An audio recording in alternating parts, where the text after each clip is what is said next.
hello.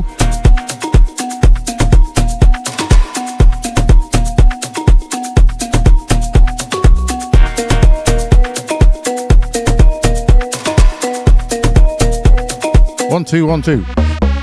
Testing, testing.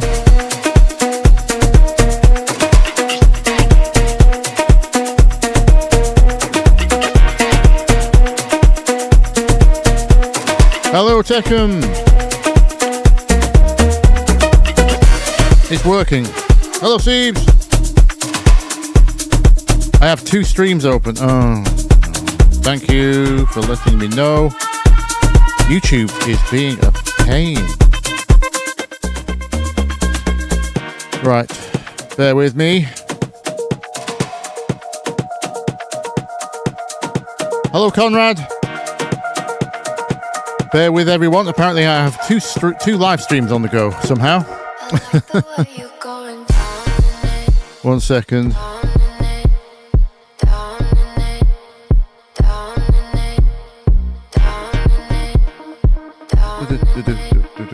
One second. Right, live. Where's my live?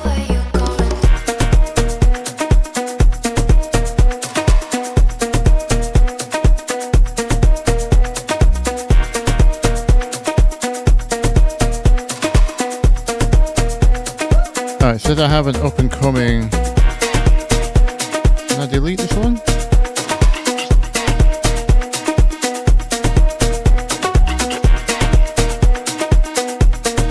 Nope.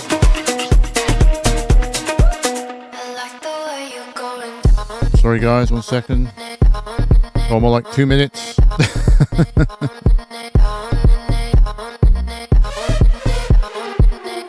No.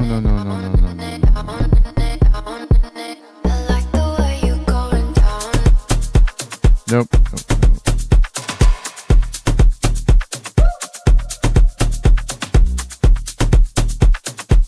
Ah, there we go. Delete forever. Let's try this.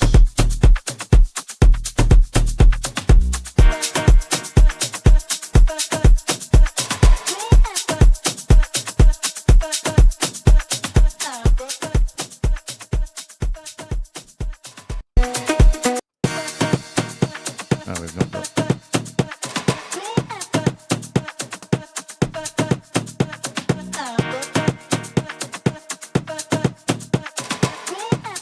Says I can leave this screen while we delete videos. Right, okay. Let's see if that works. So who have we got? Hello, Zan.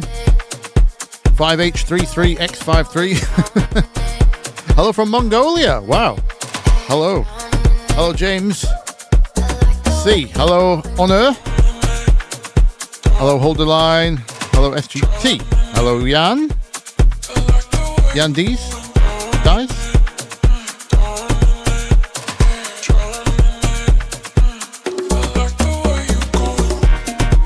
Oh, you showed a friend Abe my stream, and he's going to buy Ableton. Okay. Is he moving doors, or is that going to be his first door? Hello, Amplified Droid. First time on live. Welcome.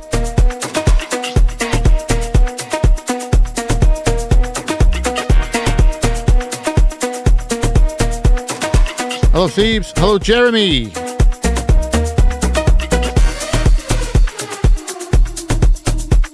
My word, I'll let this... hello, LTS as well. We spotted you in there. Hello, Aaron.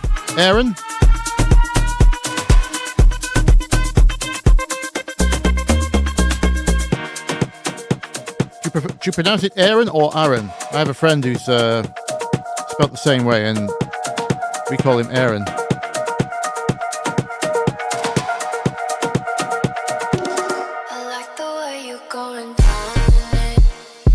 Hello, Young Il. South Korea. Hello. What time is it there right now?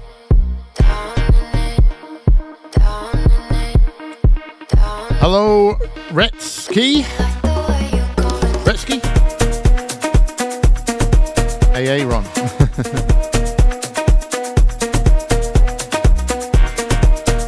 Conrad, you moved.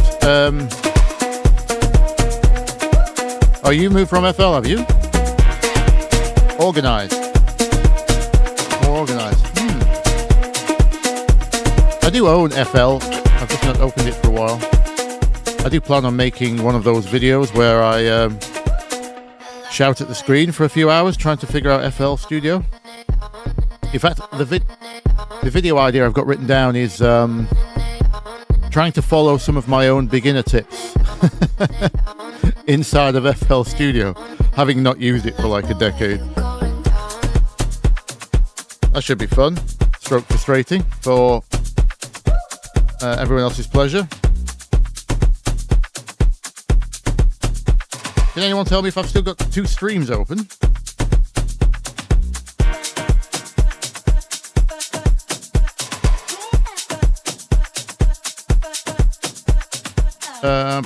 Do I plan to stream more often? I'd like to do lots of things more often. But the difference is this isn't my job, unfortunately.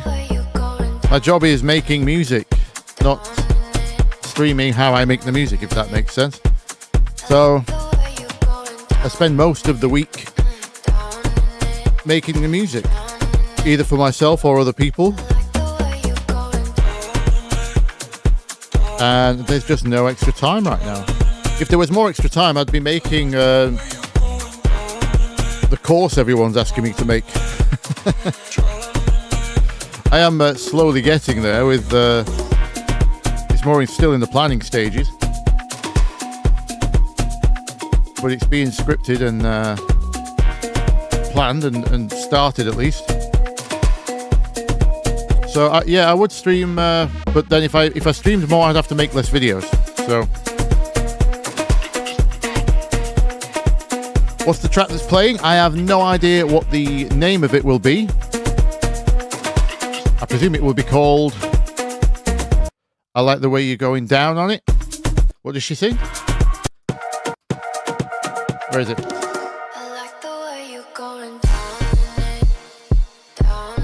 Yeah, probably that.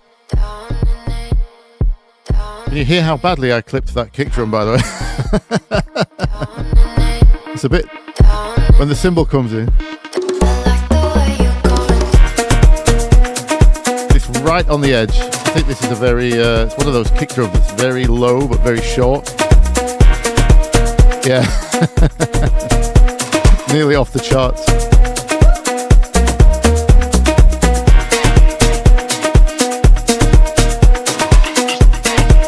I don't know what this track would be called. Yeah, I Like the Way You're Going Down, probably something like that. It's just something I did last week. Trying to do, what would you call this? Afro tech.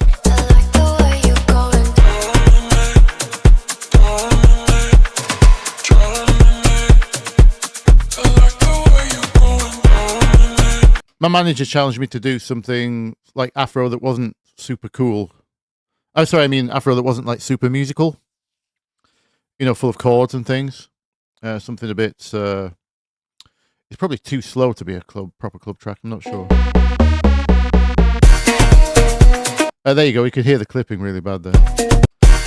I'll have to probably back the kick off. Or find another kick. It was all made rather fast. Tried all kinds of things last week.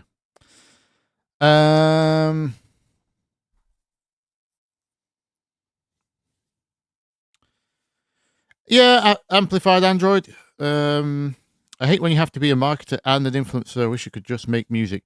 I'm in two minds about the whole thing. I don't. I took this on purpose, and it wasn't the aim of this bit wasn't really actually. It's not this. Believe it or not, it's not a direct effort to promote my music.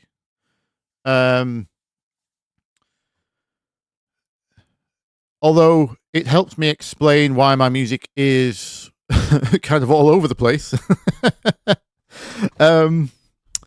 So yeah, I mean, all music doesn't really carry without a story. That's always been the case. There has to be some marketing. This is what a lot of artists get wrong, right? So, This could be the first rant of the evening. If you can't find it or know that it exists, especially in today's, we call it an attention economy. This is an attention economy. There's more stuff out there, be it videos, music, games, whatever you want to count. There's more of that out there now than is possible to consume in anyone's particular lifetime, or 50 lifetimes maybe. So it's an attention economy. So you have to, what's worthy of people's attention, basically. And again, this wasn't necessarily to promote myself. The direct aim was to educate. I just wanted to pass on. I was kind of frustrated what a lot of YouTube tutorials had become. So I decided to run counter to that. As a musician, deep down, it kind of pained me to see most people not talking about the music bit of music. Notes, chords, rhythms, etc. So I decided to make it my mission to change that. So yeah, obviously it does have the byproduct of advertising me, but you'd be surprised how little crossover there is. Like my Spotify numbers haven't really changed that much since starting the channel. It's like my first kind of viral hits. What was it? Well, it's not my first one, but one of my unofficial remixes on SoundCloud, the Tove Lo one, that's got 100,000. Well, it got to 100,000 plays quite quickly, but even if you put that up on YouTube or other places, we never made it official, so it's not on Spotify. I can't compare it, but for example, it might have 100,000 plays on SoundCloud, but less than 1,000 plays on YouTube. It's literally that big a difference. There's very little spillage.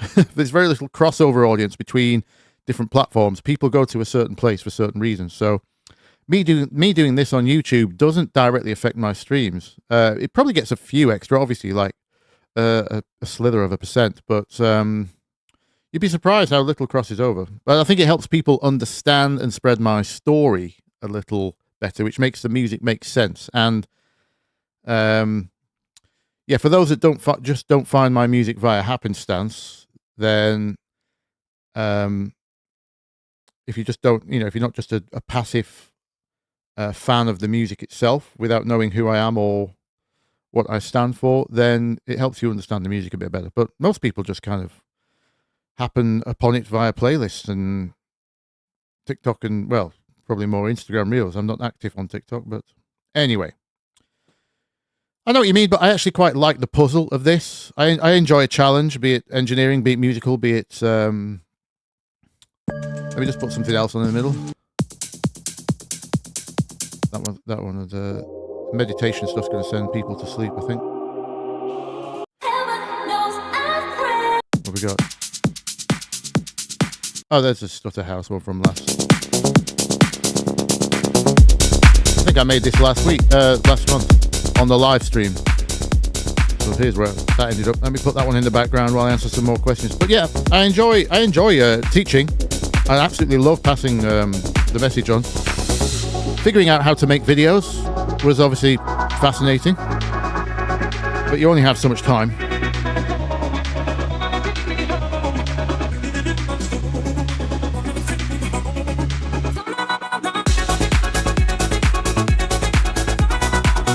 Right, where are we at? Hide the kids, says Breath Body Sound.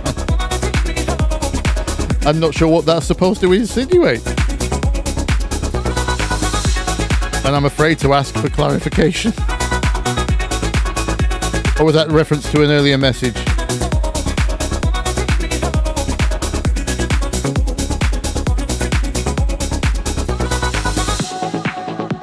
So yeah, there's that 3 people now that have asked what the track is.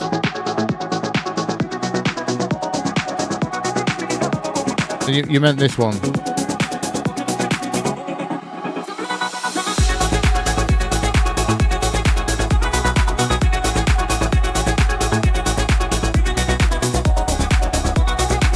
Retsky, I would disagree that everyone uses Ableton because FL is by far the most used DAW. I think it's more than double Ableton's user base.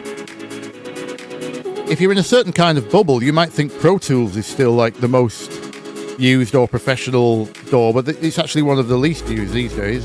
FL is by far the most used DAW in history, and has the biggest audience to date. Thus, the sheer amount of content online. I think Ableton is a solid second.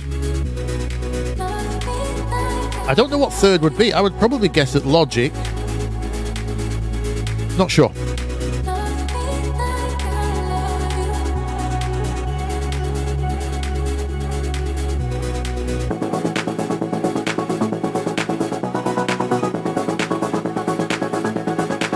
Amplified Droid, you release Afro House, do you? Oh, don't apologise for the self-promotion. I think that's the hardest bit. By far the hardest bit is selling yourself. Or at least making people aware. If anyone wants to check out Afro House, do you go under the artist name of Amplified Droid? Are you carrying your brand on chat today? Or is it a different artist name? Let us know.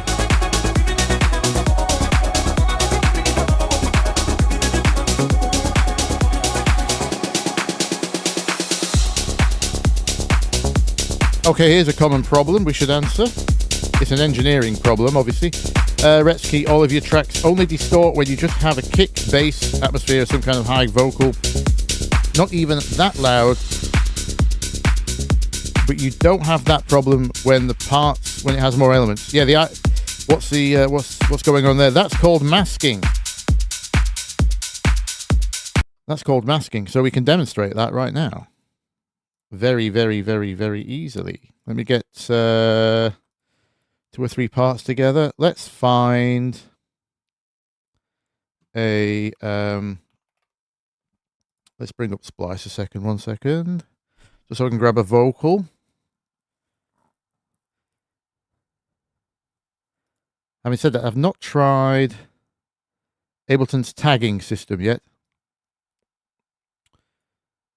Let me just find things I already own.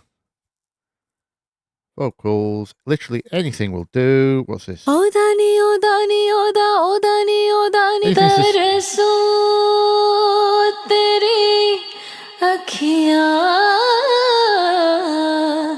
we go. That'll do. Anything sustained. The reverb will probably help us with the issue, actually. So, let's just mute our track here. So it said it was G sharp minor, right? What's the tempo supposed to be? Doesn't sound like it's actually in a tempo. Is it listed? 90.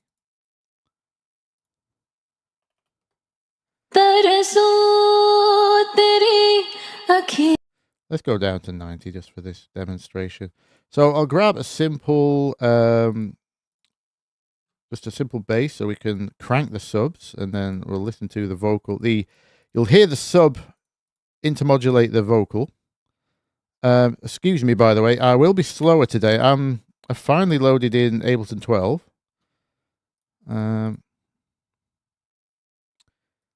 So let's just reload. Any Reese type bass is probably fine. The Swedish Reese.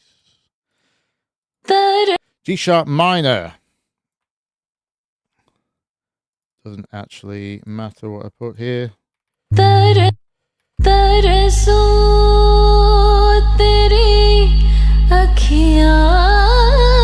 we go. Get some nice distortion already. Let's loop that.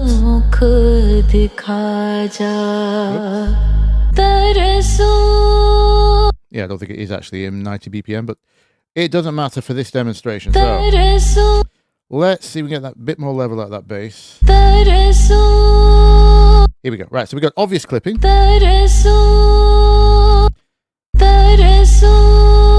How's the stream audio, by the way? Can everyone hear that clipping?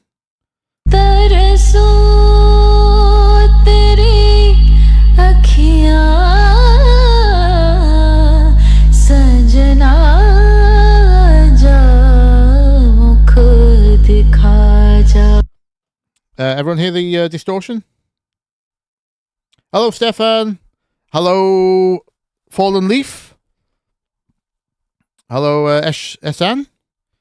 First time checking the stream. Welcome. After years of watching the content, thank you for the support.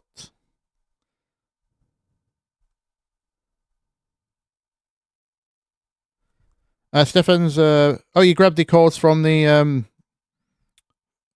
chords over explained video, and they worked for you. That's good to know. Thank you. Yes, I agree with Fallen Leaf. The best DAW is the one you know best. Whatever helps you finish music faster. The grass is always greener.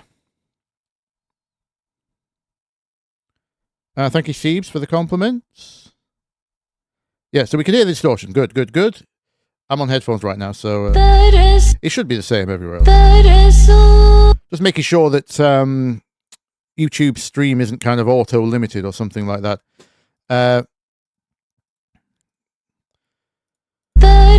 Right, so in theory, this is completely untested, by the way.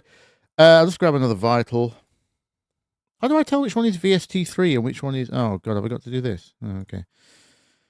So if I just put in a bright saw pad... I know I can already hear she's singing in G sharp melodic minor, but that shouldn't affect us right now. So let's just... not that. Let's not. We don't want that detune. That'll do. That's fine. We just want something super bright.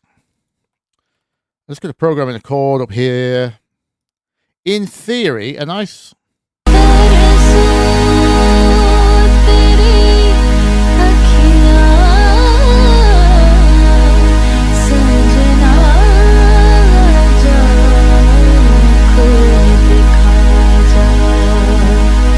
But the obvious distortion on the voice is masked now. Really clear, really obvious that you're clipping on its own. Less obvious when the pad's in.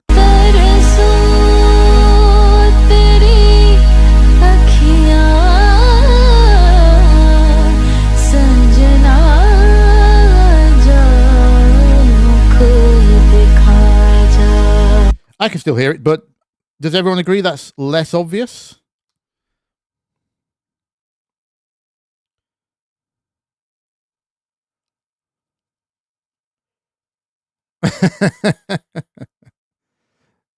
Reska, this should be a song already. Well, I've been working on what I was talking about earlier. We're trying all sorts of things last week. Oh, what have I added here now? Remove from sidebar. Oh, you can add shortcuts to plugins, can you, in Ableton 12? Okay. So yeah, that's just simply a case of masking. So the less there is in the track, the more obvious distortion will be. Well, actually, the less high frequencies there are in the track. In theory, if I move this pad up an octave, it should be even less obvious where the clipping is. Let's just see if that's the case.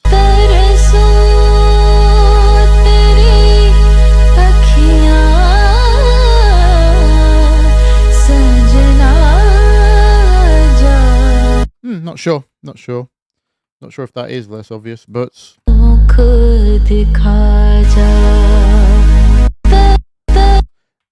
Anyway, yeah, the point is, if we just look at that on a spectrum. What you're hearing is all this fizz. Let's get an isolate.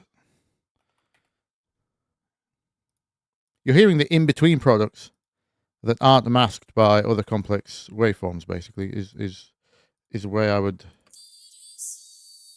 Oh, I can't do this, actually, can I? Because as soon as I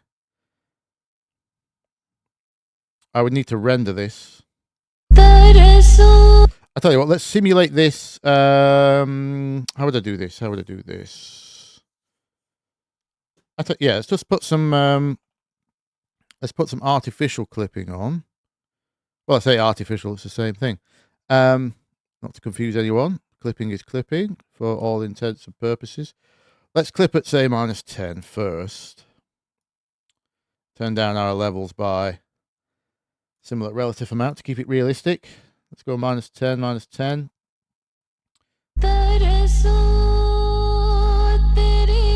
There we go. Yeah, so the bit you're hearing,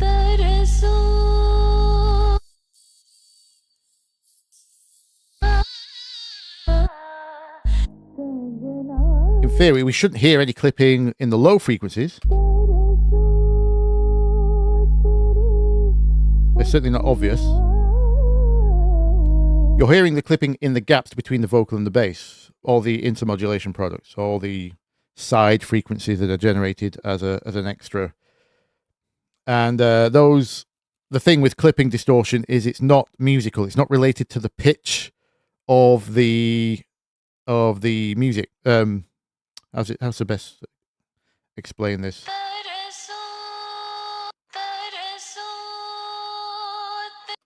Clipping is related to the sample rate of the DAW, not the pitch of the note in the musical part.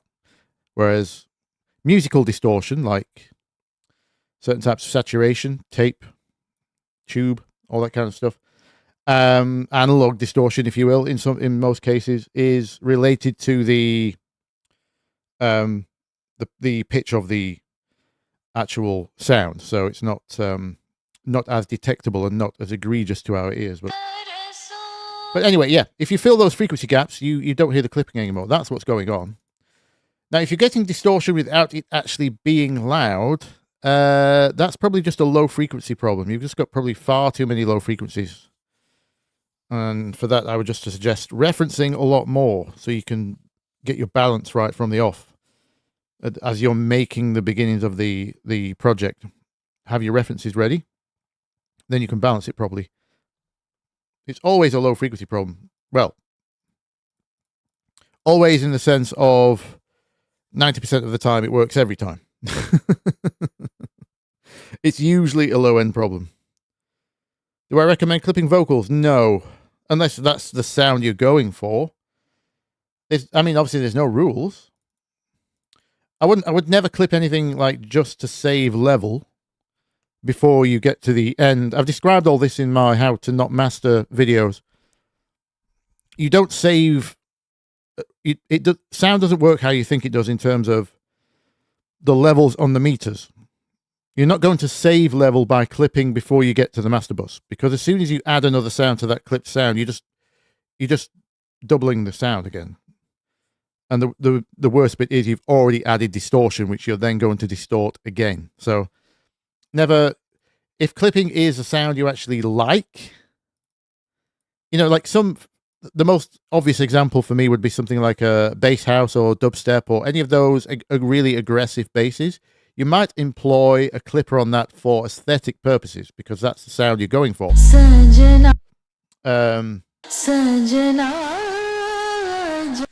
If you want to sound like a really old Bollywood tape, in this case, that might be why I clip this vocal.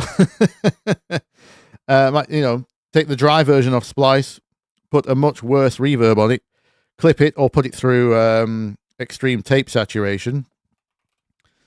Maybe add lots of hiss. Why can't I see the manufacturer anymore? I don't even know which tape plugin this is. I want the Slate one. Oh, it's virtual tape, isn't it? So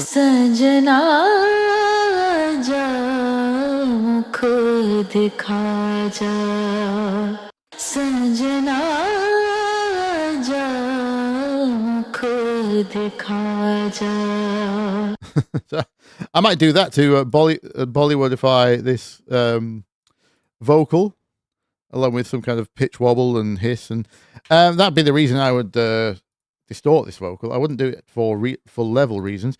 I have limited a vocal. If you watch my video on how to mash up for beginners, I do say sometimes again, you need to have an ear for dynamics. If the vocal is jumping all over the place, because vocals can be very dynamic, if it's not already compressed or processed like this one isn't really going anywhere. I don't have to do anything to this vocal. The way you stop the clipping on this situation, by the way, is you don't run the bass as hot. You don't run the subs as hot. If you're clipping and your reference track isn't, there's a 99% chance your subs are far louder than your reference, but you can't hear them for some reason. So, but no, I wouldn't recommend clipping vocals. If you've got an extremely dynamic vocal, I would recommend either compression or limiting. Have I tried Suno? Yeah, I'm quite familiar with Suno. Many of the, I say many, actually, one of my DJ clients is using it heavily to produce his vocals right now. So I'm being sent pseudo vocals every week.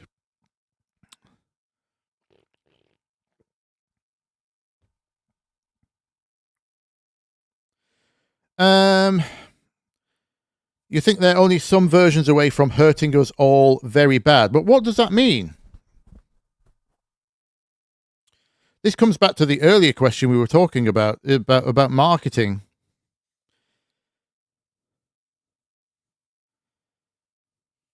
Suno's made some fantastic tracks already. It made, I mean, the lyrics were manually done, but it made a great country and western song. I thought was extremely funny. I can't remember what it was about now. Something rude, but no, I don't think. It depends what you mean by hurting. How does Suno hurt us? Because see, everyone's up in arms about this band at the moment called the Velvet Sundown, right? The one that Rick Beato did a video on, and they've finally admitted they are an AI band, or the creator has finally admitted it's an AI band.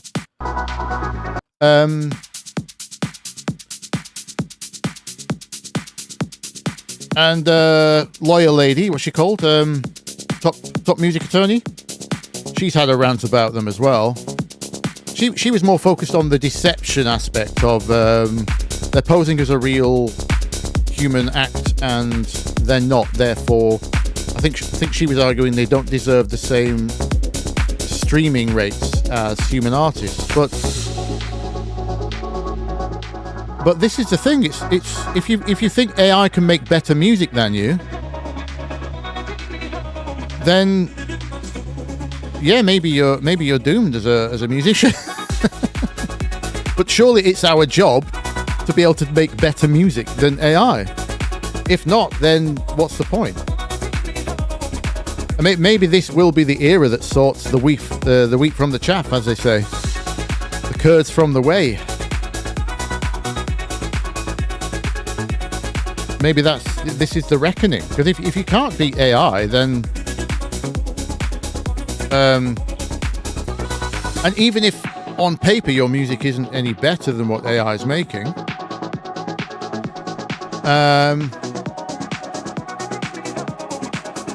then you clearly haven't told your story. If people are going to gravitate toward, if they're going to find value in human music, as for the last 60, 70, 80 years, the story has not changed. The value is not in the music itself. People don't understand this. 80% of what you love about an artist you're a fan of is the artists themselves, why they do what they do, the stories, the attitude, the personality, what they represent, what they stand for, how they do their thing. And you only know how they do their thing because they've told you how they do their thing, right? Their methods, their preferences, their tastes. These are the artists that people are super fans of anyway. If you consume people's music and don't really know who they are, which is like the TikTok thing, then there is no value in the music. It doesn't matter who. I mean, there's no value in the brand of. Sorry, there's value in the music. There's no brand in the artist because people just don't know who the artist is, and they don't care. So it's your job in music to be able to provide value beyond the music. Always has been. They figured this out in the 60s in Motown, and it's been the same ever since. You need to be able... 80% of the job of a musician is not the music. When it gets down to the... If you want it to be an actual living... I mean, if it's not a living, you can do what you like. Doesn't matter, does it? But if you want it to be your living, then what you come to realise shortly into a professional career is, or you should come to realise, is that about 80% of what you do is not the music itself. It's figuring out how to communicate.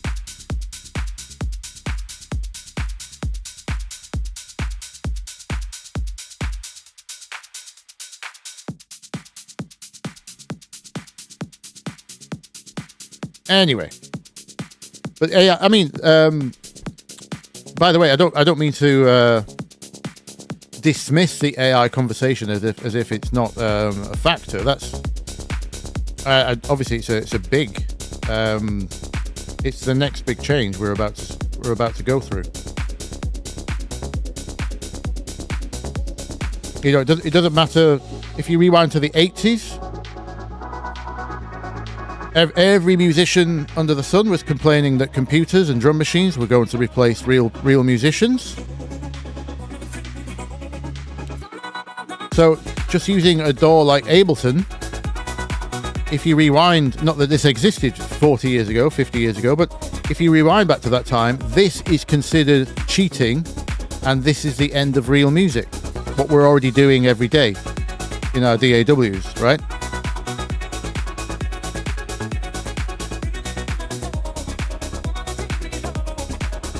And it doesn't matter what era you pick. There's always these big changes where lots of people are going to lose a job. And humanity moves forward with some great strides. Like, if you were a calligrapher who painstakingly wrote every single letter in every book on every page with precise amounts of ink and artistry and craft and care and attention, so it was legible. Every one of those calligraphers lost their job the day Gutenberg invented the printing press. And how many champions were there for the calligraphists? Because we're all reading books, and now we're on ebooks, and now we're all on email instead of carrier pigeon. You know, there's always a minority champion because convenience is king. So, are you going to be one that is replaced, or can you build value elsewhere? It is certainly a conversation you need to... I mean, it is a puzzle you're going to need to figure out in the very near future.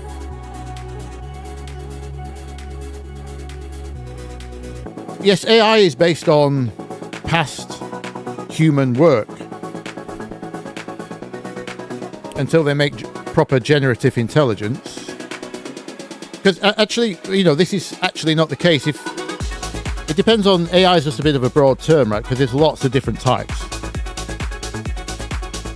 But even in the 90s, they had a computer program which could emulate writing Bach chorales, and it fooled a large audience of experts. It just generated the MIDI, and then they were all reperformed on piano or something, and the audience had to guess which was a real Bach chorale, which one wasn't. And because they'd fed lots of Bach data into this computer program and it generated an average algorithm, it was very convincing. And that was in the 90s. So it's not like even algorithms, you know, what we called computer programs before, algorithmic computer programs before AI. Lots of people are just labeling algorithms AI now, which it's not really AI, but it's not like we can't do generative things already. So when they get generative neural networks and generative outputs from machine learning, then it's going to snowball even further. So yes, currently it's based on all past human work, which by the way is, if you're paranoid, then this is the era we need a Picasso, right? Everyone's trying to achieve photorealism and nice colors and beautiful angles and smiling faces, and then Picasso comes along and and I mean, I'm not saying he was the first. I don't actually know enough about this era of impressionist painting, but he went the other way. Everyone else is doing this. It looks like real humans. I'm going to draw everyone like a big square, and it's going to be ugly as hell. You know, we need more of that in music, because if you're someone who's still emulating your heroes, and you still want to sound like Swedish House Mafia or Maupi or pick any artist, you're in trouble, because I'm not saying I'm original, by the way, but yeah, if you want to sound like other people, especially something the AI has been trained on for the last few years, if you want to sound like the last 3 decades of dance music, AI will probably do just as good a job as you.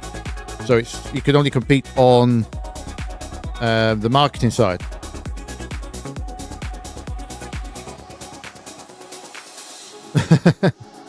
Oh, thank you for the 10. SN, thank you. Ripper C, we're talking about AI again, please no. Hey, well, we have to, don't we? We have to. It's coming whether you like it or not. I mean, it's here.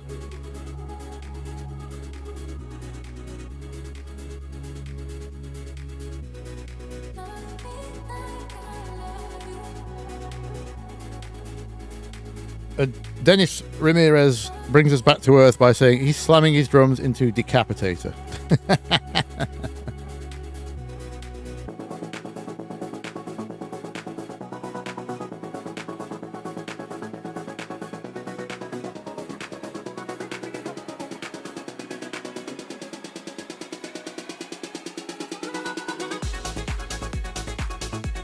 I disagree, A2K77. You can't teach AI something that you cannot explain yourself. Well, AI has already been able to map a large amount of the DNA genome that we don't have time to do, for example. Obviously, yes, we had to teach it what to look for and things, but it managed to do it faster than any group of scientists because the funding's simply not there and we don't have the manpower. So it's managed to basically do things that humans couldn't have achieved. Not in the sense of ability. It's more in the compute power, really.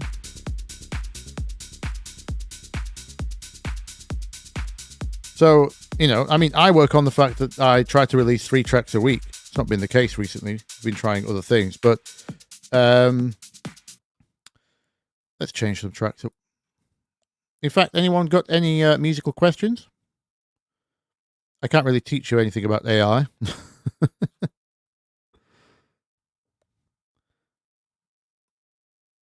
I've been using ChatGPT and Perplexity and Claude and Gemini for a few video suggestion things, rewording things. Because one thing that's one element of research that's really hard for me to do is, like keywords are a big one. Because I'm a musician first and foremost, I'll have a word for something that I know is like a common occurrence in music, and that's not the word people in from a DJ perspective would use. But I don't know the word, or I don't know the common word used in certain territories or certain areas of YouTube, the people that might be searching adjacent to my type of content. So I use it for things like that, because it will naturally, from scraping all the data, it will pick up the correct terms. So that's an example of something I couldn't do because I don't have the time. Well, it's either that or put out 2 videos a year, so I could do it, I suppose.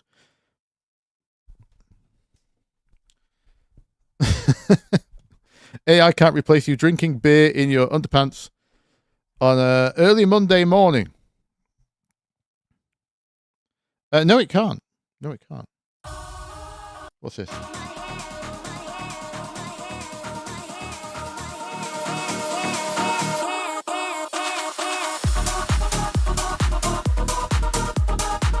Random melodic tech thing.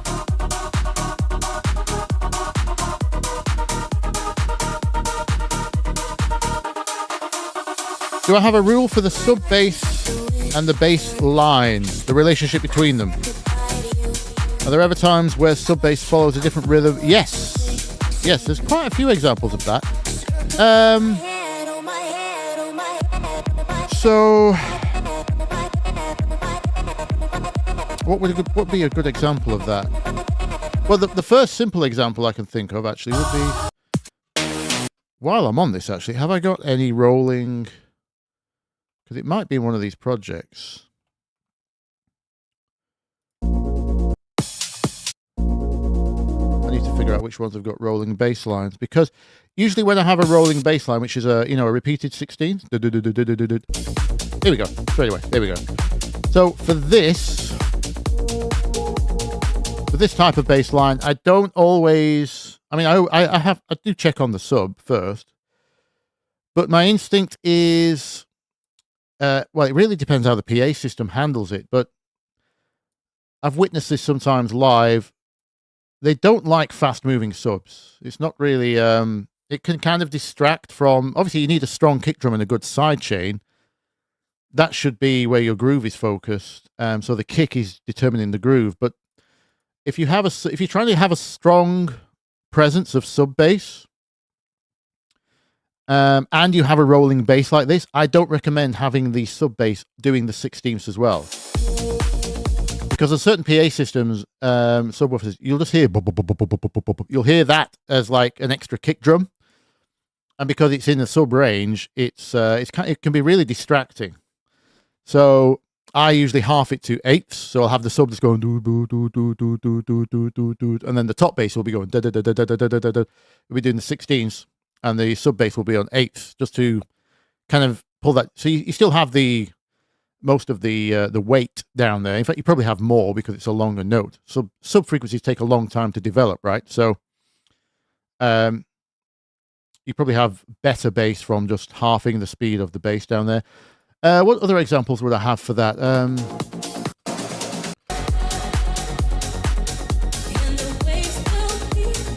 If you hear tracks of mine that don't have that on, it's probably because I forgot.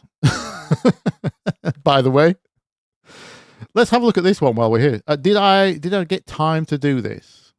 Because a lot of these were made pretty fast. What's that one called? That's BOS DSR. I have this habit of naming the this track name is because of the splice sample vocal used. That way I can easily find the license for it when we send it to stores. We can quickly find the license from Splice and register the sample, so we don't get into trouble or have any problems further down the line. It's all catalogued. Let's have a look at the bass from, is this it? Another Way? I don't think it's Another Way. Looks like I have a few of these. A sharp minor. Oh, it's the A sharp minor one. Here we go. Right, so it's here. Let's check. I need to date modify this.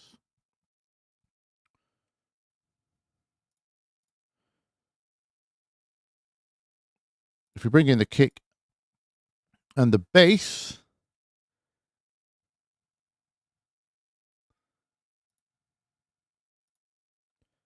we should find,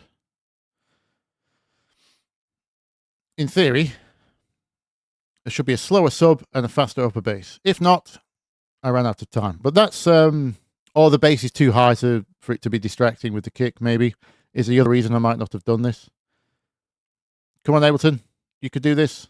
It's taken a while to think about this.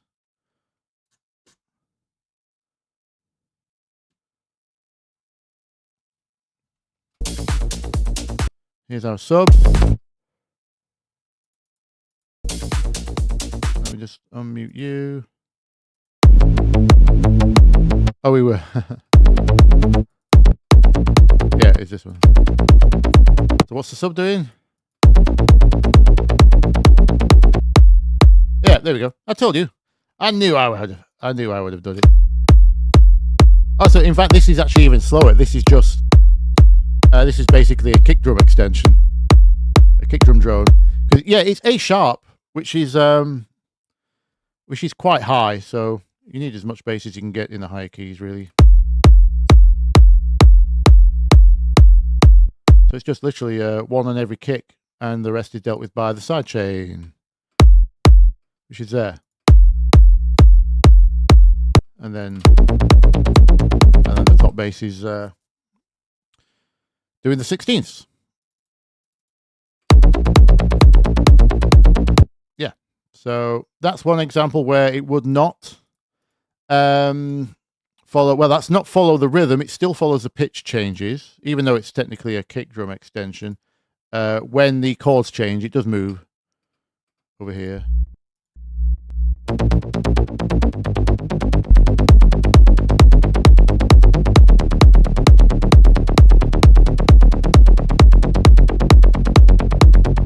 So that's one example. Sometimes, what else?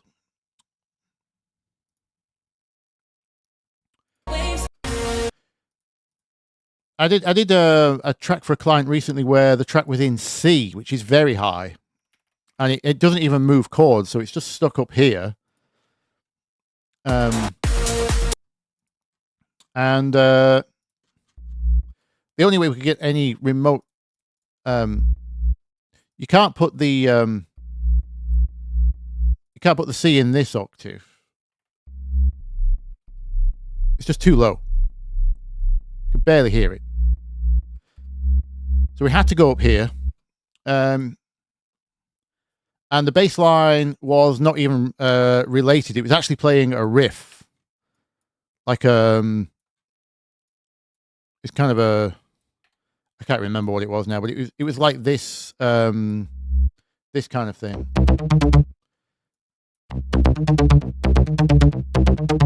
And that was kind of, so they literally the sub was just a kick extension for this kind of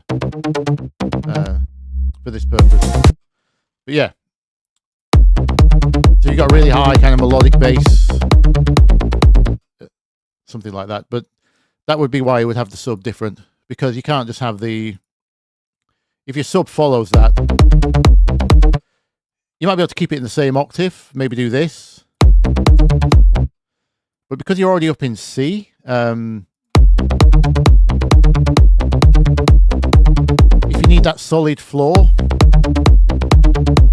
you certainly can't follow the same octave. You just end up with a massive hole in the low end. Every other kick drum. I mean, that might be part of your groove. That can be deliberate. So I'm not saying this is a hard and fast rule, but if you need that solid low, almost rumble, you know, kind of low end, then you can just keep the sub doing something simple while the upper bass is dancing around. Doesn't even have to follow the notes, because you're too many octaves away to clash harmonically, right? It becomes chords at that point. Rip Psytrance. Subspace. Oh, hello, Subspace Jetwitch. Hello.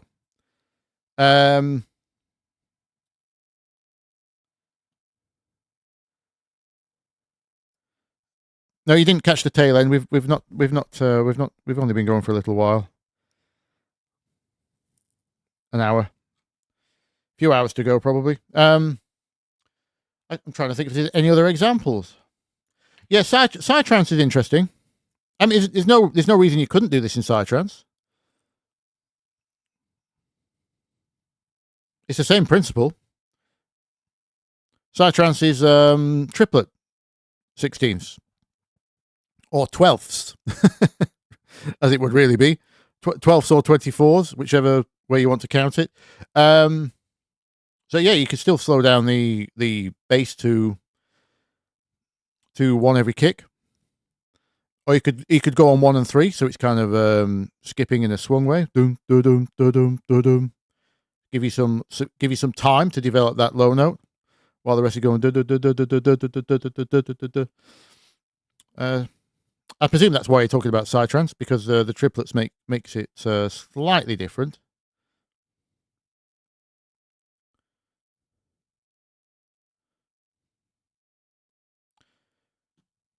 Do I align the kick of the phase and the kick? I answered this in last week in Friday's video.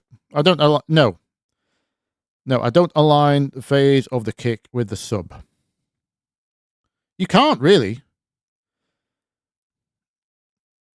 People are assuming. Take this kick drum for example.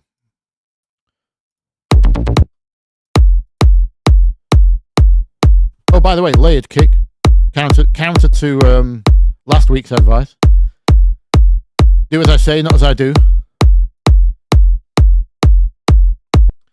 So the only bit of this kick that is can we go longer on this? Which one's the... There we go. So does it have a note? Actually, this proves my point. Even if I had a longer kick that actually landed on a stable note, which most kicks don't. Most kicks are actually moving in pitch all the time. So therefore, there's no chance of you aligning any bass note along with them. Even then, your bass note would have to stay exactly on the same note to align, if you possibly could. Even if I had a long, sustainable subnote, like in certain genres, like we actually make the bass, where you actually make the kick drum a musical part, like Trance, for example, hardstyle, some techno, then you don't normally have a sub bass fighting with that kick drum. You don't have to phase align anything. Your bass will be higher than the kick because the kick has become the sub bass, right? So this whole notion of having to align your sub bass, there's no point because you're side shading out your sub frequencies. There's only room for one at a time. There's absolutely no room for two sub frequencies at the same time. That's if you want to achieve any kind of commercial level. Whatever that means. But so by the time your kick drum has decayed out the way, your sub is fading in. That crossover point is the only point phase alignment might help you, but you don't want you don't really want constructive interference there.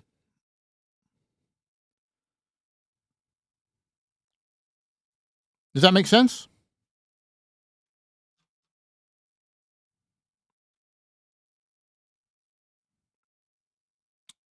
Dennis, I will get to the feedback question. In fact, just go and watch my feedback video. I've got a rant on feedback. My feedback on your track will not help, believe it or not. It's what we were talking about earlier. When it comes to branding, you need a plan, not feedback on one track. I'd have to go into a full branding consultancy. That would be the best feedback I could do for you. How to pick a how to pick a brand, prick a band. No, how to pick a brand, stick with the narrative, and then make all your music that fits within that narrative. That's the feedback I would have to give that would actually give you some real world different success. If I just tell you, give you feedback on one track, saying, "Oh, your sub frequencies are out of whack," doesn't really help you. Doesn't matter. That's just all this mixed stuff is absolute nonsense. By the way, it's the last thing you need to be worried about. People get so hung up on the engineering of things. I know my last video was about getting the bottom end of the track fixed, but in the great scheme of things that matter, mixing is probably last on your list. What's the last big? The new Jordan Peak track is going off in the UK, and the low end sounds terrible. It doesn't have to be a masterpiece in terms of engineering. And again, I'll always refer back to Pauser. Pauser stuff does not sound good in terms of engineering, punch, fatness, or whatever, sub-frequency content. It's pretty light. It's deliberately lo-fi, and that's why it works, because it's a nice break for people's ears.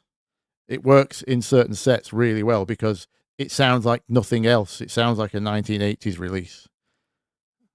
It's almost weak on purpose, and that's why it's good. So this is why you shouldn't focus too much on this side of things.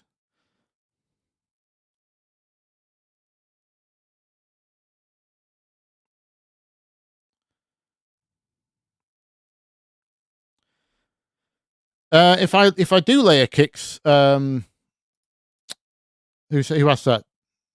Thibaud? Thibaud? You'll have to help me with the pronunciation on that one.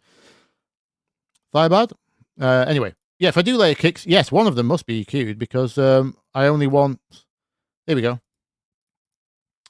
Yeah, linear phase EQ above 300. This is just to add the click. I presume I didn't have. Yeah, the lower kick was too dull, but it had the low end that my reference did, so I did end up. But you see, here's the problem with a layered kick. So it's currently peaking at -1 on that track. It was. As soon as you added anything to it, even linear phase, you're going to add level. And ideally, most, if the kick is the loudest thing in the track, then it shouldn't really, most kicks kind of get to 0, or as it was about -1, but they're pretty much as close as you can get to max, because it's usually the driving force of the track in this kind of music, right? So now I've gone beyond that. So what I'm having to accept is that this kick drum just has to clip. Now, luckily the addition on this is pretty short, so it's not clipping for long, but it's still going to be. It's going to make clipping on every other instrument that gets added afterwards, including the subs. It's going to make that more obvious, and it's going to cause problems for. But where's my sub?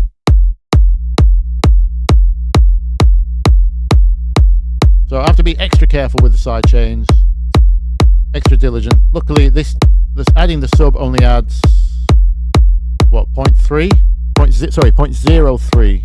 So the sub barely changes the overall level. Luckily, so no obvious clipping on that.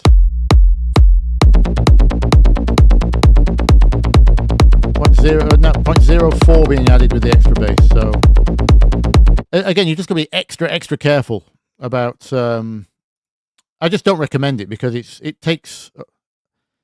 But I didn't have to phase align this. You may play around with the start point, which is a form of phase alignment, right? If there's something obviously wrong with the layer, like as soon as you add this top layer, suddenly you actually get less top end. That would be an indication that something's cancelling, right? Or maybe suddenly the chest area, like the upper mids, where it crosses over around 300, whatever the pass band of this filter is, 300 to 100, it's 24 decibels, right? So that's 24 decibels per octave. So by 150 hertz, this has chopped off 24 decibels of this sound, depending on where it starts, because the number listed is not actually the start point. That's usually the 3 dB point. So it's probably something nearer like 180 hertz is. I'd have to do the maths again, but I can't remember. But yeah, let's say 180 hertz is 24 decibels down. So that's way too low to care about phase. So you might hear some of the upper mids, the 300 area, cancel out. So this what transients this kick does have, that pap, if you want to call it that kind of sound, that bap. Let's just solo it, sorry. So it's not got a lot of top end, but what it does have, this pap kind of sound, I would describe it as. If that's key to the initial punch in your original, if that's part of the sound that you require, and that's why you chose the kick drum, when you add the top kick, you're listening for that, whether any of that disappears. Because sometimes you get this kind of sound where it just you get the hollowing out of like the chest area, what I call the chest area, this thud. Once you're used to spotting it, you'll hear it. But that would be when I start messing with, well, obviously I'll either just find a different top kick, or I'll start playing around with the alignment of either the start of, and seeing if that aligns the phase a little better. So that would be an example of phase alignment. But you could do it by ear. It's very simple to spot. You're either losing something or you're not. You just have to listen out for it. You have to get used to listening out for what phase cancellation sounds like. But in general, you'll just hear something disappear. Usually the low end is first, or whatever, like I say, whatever the crossover, what's called the passband, it will be somewhere in that area, either side of 300 in this case. So you'd hear something there disappear if there was a phase problem. But you don't have to manually, phase align kicks and subs in my experience. It's probably if you're making combined kicks like in hardstyle type genres, I imagine, especially if you're going to distort them afterwards, you're going to have to be very careful with the phase alignment of your layers then, because that has downstream. That's like a butterfly effect, right? So every bit of processing you apply afterwards will be affected more and more by your negligence at the layering stage, right? So that's obviously, there's always exceptions. Peter Piper picked a pickled pepper. Yes. Who said that?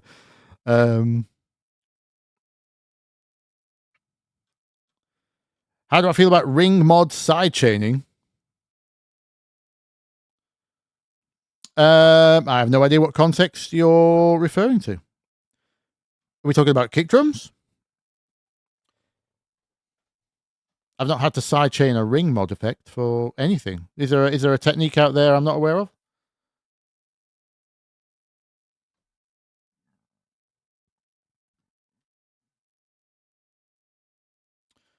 Ring mod, sidechain the sub to your kick, and it won't create any more headroom. I need to think about that one for a minute. What does that mean? Won't create any more headroom? You mean won't use up any more headroom?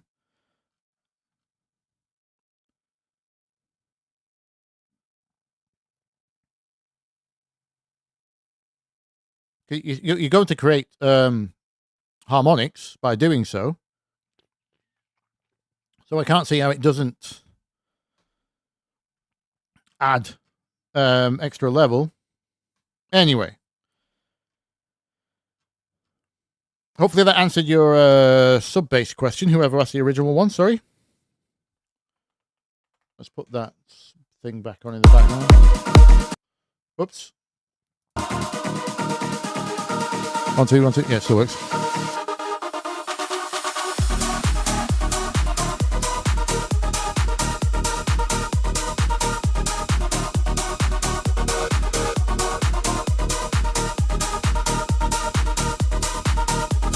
Let's do a non-mix.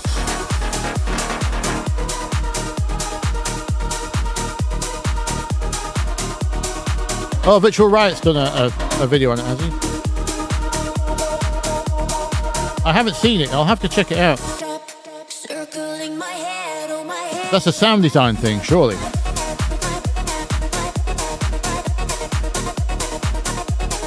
Ring modulation is a form of intermodulation distortion, like frequency modulation, like amplitude modulation.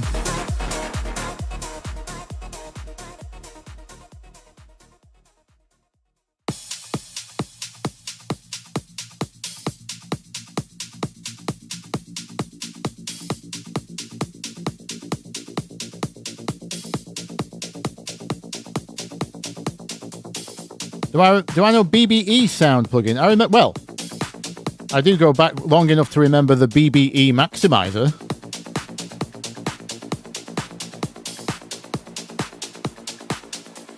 Are you talking about the BBE maximizer from what would it be? The 90s, early 2000s? Exciter plugin. Any recommendations on how to find good reference tracks? That's up to you, isn't it?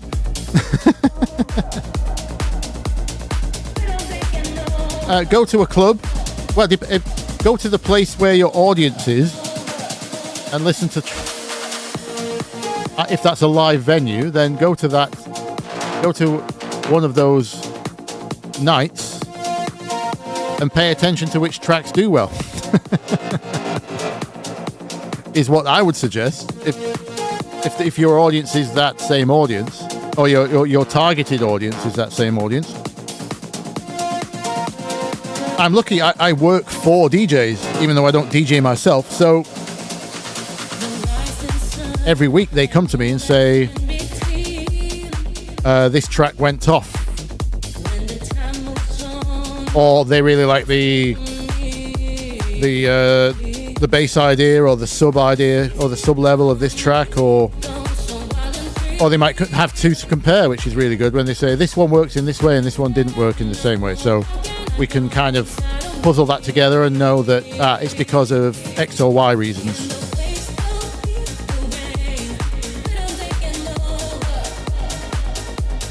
So yeah, luckily I get DJs to bring me the suggestions, and they know what's already working because they get to play it out and judge the audience reaction.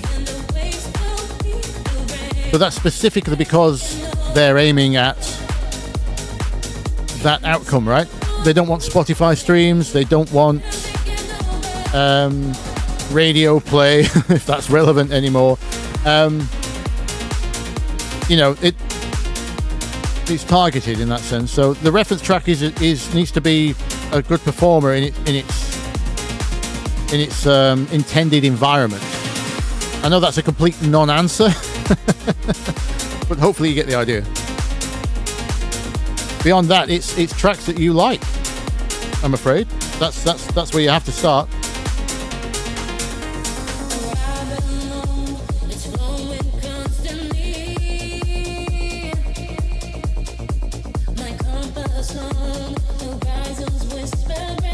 I mean, you have to use references that you also like, especially in your early days, because what develops your own personal taste is how you are influenced by your favorite tracks, right? That's what makes you what you are.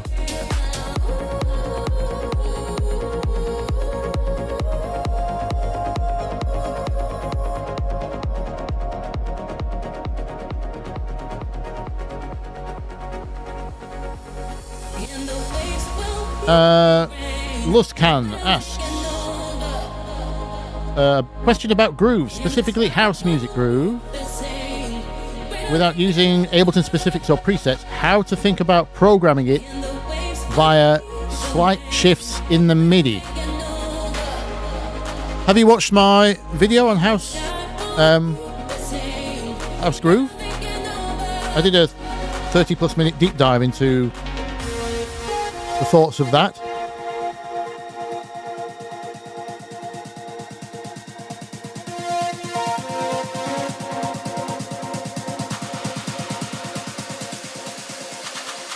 Yeah, anyway, I would suggest watching my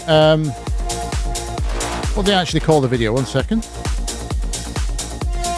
Let me just check what it was actually called. I'm past that point now where I've forgotten most of my track names and most of my video titles.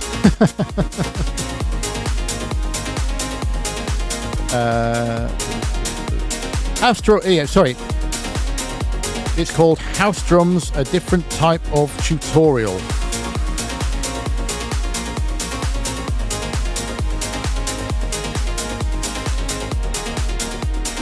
That's the thumbnail. Back before I was much more... Oh, it's gone away. 1 second. But before I was a lot more ruthless with the thumbnails.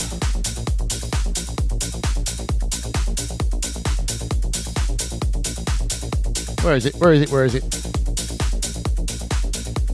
I've gone past it. That one. House Drums, a Different Kind of Tutorial. Have you watched that one? Because I do talk about all those nuances on how to listen out for and how to program groove nuances. It doesn't just apply to house; it's pretty much anything. But you have to put a genre in the title, or else no one's going to click on it. People need relevant content to what they're currently searching for, don't they? So I should probably just re-release that video and then put a different genre on it. trance, tech house. See if I can double up on views. I wonder if it would copyright strike myself. Or just not count. I'd probably have to change the video in some fashion. Because the drum example within is actually extremely bare bones. It's not a specific house beat, really. It's like a boots and cats beat. It's just moving the hats and the snare stroke clap around, that kind of principle. How that creates different what we call pulling the backbeat or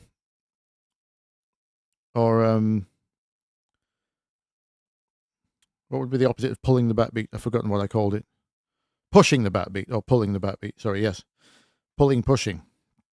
Anyway, between that and the video I did on swing, which is a lot more recent, that should be easier to spot on, there we go. What is swing? 3 months ago. The most important groove lesson you will ever learn. Question mark? It possibly is the most important groove lesson someone might learn. Who knows? But between those two videos, I think that should cover, well, certainly a lot of the ear education behind what you're listening for and what you're trying to feel. Therefore, when you're programming your own, you can take that into consideration. Or at least when you're auditioning loops, the inherent groove that a loop has kind of sometimes dictates what you have to do with the MIDI around that loop. Because you might not know why you like the feel of a certain sample, right? So being able to hear that within the sample, like how early the claps are or late, or how swung the tops are, and all of the bits in between of those two concepts. Swing is just another type of shifting. So I suppose it's all one concept, really. But yeah, have a watch of those two if you haven't.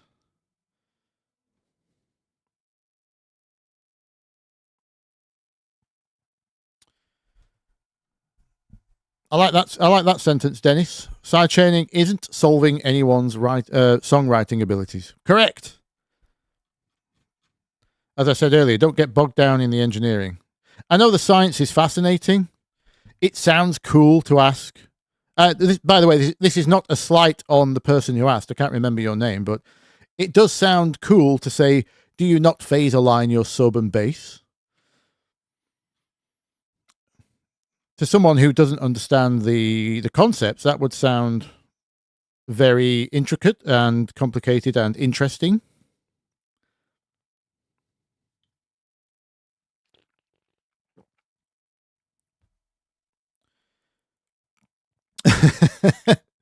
Some people still on the BBE Maximizer nostalgia trip. Yes, every salesman. I think I would have been one of those salesmen. Did I sell BBE Maximizers, or was it slightly before me? I definitely remember it was one of the earliest plugins I had that I could relate to a piece of hardware. The hardware was definitely in the shop. And what was the Aphex Oral Exciter was another one. I think the Aphex Oral Exciter came afterwards, if I remember rightly. Someone might be able to correct me on that, but that kind of stole the thunder. And then I think, if I remember rightly, BBE got caught scamming people.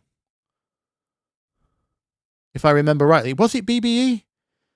Someone was selling a processor which basically did nothing. It was all placebo, or like nearly placebo. I remember somebody got caught selling a rack unit which, when you turned it on, it was actually bypassed. And when you turned it off, it put a very, very slight low-pass filter on the sound. So everyone who thought when they turned it on, it was opening up the highs in a really natural way. Was that BBE? I can't remember. Does anyone know about this story? Can anyone corroborate? Is it corroborate? Yeah. Can anyone remember that one? Anyway, yeah, it was so when it was on, it was bypassed. So you had the big red light turn on, or whatever the light was on the big, and it had no knobs or controls. It was just like a better maker kind of rack, and it fooled everyone for a long time until someone actually opened one of the things up.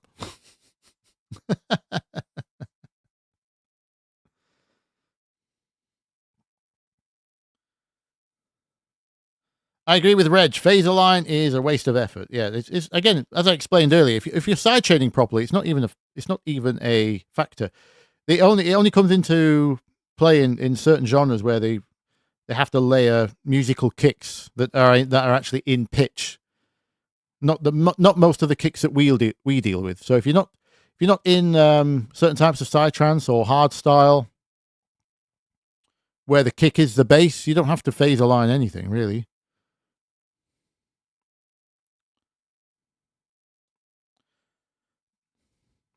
The BBE maximizer wasn't that rack unit I'm talking about, by the way. That was a genuine exciter. It did actually that used phase alignment.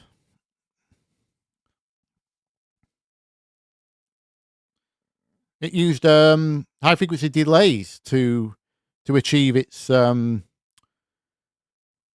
exciting. If I remember rightly, the BBE just simply delayed the high end and then added it back by a matter of microseconds, and it was the higher the frequency got, the higher the delay was, I think, if I remember rightly.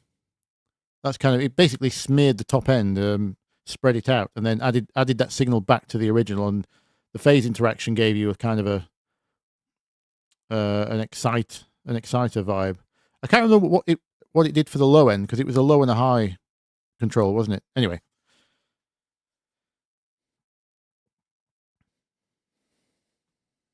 Amado Solo has got the Aphex Oral Exciter hardware. You pass the TV signal through it for fun. Is it an old TV with not a lot of top end or something?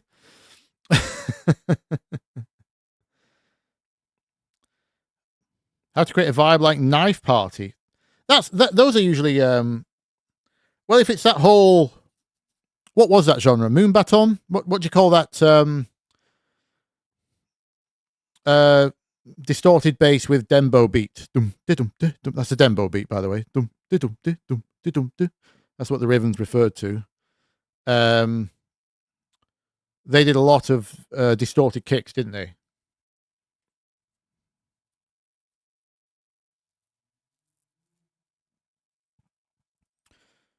Siebes, all my vocals are from Splice or probably AI in the near future, unless I'm working with an actual artist. But when I'm just cranking out my experiments in the week, it's usually Splice. It's my main use for it, to be honest. Mooma didn't last long. No. I mean, a Knife Party, I presume the Knife Party is still going.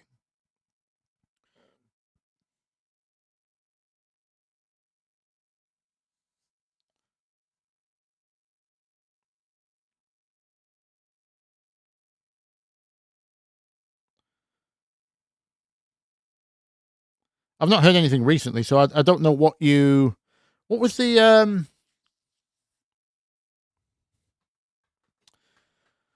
last Knife Party song I really remember would be it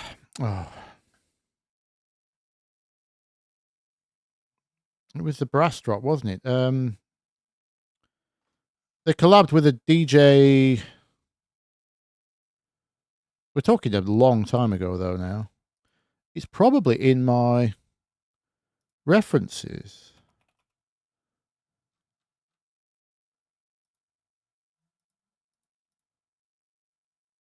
Sleaze. Is it time to get demonetized? This isn't the end of the world vibe you're talking about, is it? Because this is far too up.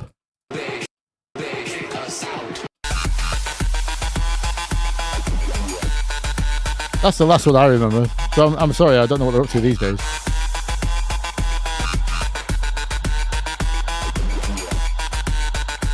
What a groove, though. That's quite a hard lead sound to reproduce, actually, by the way. Sounds like they turned the kazoo into a wavetable and then distorted the hell out of it. Not sure how you directly arrive at that waveform without probably sampling some vocal or other acoustic sound and then transforming it into a wavetable slice and then processing it quite heavily after that. Anyway,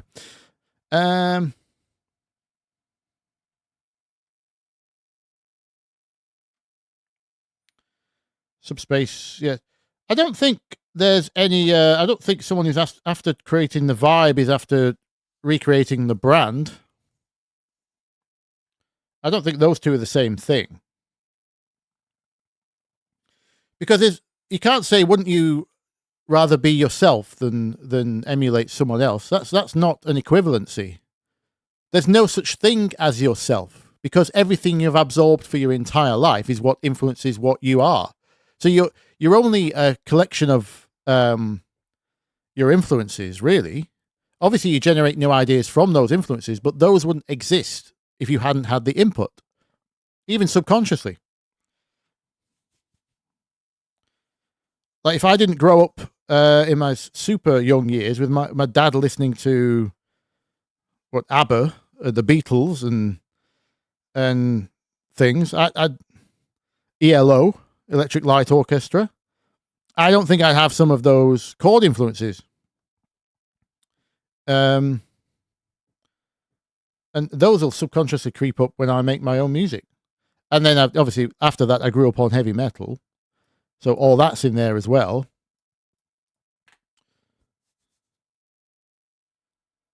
Hello, the Goss.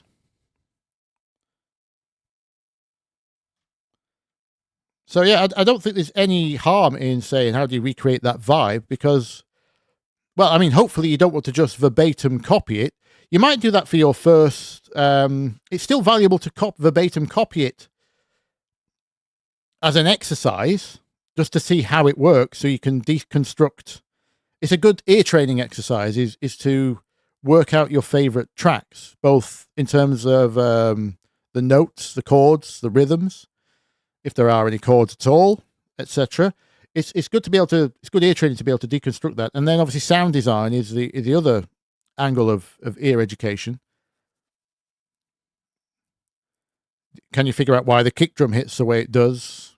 Can you hear how fast the sidechain is on the bass in the subs? Can you hear, can you recreate the leads? Is it the reverb creating the atmosphere, or is it the chords, or is it the detune on the lead? Is it the pitch of the vocals or the performance that creates the vibe, or is it everything? Because once you've deconstructed your favorite artist tracks, even if your first few releases are rip-offs of theirs, there's not really any harm done.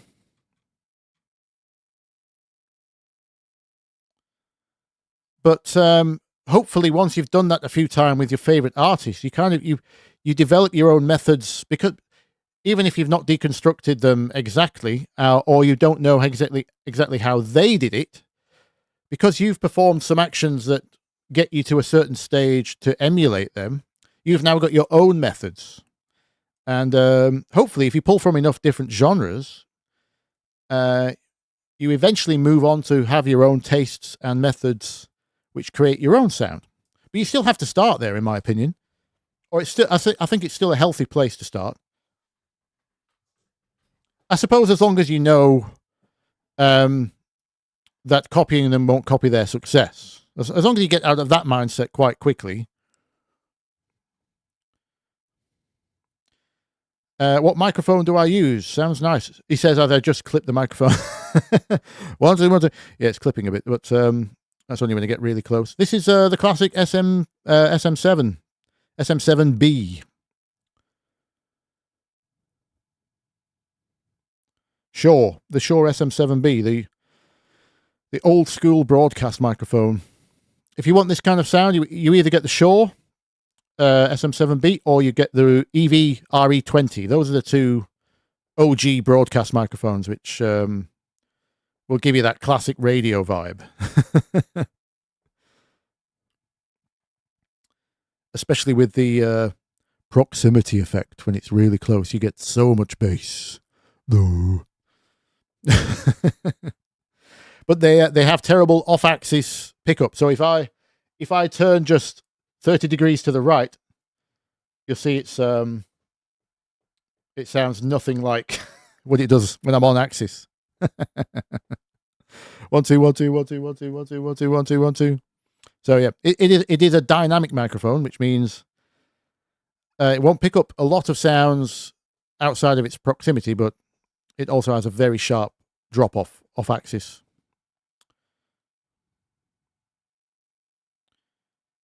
So you have to pick your poison in terms of microphones. You choose a condenser microphone or capacitor microphone, as some countries call them, where you need to send 48 volts to it, and they're extremely sensitive. But that means they pick up all the sounds from outside and your neighbors.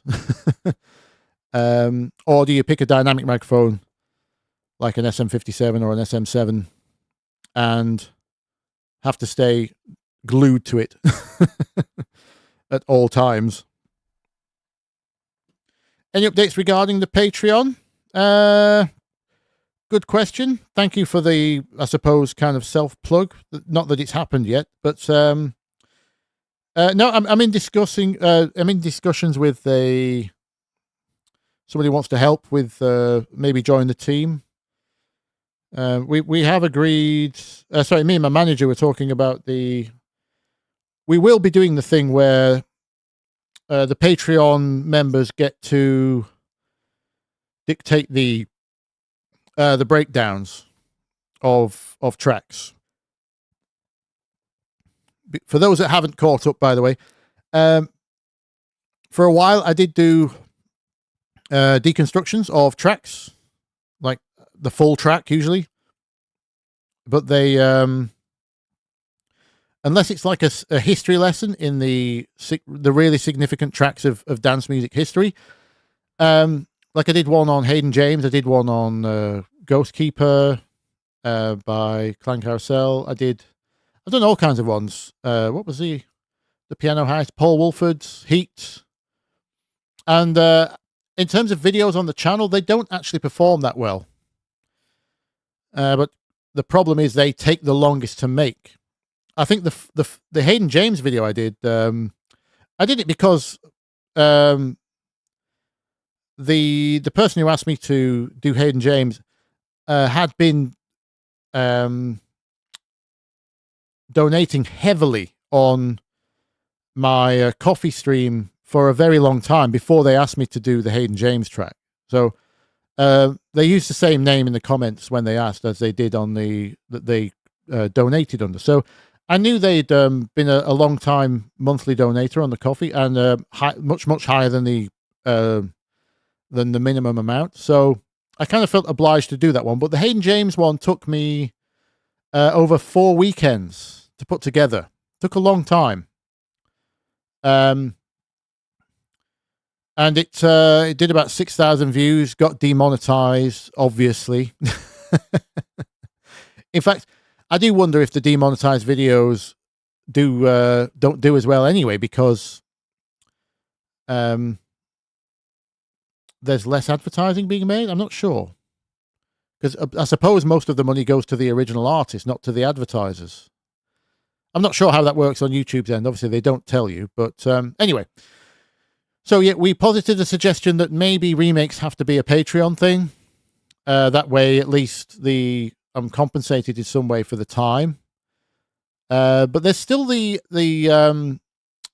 problem is still going to be the mechanics of the logistics of that. So people suggesting remakes on the Patreon. Obviously, what tier is it? What kind of price do we think is reasonable for that? Because it's all going to depend on how many people want it, right? So, if 1,000 people want it, then it can be $1. But the chances of everyone asking for the same track is obviously not going to happen. So I won't have if it becomes really popular, the other thing is I would have to stop all the other types of videos if I'm just doing remakes from Patreon requests. So there's that problem. So then we have to get into the conversation of, is it, does the Patreon tier just give you the ability to vote on what track gets done that month or something? Which is probably the only reasonable way I can think of doing it. But inherently, the ability to vote isn't obviously as valuable as requesting a specific track that you want to see for a sum of money. So maybe that's just like a $15 tier or a $10 tier. I don't know what the people would find reasonable for the ability to vote on track remakes. And then how often do I have time to do them? That's the other question.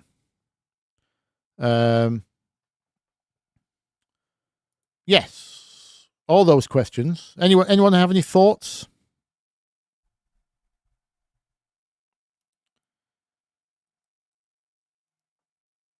I should be a 24-hour service. But when would I sleep? Please let me sleep. I need sleep. I like sleep. I'm in my 40s now. It's like really important. All these horrible things start happening if you don't get sleep. Like you put on weight for no reason, even if you're not eating anything. And then things start to hurt. It's you start getting those hints of age. In my head, I'm still in my 20s, right? I wish I could do 24 hours. Ideally, I want a team, but we're still at that, the YouTube videos at the moment, even though there's hundreds of them and there's millions of views every year, I think it's about 700,000 views a month is what they clock. That's the equivalent of about $250, £300 for the month. Is what that brings in like current advertising revenue. So unless I start taking on sponsors or people are willing to do volunteer, then I can't. It's not enough to pay anyone for any reasonable amount of. It's not enough to pay me really for a month's work. That's kind of what I would charge a day to a client. Well, minimum. Sometimes, depending on the job, it might be 10 times that for a day's work from me. But yeah, it's not enough to pay other people. Basically, we're still in that awkward phase where I can't grow the team because there's no money there to pay anyone. But I don't have enough time myself to grow the operation in terms of scale it with by making a course or doing more live streams, or you know what I mean. So. Sleep when you're dead. Yes. I mean, that used to be my attitude back when I was like kind of starting my career in music. I had my day job at the music shop where I sold Cubase and Pro Tools and all those kind of things, and Aphex Oral Exciters and SM57s or whatever. We also did guitars and PA speakers and lots of other things. I made it my business to know about everything, as you could probably guess from following the channel. So I had my day job there, which paid minimum wage, despite technically being the head of the IT department. Then in the evenings, I would drive to people's houses and give them lessons on software, one-to-one, for cash in hand. And then in the past that, through the small hours, I would do mixing jobs for money. And I wouldn't get a lot. It definitely what they call burning the candle at both ends.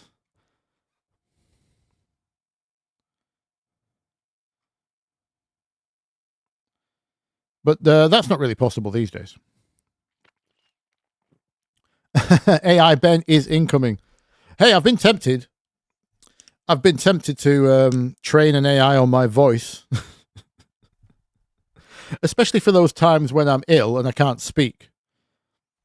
Seem to get ill about twice a year. but it seems to be the current trend. I'm not sure. You notice it more when you have an obligation to produce a video every week. But yeah, just for the times when I lose my voice, I think it'd be really handy just to be able to type the script in, and even if it wasn't as endearing, I don't know if my voice is endearing. I'm not sure, but some people seem to like it. But even if it wasn't exactly me, it would be the educational content would still be there, right? So, but I'm too paranoid about what that AI would do with the training data, because I'm sure it would be sold on or used somewhere else, and then next thing you know, your identity's stolen. There's a Bthelick 2 channel appeared on YouTube, and it's churning out content faster than you could ever churn it out. So it'd probably be the end of my career at the same time. I'm not sure. Not to mention the trust that I would lose amongst the audience. I mean, obviously I would have to communicate the fact that I would be doing that. I would declare it to be an AI voice, but yeah, I don't, yeah.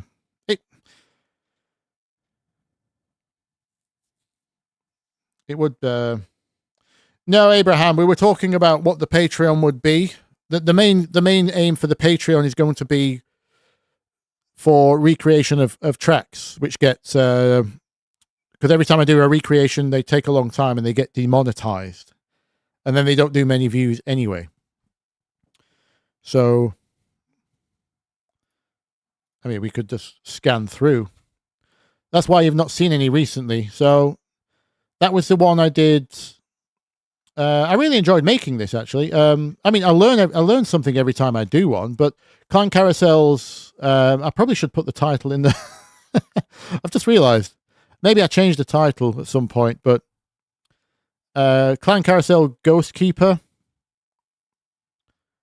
I made Union Jack, Red Herring, Halloween.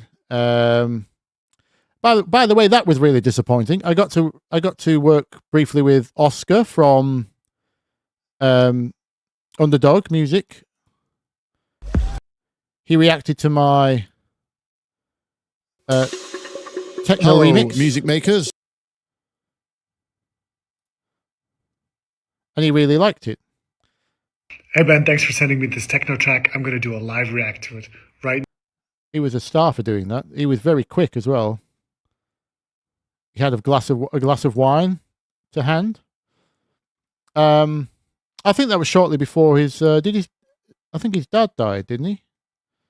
He took a bit of time off. He's back. He's back with a vengeance, though. Good to see.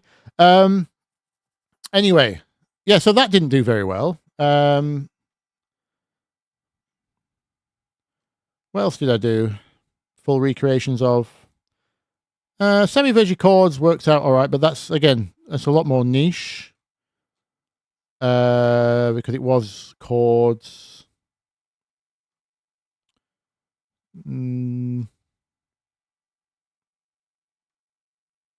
Strings of Life, one of the most important tracks in certainly techno's history.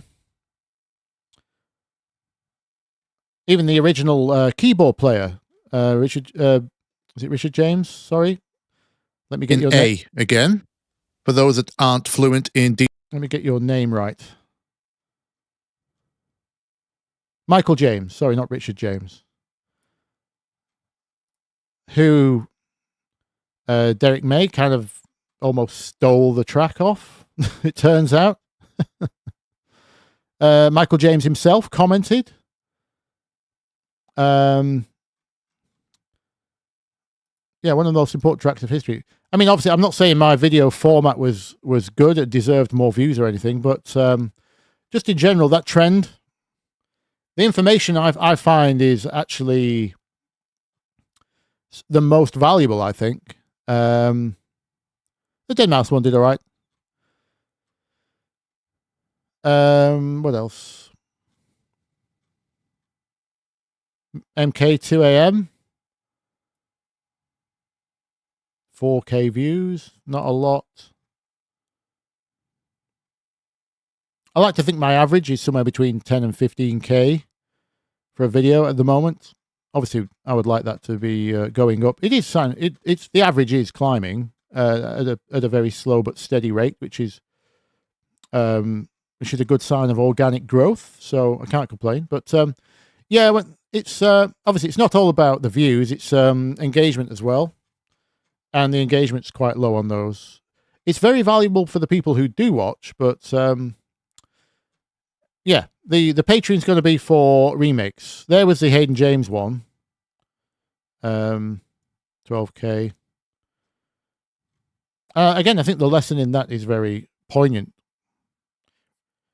which is why I titled it "Even If You're Not a Fan of Hayden James," because I know a lot of people won't be.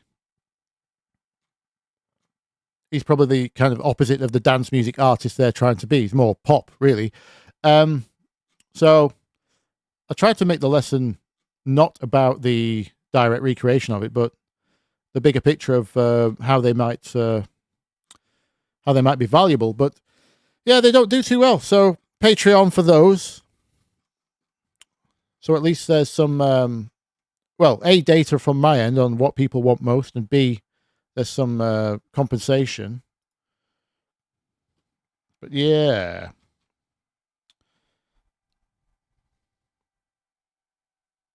What do I think of Melda's free plugins? I think they're excellent. Start again. A large portion of them not much different from the stock plugins of your DAW, probably. But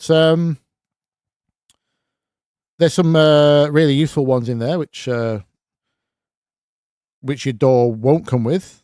The M-Auto pitch is a reasonable auto tune, although 6 samples spot on is probably better than it.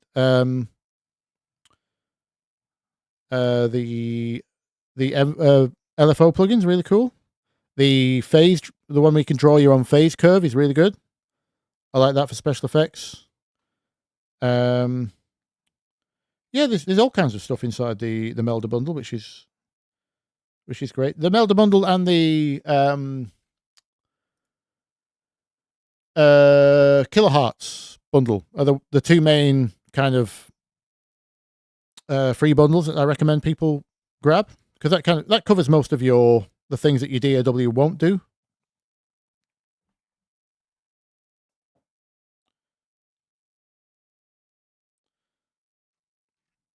Yes, Connor, I will be using, well, my manager's certainly using AI every day now for helping with all kinds of admin tasks, but we will be leaning on AI somewhat to help design the course. Again, I was talking about earlier about keywords that I don't know what the term is for a certain musical trait, because I'm a musician. I won't know what the DJ term for that is. So I'll use AI for things like that. And obviously we can get AI to scrape other people's courses and reactions to courses to find out what was valuable from those and what's not. Yeah,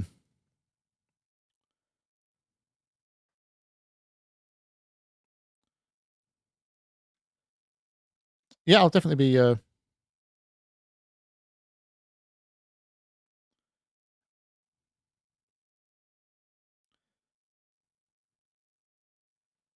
sorry, just reading your other questions. Is MK back at number 1 in the charts? Here's a question. Who still pays attention to the charts? Any of my audience? When's the last time you looked at what was number 1 or top 10 or anything?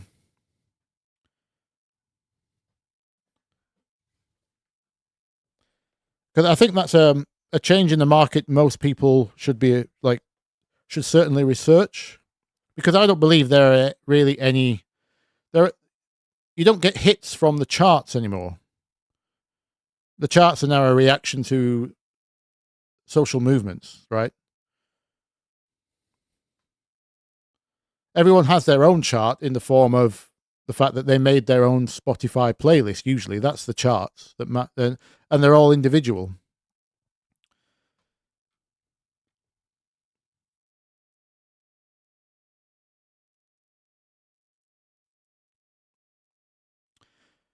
My back catalogue is basically a course. Yes, it is. Yes. I mean, you could argue for those that haven't like completely absorbed all of my content, the most basic form of a course is just putting some of those videos in the right order and maybe slightly adjusting them so they're all on one particular genre path, like you know, the just about trance or house or whatever. That's one basic version of a course, is just a repackaging in a good order with steps to follow. But the content maybe already exists. And then the payment for that course is basically just, it's a donation for convenience, I suppose, would be the transaction there. 'Cause I don't mind pay for convenience. It's like people have asked me, that's a good example actually. People have asked me for like all of my Vital presets. Because obviously I do create, I'm always creating stuff. I don't always remember to save things actually, but this list is pretty big now. And it's all kind of contextless. Like, what's a ring mod acid ARP? Who knows? I don't remember. Apparently it's that. Let's play something.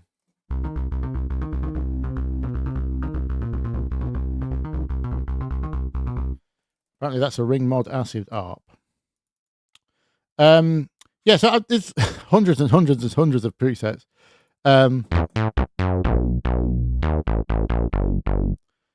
What's LCD? LCD sound system, I presume. All right, that's yeah. But as you can hear, they're kind of all over the place in terms of like levels, and some will have effects on, some are just raw. Because I'm expecting to put my own reverbs or delays on later. So there's not the contextless, they have less value, but what I don't have is all of these presets in one place. And some people have asked me, can I just have all of your presets? To which obviously our first response is, are they actually that valuable if you don't know? Because they're not necessarily useful, they're just random. They were for a particular task.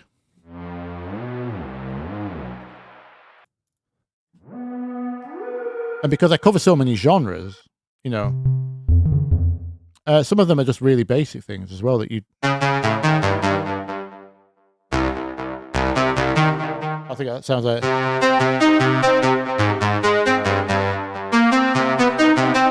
How'd you play that line again?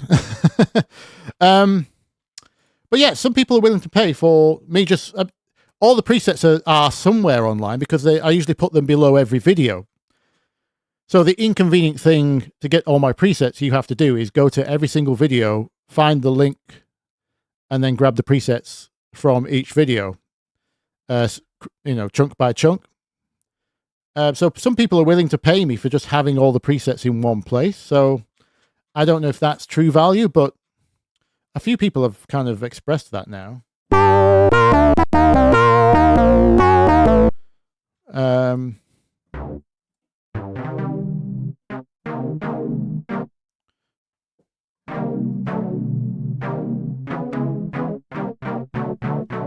I suppose it's kind of disclosure. Didn't sound that disclosure to start with.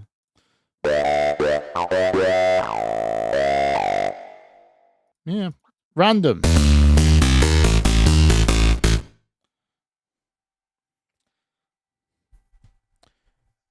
The song is Sweet Dreams. Oh, Igor's just beat me to it. Thank you, Igor. Sweet dreams are made of this. Demonetized straight away. I've just sang it, so that publishing, the entire revenue for this video now has to go to the publishing of Annie Lennox and Co.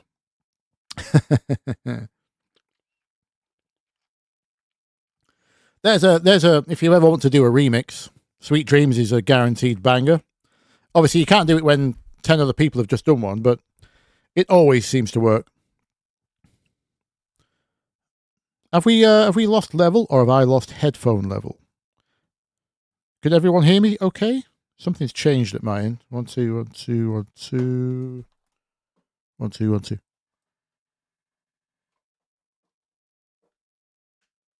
Bear with me.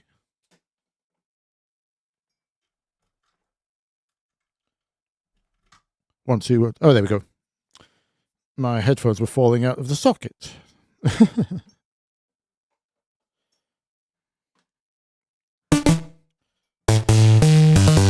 like that sound. What would you use that for?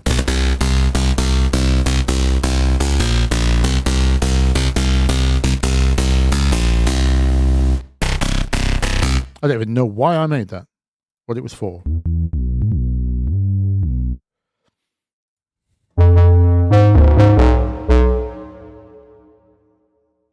See, a lot of these would need tidying up. Like that bass is not supposed to be polyphonic. That needs to be monophonic because it's got a long release. So that playing notes in fast succession doesn't overlap them, which causes headroom problems and distortion.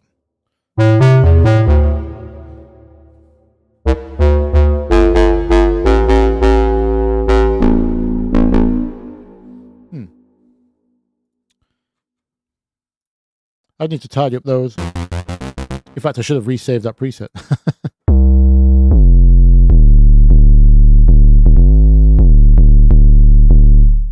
Oh, someone asked me recently how to get an 808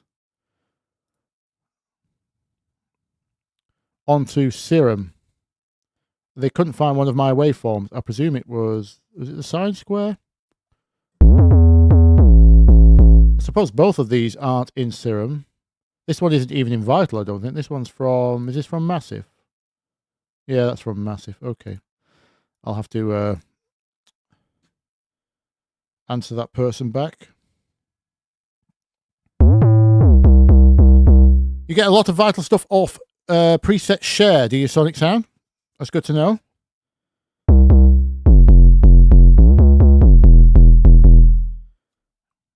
Just name it Bthelick's Random Vital Pack. Yeah, I suppose. That would kind of make it clear. Hello to Unique from Romania. Welcome.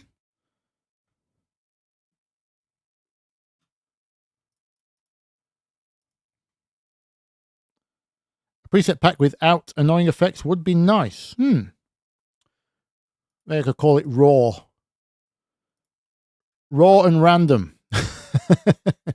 I do like a bit of alliteration. Alliteration? Alliteration, yeah. Raw, random and raw, something like that.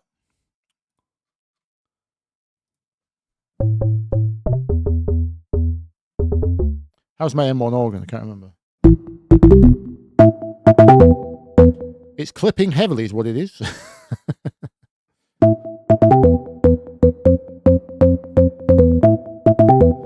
It's not bad. You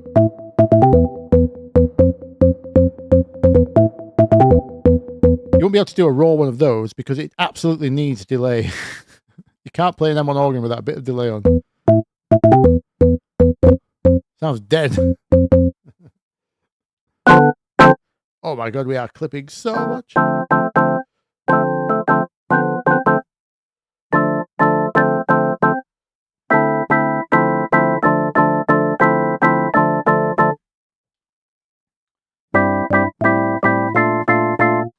How's it go again? Anyone remember? I've only done a video on it. I should know.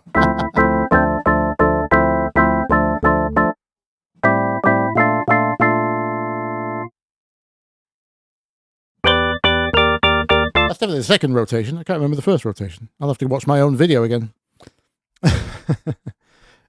It sounds like an organ. It's not a great house organ, but it's probably okay. Could do with more attack, I think. See, a lot of them haven't got macros mapped.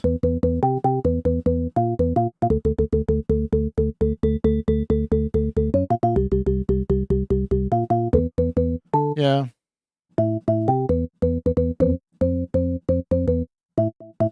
See, you just need delay for that line.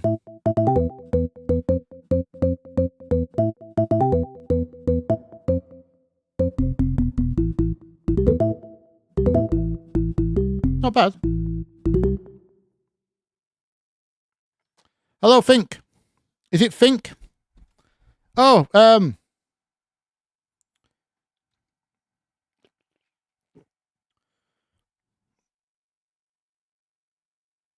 Hendrix, by the way. Yeah, I'm going to make a note of this. A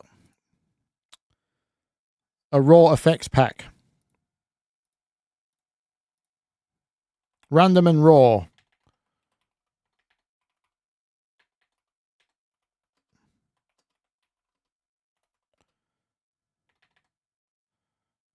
Preset pack.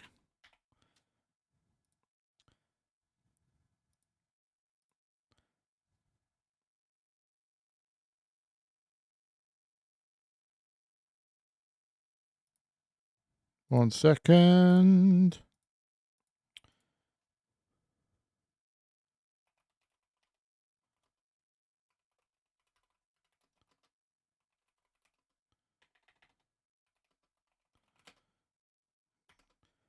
There we go.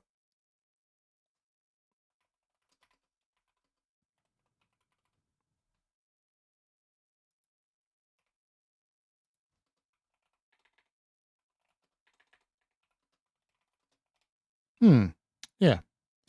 Okie dokie. Oh, thank you for the 5. That Canadian? Yosef. Would you possibly be able to show me how to make the fluttery synth at 57 seconds of Opidan's, oh, I can't, it's bringing up a menu of it. Yeah, Opidan, Lose My Head. Always been a tricky synth. Autopan, question mark? Hey, you could probably do it with autopan. That's how some people do these stutters. Well, without using the autopan bit. If you take the width away, it just becomes a tremolo. So it probably will be a tremolo. Let's have a listen.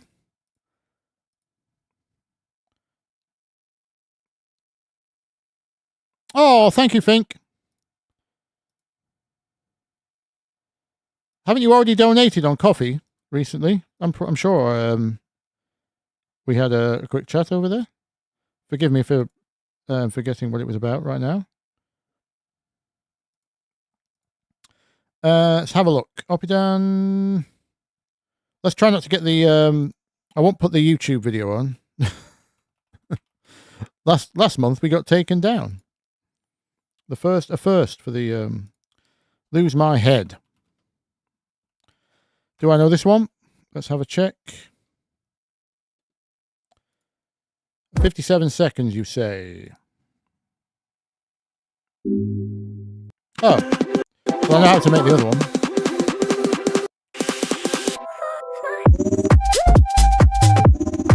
Okay.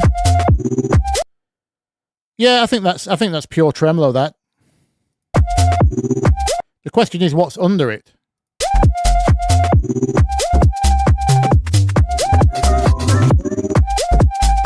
Both of those sounds have got tremolo on, I think. Although the one is, the synth you're talking about is a lot more higher percentage. Like it's almost going to silence, isn't it? Oh, there's a sound. Is that the same sound? I think it is. I'm hearing bit crushing and tremolo. Tremolo just means volume modulation, by the way. So yes, you could do it with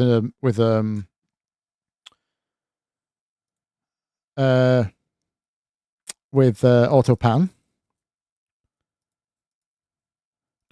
It sounds like it's at either, are they triplets? Let's slow this down 1 second. It sounds triplety, that, doesn't it? Very fast triplets.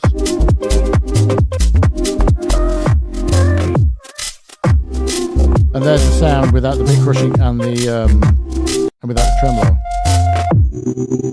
Yeah. Those are 32 triplets. Sorry, would it be no, it might just be I'll have to check.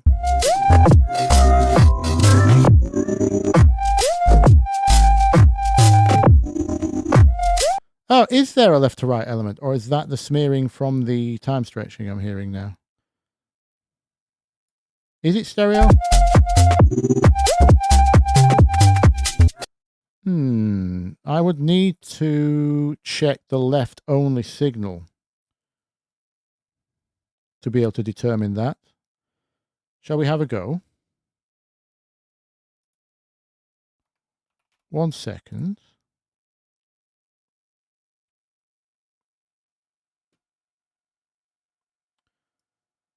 Let's grab you as an MP3.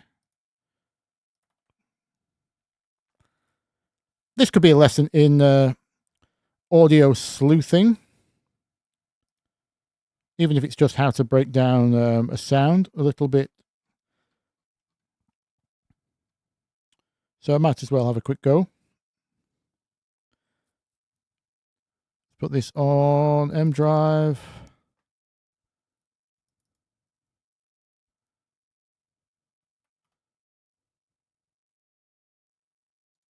New folder, please.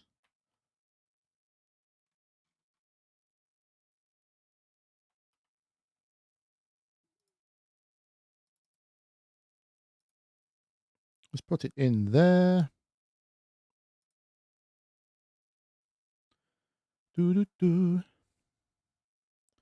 Let's go back to my chat window.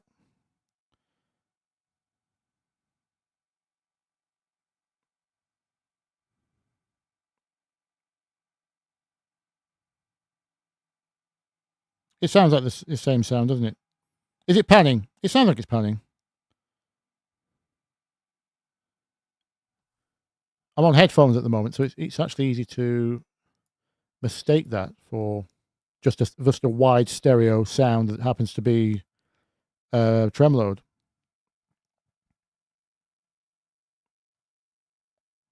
Audio forensics, yes. Right. Let's have a listen. What's the sound? That's the question. It sounds almost square-based. It's quite fluty sounding, isn't it? I can hear a major seventh and some bending.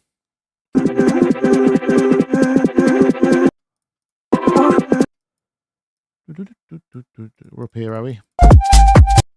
Here we are. Oh, we don't even need to sleuth with audio tools because we can see it here. So something is panning, but not completely the volume, because we can see quite a healthy signal in both ears, but it does peak in. Does it peak in opposite ears? It doesn't really. Let me go back to my original plan of listening to the left side only.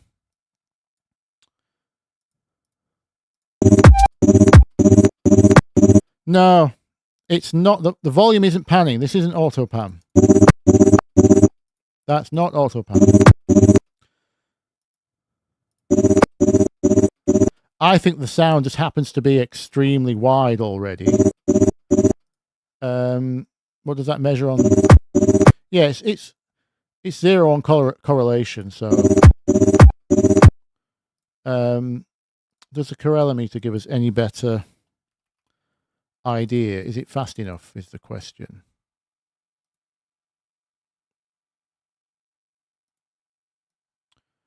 Sorry, still getting used to Ableton 12's new menu. Average time.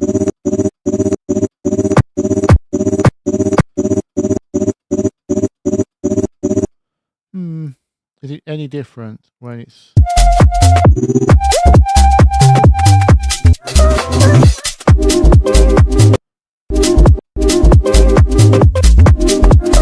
delayed, isn't it?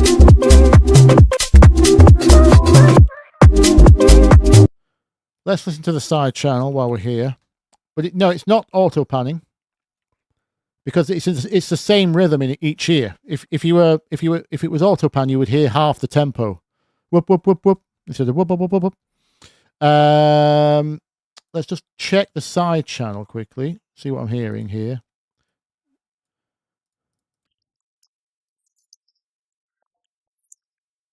It helps that this sound stands out, because here's a production trick for you. Not only does the sound stand out in terms of its sound design, it's practically the only stereo element of the track. You can hear apart from the snare, the clack, rim shot, whatever you want to call the clap. and a bit of the shaker and a tiny bit of the lead. Everything else is mono. So what do we get in mono?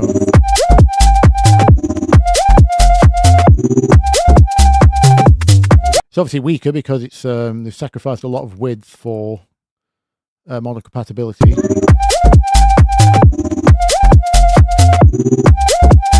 Which is fine because it's on its own, so you can still hear it.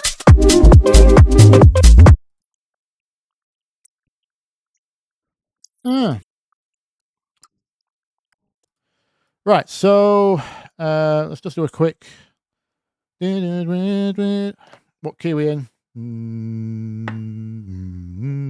That's one, isn't it? It's a 6/4, 6/4/1. It sounds like it's going around.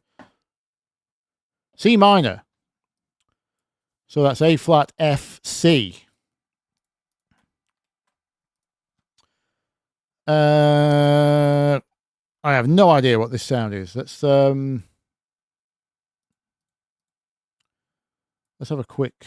Let's get a quick loop of it. So that top is a G, right? I'm hearing. Yeah.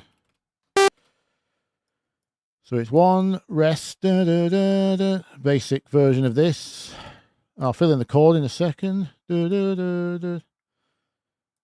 Other way.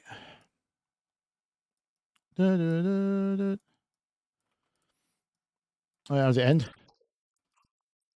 Oh.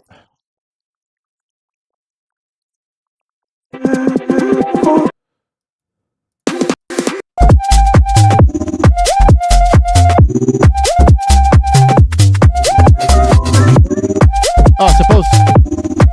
No, I'm confusing the second half that joins the lead. The first half doesn't have the melody, does it?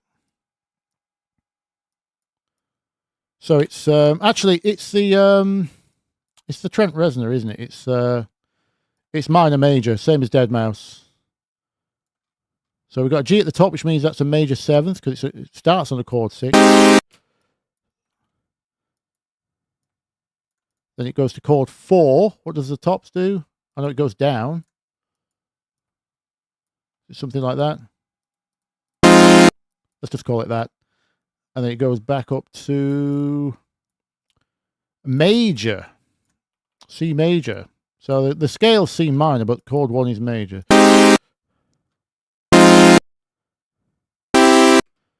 Don't know what the voicing's like for that C major. Are there any sevenths in there? None of this matters. I do like to have it similar to the original though, so we don't get distracted.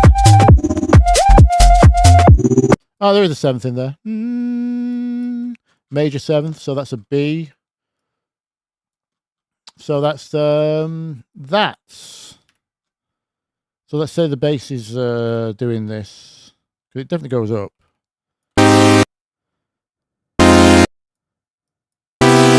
Yeah, something like that, I think. And there's definitely a square in there. Let's do filter square. Oh, let's just combine a couple for now. Let's try.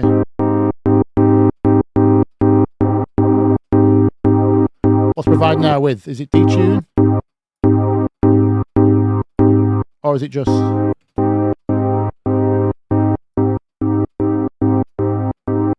There was a tiny bit of bit crushing on it, wasn't it? Let's go Redux.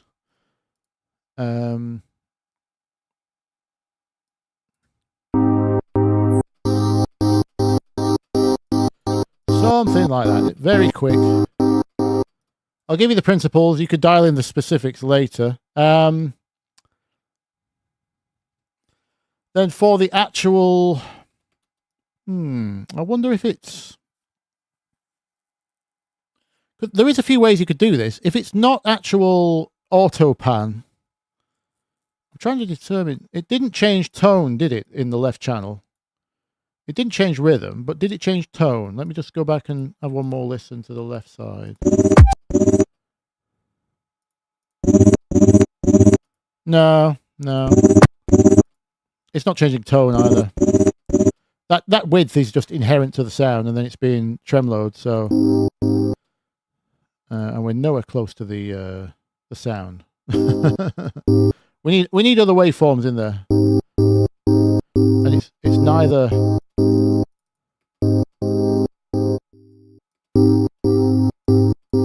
Yeah, I don't think it is detune. I think the width might be coming from. We'll see. Actually, what range was that?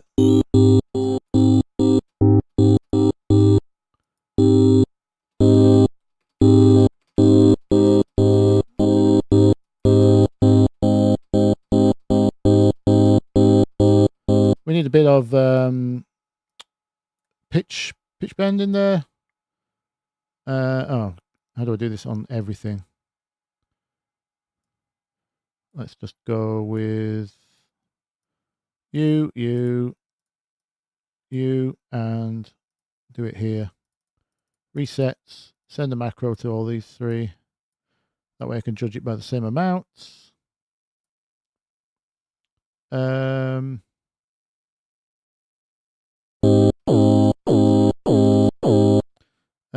other direction, sorry. -1. Enter value, -1. Enter value, -1. Something like this. Whip. The old whip.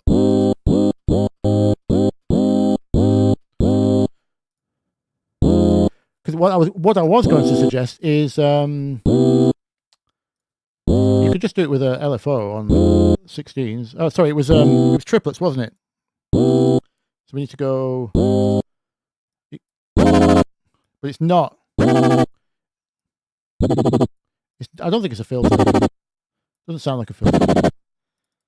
So it's just a volume, just tremolo. You either do this with an effect, or you can do it in the synth.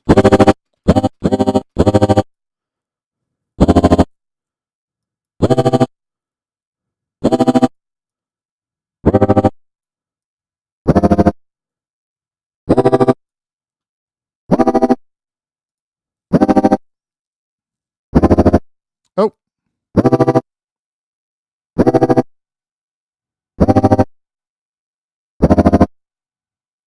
Are we back? Are we back? Did the stream go away? My screen my stream just completely went blank. I had to start again. Are we back? Everything okay? Did everyone see what happened?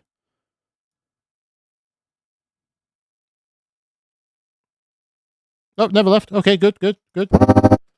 I was concentrating on making the sound, and I looked over and it said or snap. It says your page needs to be reloaded. Okay. But yeah, was it Yosef? He wanted that? Yeah, it was Yosef. Does that get you in the right direction? So it doesn't have to be it's 16th triplets is the timing on that. I don't know how the actual, obviously there's a tiny amount of bit crushing only when it's being tremoloed though. I'm not sure if that's part of a multi effect, but you can do it with auto pan if it's not panning, if you know what I mean by that. So again, you set this to well, it'd be 24s, which is a 16th triplet. Confusing, I know. And then take the phase off, so it's all one. Same thing. This is just volume automation now.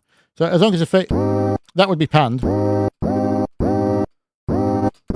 it's not that. It's some kind of. I'm not sure if the width is just like just throwing a wider on it or something like that, or if it's actually more. There's all kinds of ways of doing stereo width. The fact that it wasn't super mono compatible made me think it was either just extremely loud width or not mono-compatible width. So I'm not sure. Where's my wider gone? Oh, it's not VST3, is it? Mine's VST2. So it could just be that.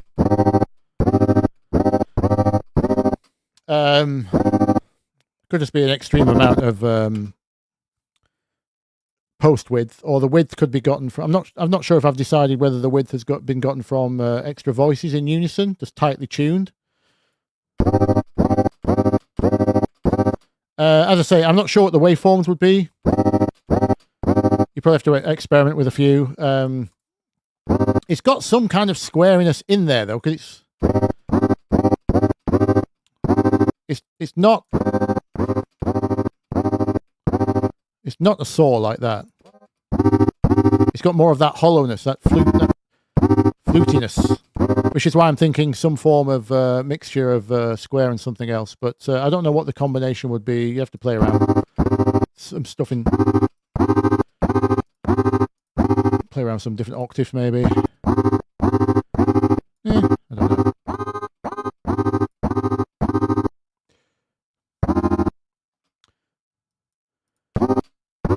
Or maybe not.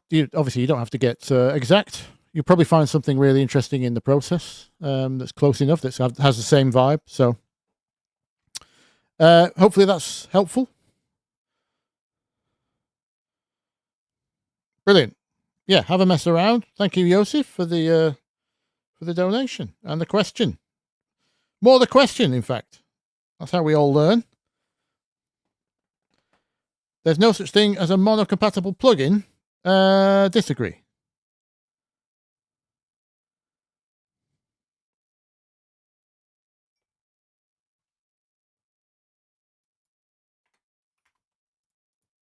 I take it you're talking in some kind of technical term, because if I just EQ this sound equally in the mids and sides, or equally in the left and right, that does absolutely nothing to change its mono-compatibility. So it is 100% mono-compatible, because the sound is, in terms of its mid to side relationship, identical. You lose nothing in mono if I EQ this. So this EQ is a 100% mono-compatible plugin.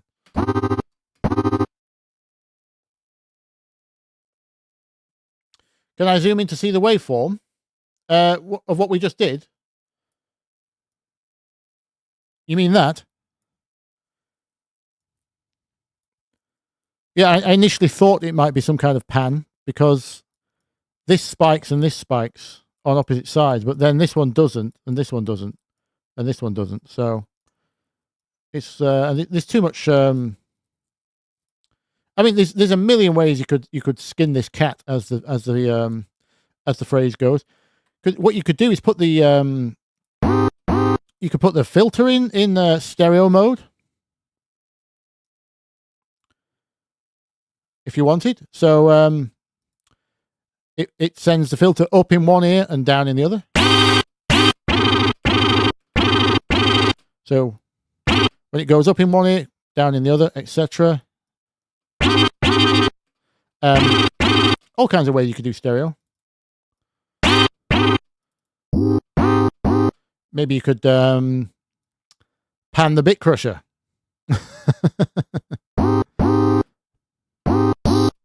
Or have the bit crusher only be on one side and have that swap.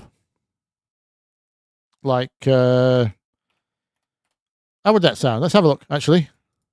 This isn't what they did, by the way. I'm pretty sure the bit crushing was consistent across the channels, but I just want to hear it because now I've thought of it. Also, it's a nice taste of how to be creative with your own sound. So 1/24. Let us split this sound into left and right. So let's just grab a couple of utilities. This is how half my racks get created, because I just think of an idea and then we're going to have to go -6 in each channel, because that would be the same volume twice. One left. Sorry, it's top one left. Let's do that. Top one right. Let's put the bit crushing on one of them only. Pan it across. And then we map this. And then we add another map.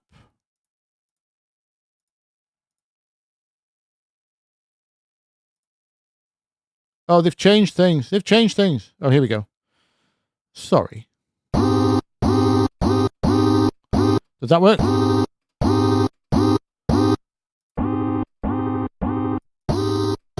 think that works. I need to listen to one side. Is it actually working as intended? It is.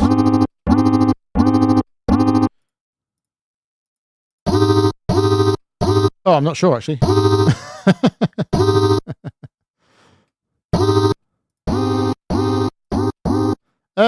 Oh, let's get rid of you.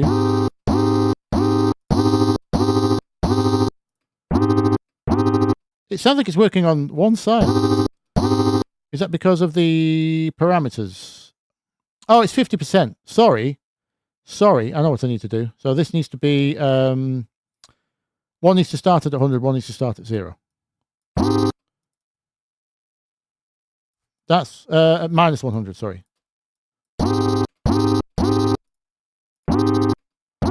Is that correct now? Yeah, there we go. So now the bit crushed bit is the only bit that's panning. There's all kinds of ways you could do that. I think I made I once made a pan EQ just for laughs. I can't remember. What did I call it?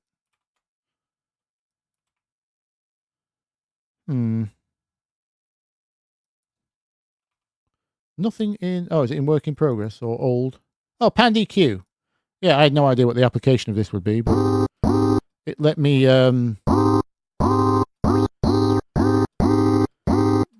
play with an EQ band and then pan it. So I could assign the LFO to that. Yeah, not really that obvious. I'd probably have to do it on 2 bands in opposite directions, would I?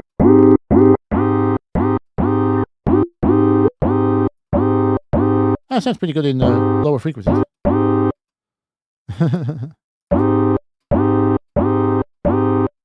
Opposite directions. There we go. Another way of doing it. I'm not sure if that one would be mono compatible. Actually, if panning is fine, you just lose some volume. Mono? Yeah, you just lose the effect. Cancel that, of course. Yeah, anyway. Many applications for playing around with stereo nonsense, should thou wish.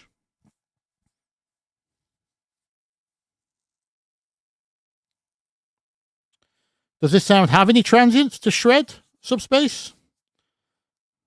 I wouldn't call this sound a transient sound. Or are we talking about something else? Are you involved in the conversation I've lost? There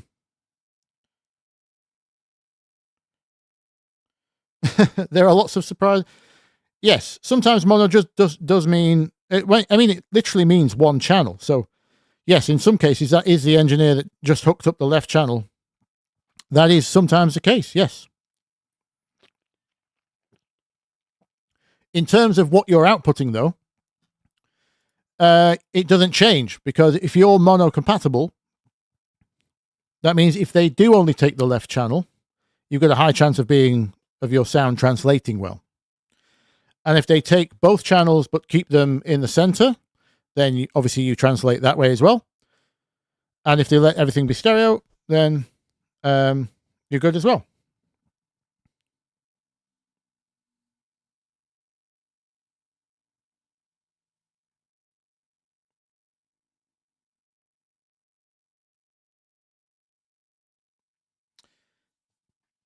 Yes, subspace regarding the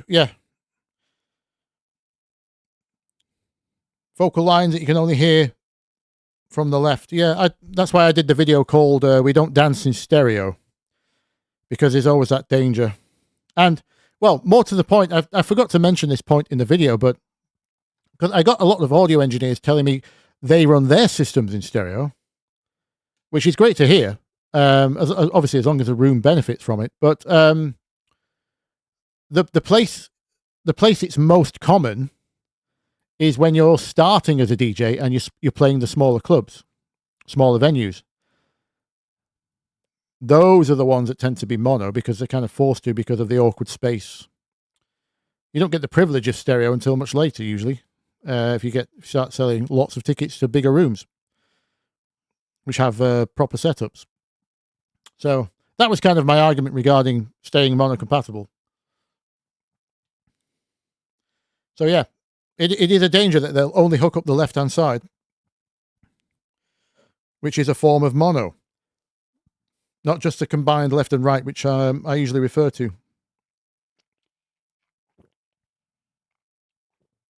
Do I ever use mid-side processing on a sound and use a sound delay on the side channel for depth? Yes, all the time. Yes. If you don't know, my main preferred way of widening a mono sound is exactly that.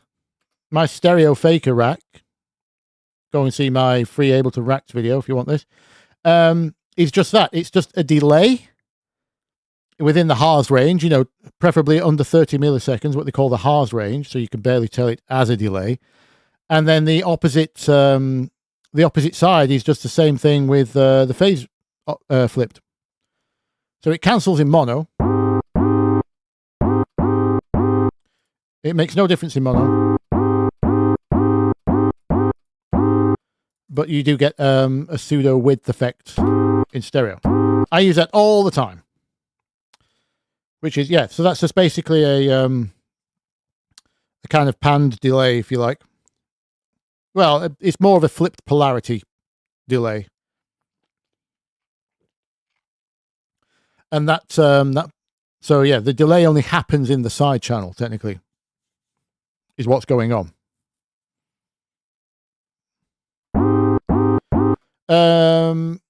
And if you don't have Ableton, then you just grab Voxengo's plugin, which is the same thing. What's it called?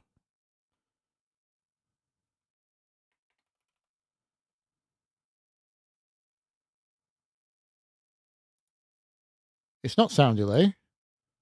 Oh, it's just stereo touch. There we go, stereo touch.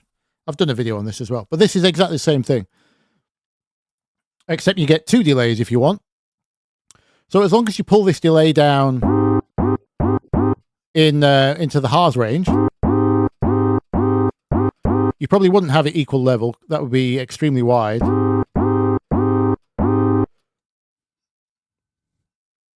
You then have the ability to, if it's flanging, obviously you can take away the tops. Just get your mids from the width from the mids. the width from the mids. I said the width from the mids. Sound like I've got more of a lisp than I already have. And if you want, you can add a second delay. I don't know why. And you can flip that delay phase. So one's going one direction, one's going the other. And again, fully mono compatible.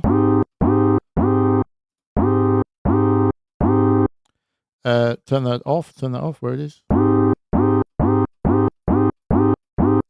it's the same idea.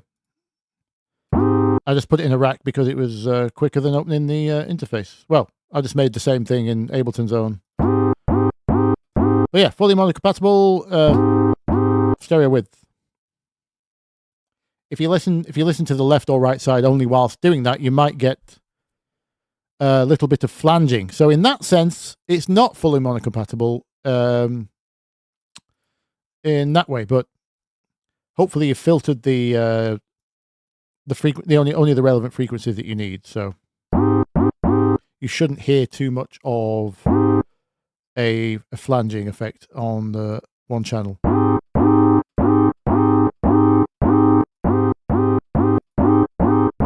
Obviously, we do change tone because we've added on one side plus a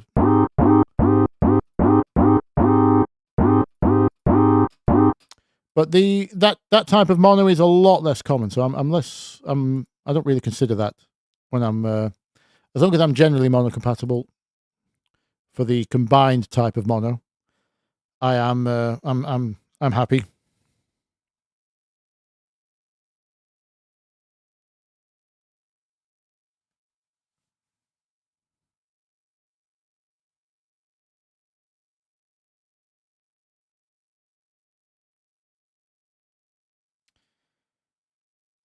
Subspace, yeah, that only works in certain scenarios. Panning left and right. Record it twice is the operative term there. If you just copy it twice, you won't get stereo, obviously. You need two different things, left and right, but then it's not mono compatible. It's no longer a mono sound with, if it's recorded twice, it's two separate signals, panned left and right. If you just take the same sound, copy it, and pan it left and right, you get the same sound back in mono. You don't get a stereo image. You just get it back in mono twice as loud. Well, not twice as loud. You get it twice as loud minus whatever the Doors pan law is, which is usually -3 to -6.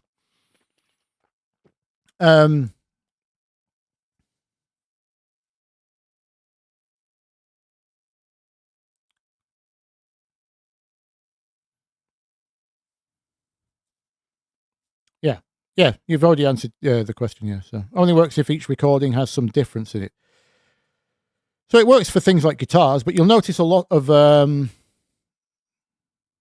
has to be some difference. It's harder with digital instruments. Acoustic instruments are inherently different every time you record them in 1,000 different ways. So it's easy to get two mono sounds, spread them, and then be nice and wide because of all the subtle differences in timing and frequency, and the performance will be slightly different each time. But digital instruments, obviously, you don't want to quantize a MIDI if you're going to do it that way. But anything that's not random on playback will be mostly mono again with a bit of flanging.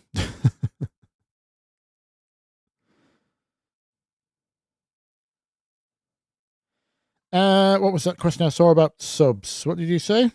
Sonic Sound, would you ever use a sub enhance VST? No, never. To add sub frequencies to do, just do it yourself. What's the scenario? Why do you need to enhance subs is the question. I need to go back a step because I've not had to use a sub enhance kind of plugin for a very, very, very long time. Like when I ditched waves like a decade or so ago, I actually thought I would miss R bass and max bass, but they turned out to be a complete trap anyway. So it was actually a blessing in disguise because I've never needed them since. I've had no scenario where I need to add subs or fake subs that aren't there.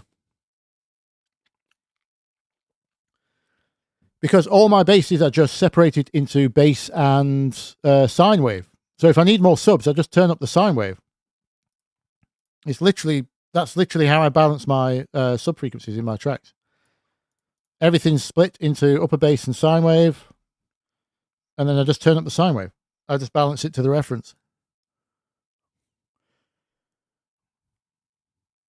So I'm trying to think what other sounds you would need sub content of. Oh, you just mean because people release those plugins, right? Yeah. No, I think it is a gimmick. Yeah, it is a gimmick. I used to use R-Bass all the time and things like that. Oh, well, seeing as we're speaking of BBE Sonic Maximizer, that was probably one of the first examples. I used to use those kind of plugins all the time and wondered why I could never balance my bass and everything was muddy as hell and I could never get as loud as my references. Yeah, because I was trying to enhance stuff that didn't need to be enhanced. Usually just turn it up.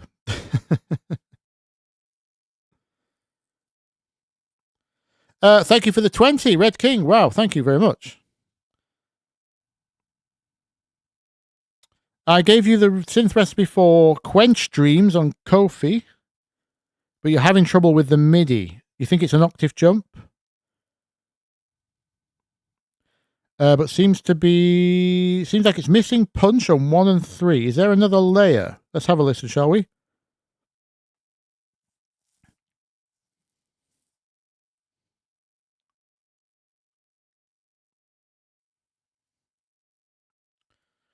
Octave Inflator is another trap, yeah. I actually reinstalled it a few months ago, Sonic Sound, just to check. Because it used to sound like magic, but it sounded like magic when your track was -12 and completely unmastered. And it seemed to get you there with very little compromise. But it's been proven today just to be a wave shaper. There we go, Subspace has already... Subspace has jumped in. Apparently it's been completely recreated on the free Melder wave shaper plugin. And there's a free version of it as well, which apparently is 1-to-1. I've never actually tried...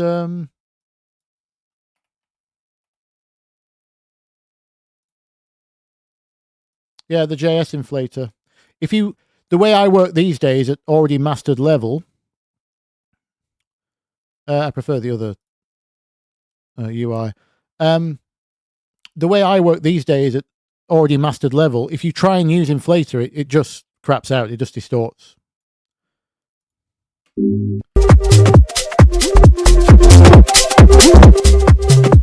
So it's no longer really hear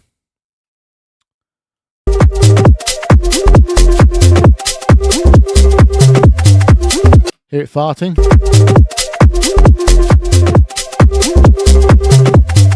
I know this isn't the original, but apparently it's 1-to-1. I need to check it, but yeah, if you're already at level, it's just a wave shaping curve. So nothing special. Let me check this synth for Red King. Quench Dreams. So I've checked this once, have I? Sorry, the name doesn't ring a bell. Oh yeah, this one. Okay. I recognize the cover. 1993.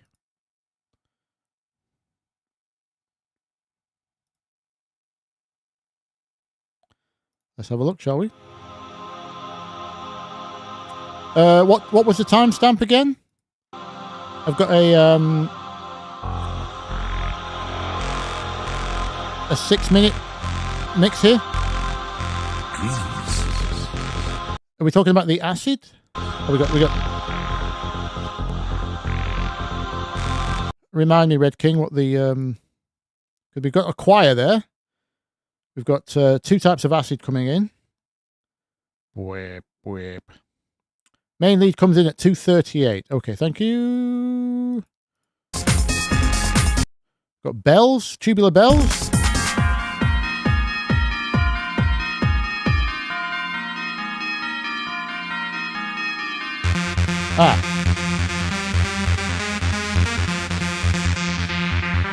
Okay.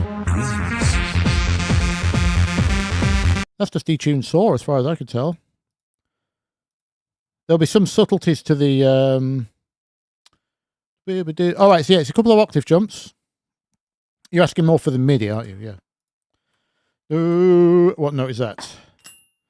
So F minor, I believe. And that note jump is 1, 2, and 3. I don't know if it's 2 octaves or 1 octave. So let's just say some detuned saw.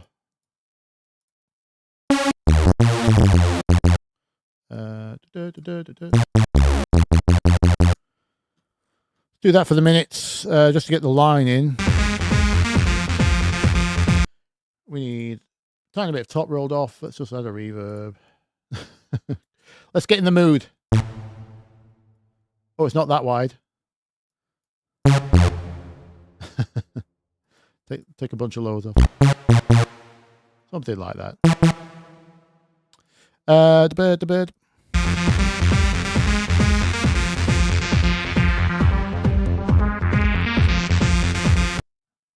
Nice resonance on the filter roll off there. That's not actually that. That doesn't sound like linear filter behavior. So if that's... So our rhythm is this. Short, long, right? Octave. Sounds like there's a little bit of... These are either long notes or there's some release on the synth. I'll just do it like this for now.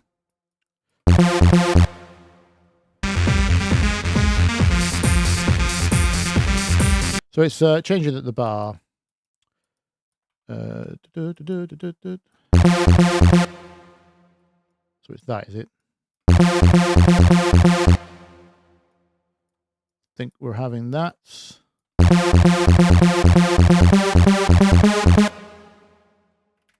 And then the flick at the end to 4. Believe that's it.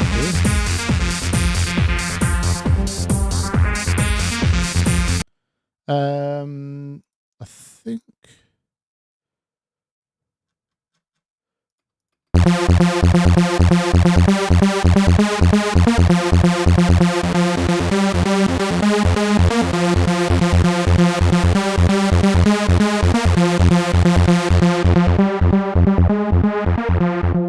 So the lower it gets, the more resonant it gets. You probably have to program a macro or something, or just use 2 hands. So as that gets lower, that gets higher, something like that.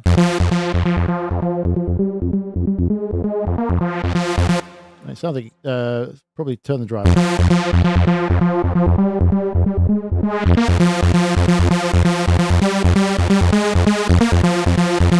But yeah, that's your MIDI. So it's just octave swap. I'm pretty sure it's just that 1 octave. It's not down, is it? No, it's just the 1 octave. It is quite. There's some transient in there, so it's either phase coherence like here,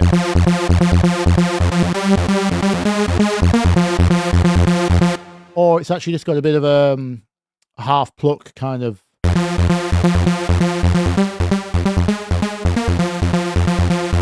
You know, it's a little bit of a spike at the beginning, something before it settles. I can't decide where the transit's coming from, but or you could just always add an extra. You could just always add your own. You don't have to actually do it. You could always just have a tiny. You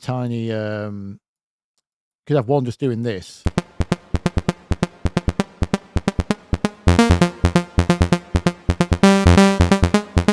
Just doing the spike waveform, or you could even do it on the white noise if you want. Maybe throw that on the filter so it's not as egregious. Find where a good click is. And then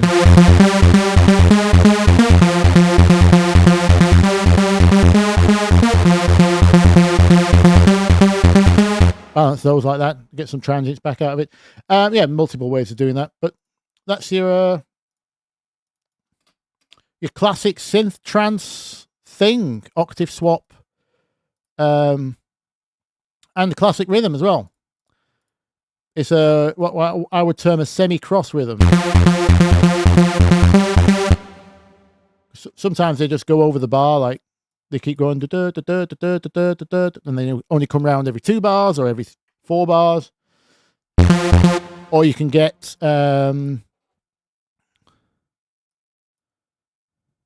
it so it's on the other side of the 3. So it's long short. The other classic.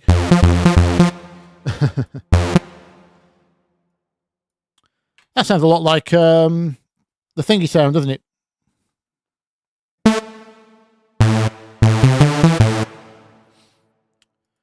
Poor Roger Whittaker. No, it's not Kerncraft, by the way. If anyone dares say Zombie Nation.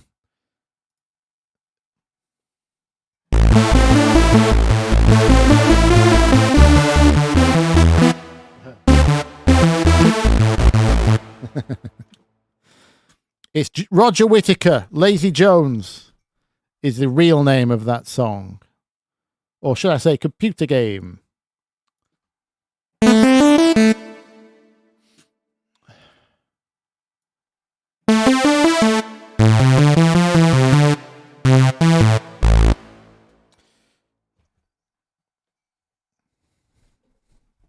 And then it was stolen.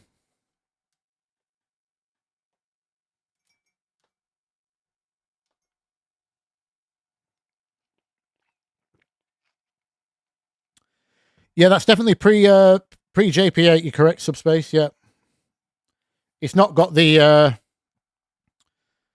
It's probably more single oscillators detuned than it is any unison wouldn't have been available on this. Doesn't sound like that's a unison synth. You can't recreate it identically on Vital. Probably. Stolen by Calvin Harris. No, it's stolen by Kerncraft.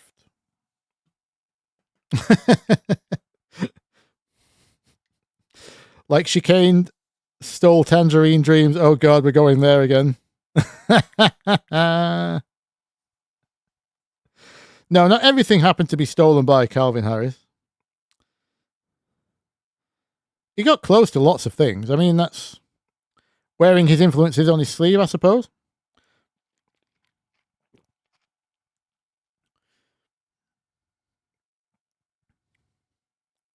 By the Germans. Oh God, Dennis, don't do that. That was me doing Dennis's voice, not my voice. Don't cancel me.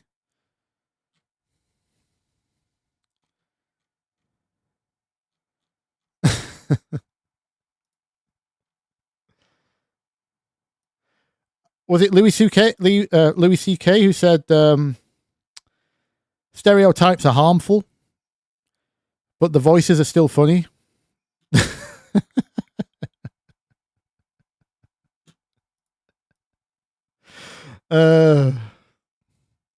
Oh no, what's going to happen to us?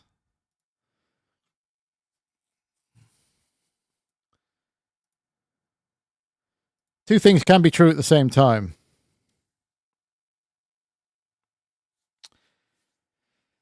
Well, there's an open question, Siebes. What would I do to change it up a bit in general? Like, what, the scene? My music? Your music?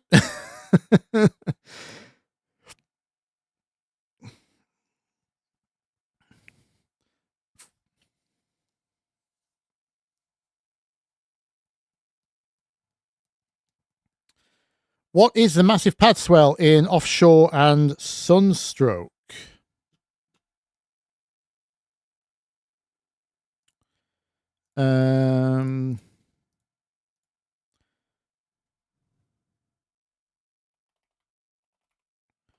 Should we give Nick a bit of royalties? He's clearly hurting for them right now, isn't he?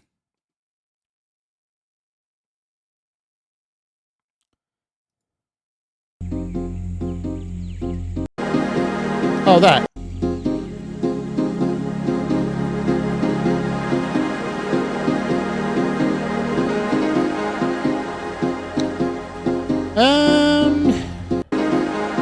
Why is it mono? Was it always mono?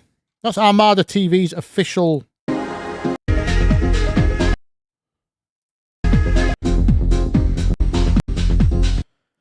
Hang on. You know what? I've just bear with me. I think I have the original stems. What Nick doesn't know about me is that I've worked for several artists that he has commissioned remixes from.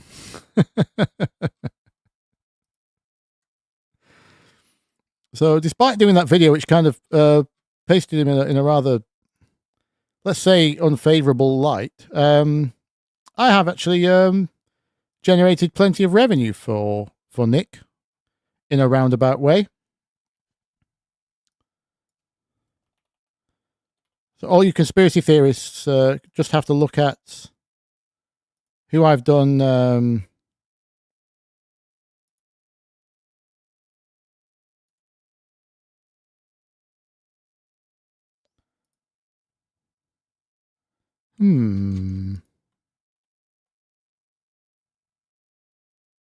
Does it have...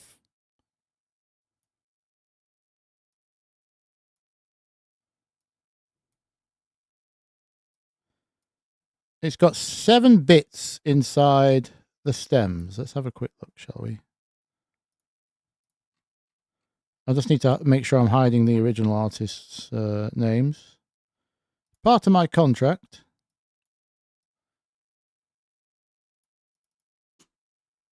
So this was in the folder. What's this?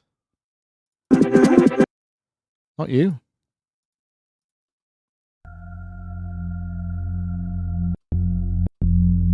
Basically a Reese type.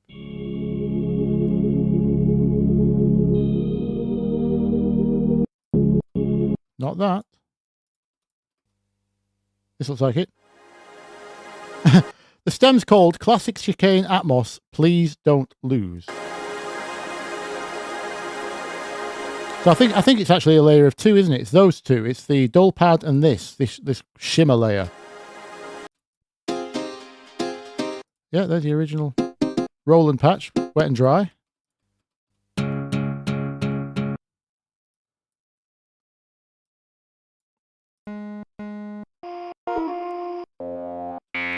Some other bits that were in there. But yeah, let's have a look. So it sounds like a cluster.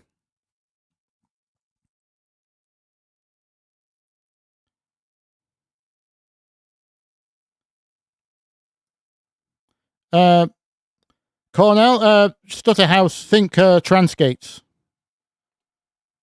Just trance gates used in house is what Stutter House really is, I suppose. Obviously, it's become a genre with its own nuances, its own, like a subgenre. Basically, anyone who's using that gated effect on a lead sound, usually a vocal or synth lead, is kind of Stutter House. Some chords do it as well. So I think these exist.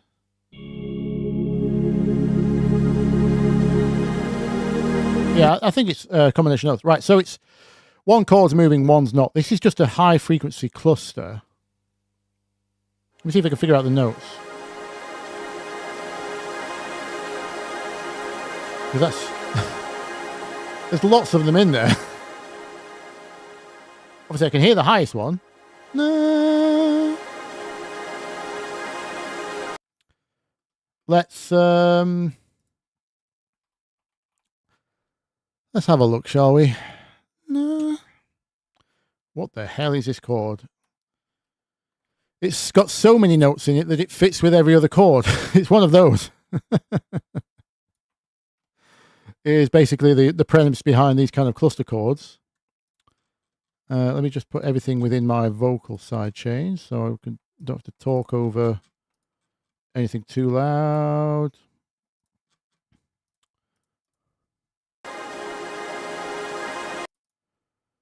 It was in F, wasn't it? I can't remember.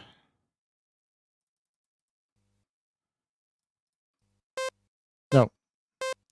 No, it's not. It's in... It was in F.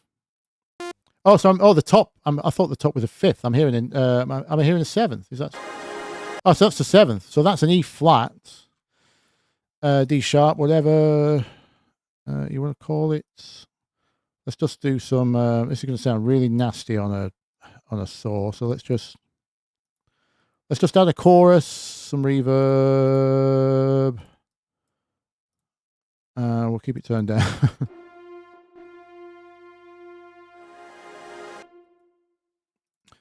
So that is.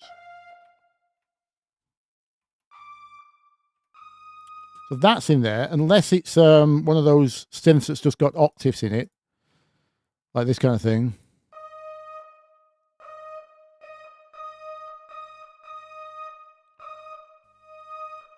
Obviously with slow attack. What else is in there?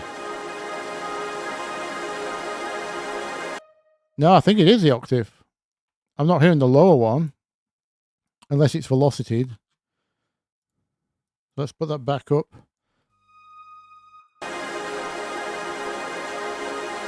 As far as I can hear, it's basically, it sounds like a choir and a strings and a synth pad merged and then faded in very slowly so you can't hear the beginnings. It's probably a sample from a record. I'll bet you. But just processed and faded and looped and covered in delays and reverbs and chorus and stuff. But although I won't say for definite for legal reasons, if you're watching, Nick, allegedly, I reckon this could be a sample, but it doesn't have to be. It is recreatable. What else is going on down here? Let's have a look. So I can hear. No. Where's my Ableton 12? There we go. So that's in there. We'll get to the chord in a minute. Am I hearing the F? No. That's in there, the clash.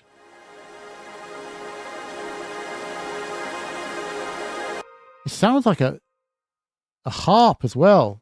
I think, yeah, it's...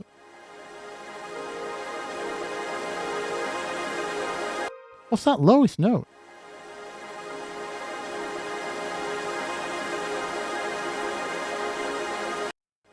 No, it is the B flat, isn't it? It is that. Is it down there, though?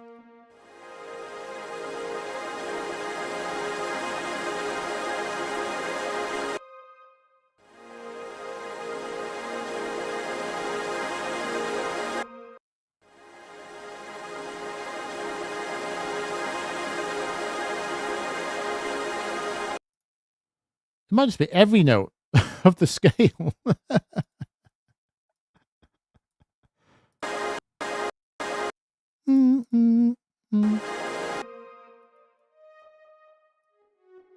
Yeah, I can hear 3, 3, 4, 5, 7.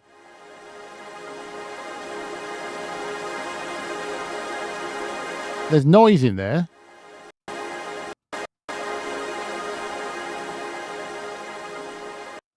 I wonder. Yeah, I don't know. Is it just like... Is it just that repeated across a bunch of... No, because that sounds way too... I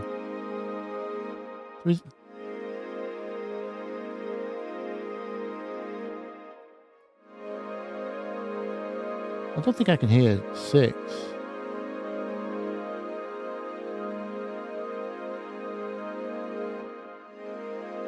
I'm not sure. It's definitely a cluster voicing though, but then you get some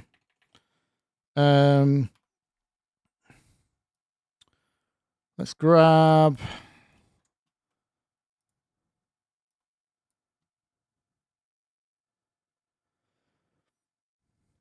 BBC Orchestra.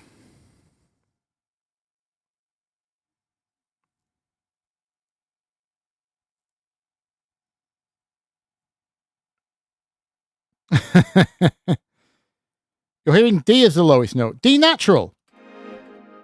D flat.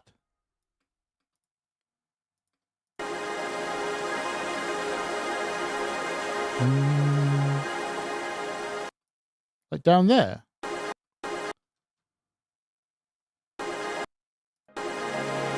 Oh.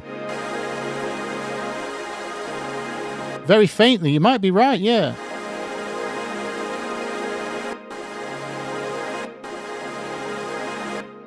You might be right.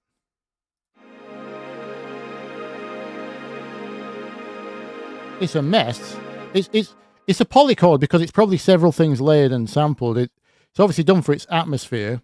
It'll be high pass filtered. Let's get Dragonfly EQ Dragonfly reverb just.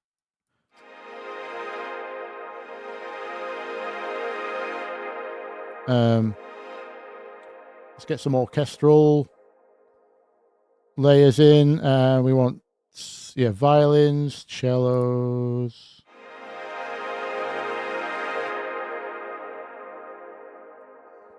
Have I got half decent choir for free?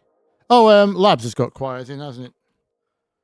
Let's just grab the Labs choir. And then I'm going to arp a harp, which is ironic to say because arp comes from the Italian word for harp. I'm going to arp a harp. Come on, labs, load. Oh,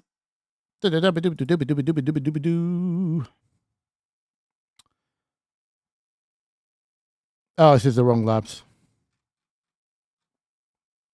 But I will make do. Choir. Load.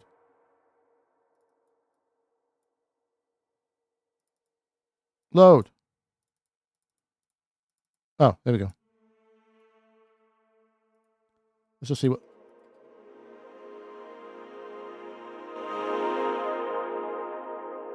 That's not bad. Let's throw some air on that. I can hear lots of breath.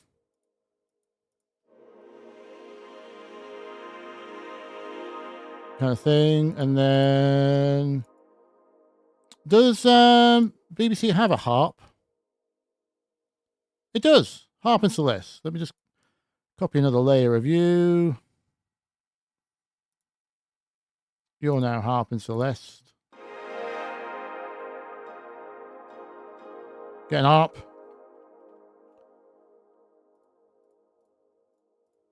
MIDI. Harp. It's going to run up and down whatever that chord is a billion times a second. Up and down, up and down, up and down. I don't know why I can hear this. It feels like it's in there.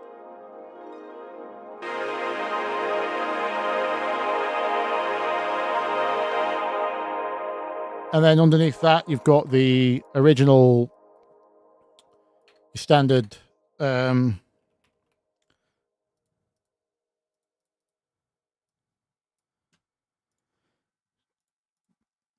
just standard saw pad thing. Let's just do this for a minute.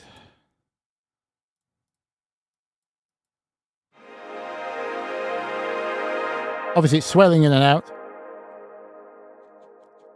And it's 6-7-1 in F sharp minor.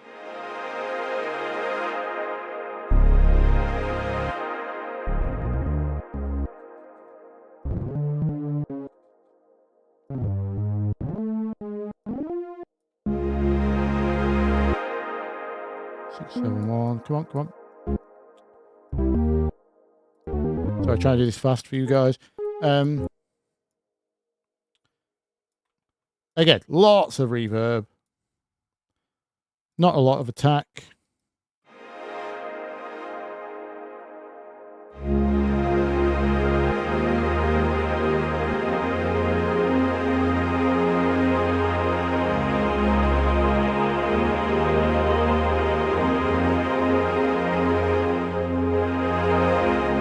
Something like that. How does that sound to everyone?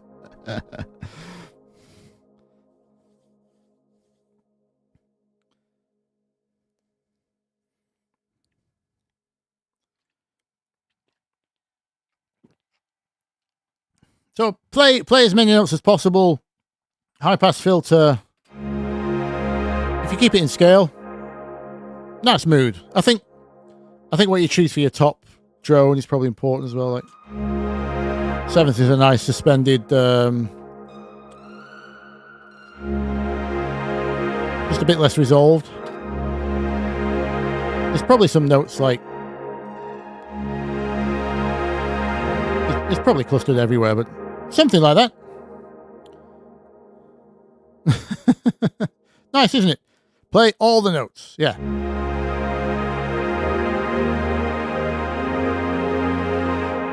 I forgot I had the original stems.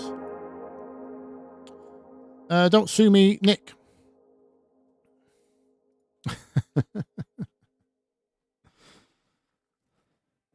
That reminds me of the opening chord of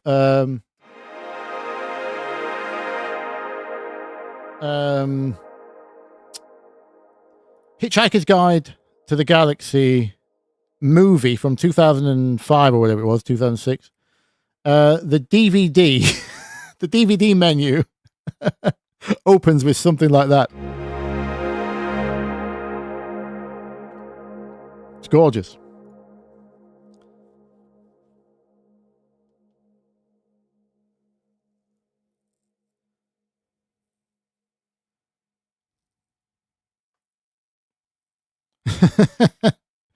Not all 88 notes, just 87 of them. Moderation is the key. Yes, Joe.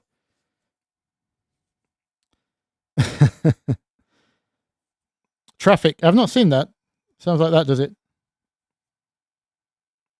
It's probably it's ambiguity of the chord, isn't it? That's what this chord says.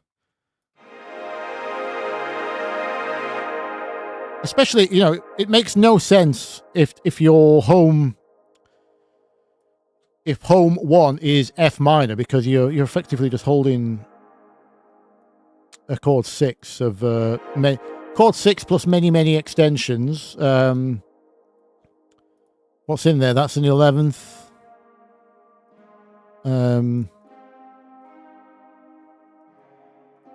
7th, 9th. Yes, an 11th, I think.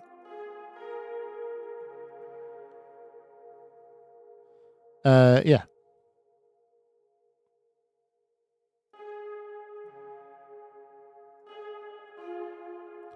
Yeah, because 13 would be the G. Which is kind of nice. That one.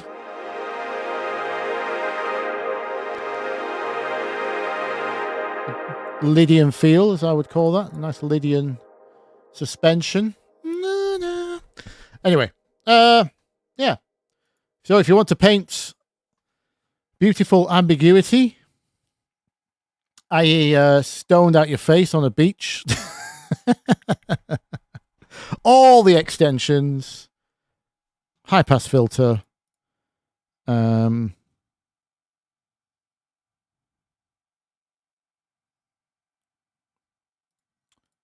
YouTube went away again. A big R chord, yes. R. Needs a 15th.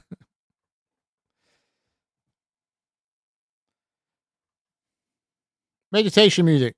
AI sample packs, yeah. That would have been, I think, a lucrative avenue if AI... I think one of the main jobs that would have been lost recently to music would be library music. Going back to the AI conversation, as soon as you brought it up.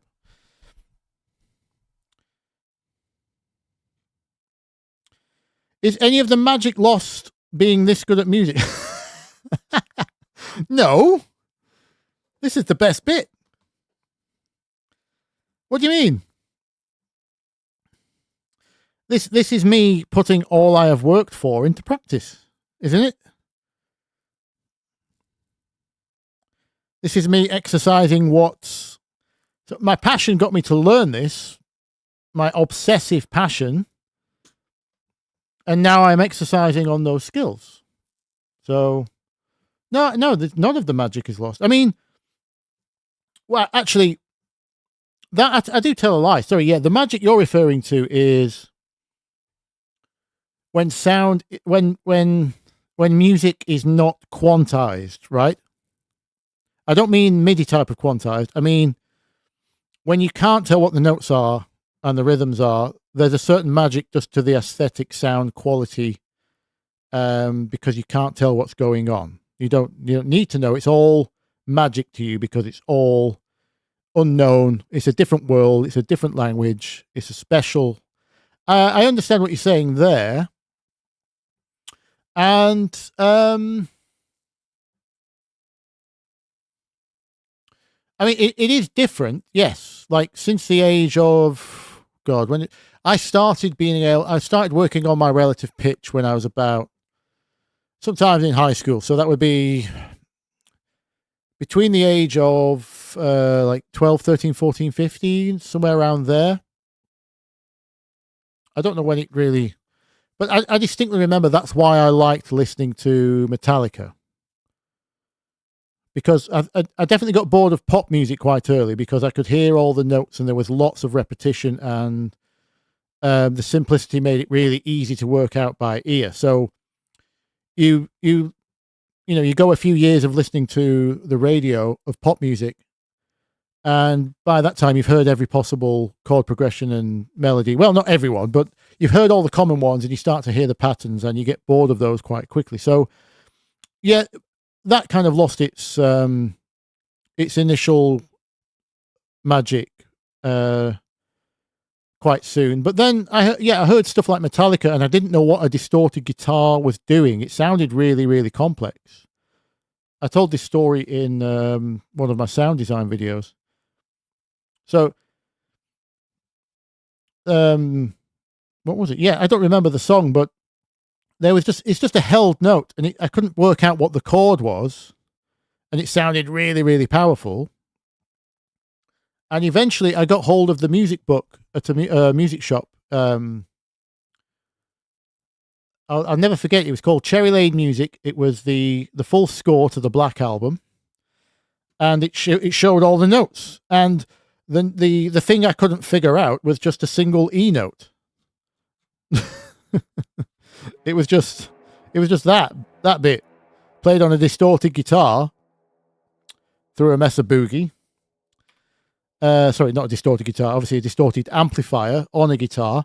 It was just a single E note being held. It was really powerful. Obviously there was a bass part under that going doom, doom, doom, doom, doom, standard rock beat or something. It's probably the opening to like Enter Sandman or one of those.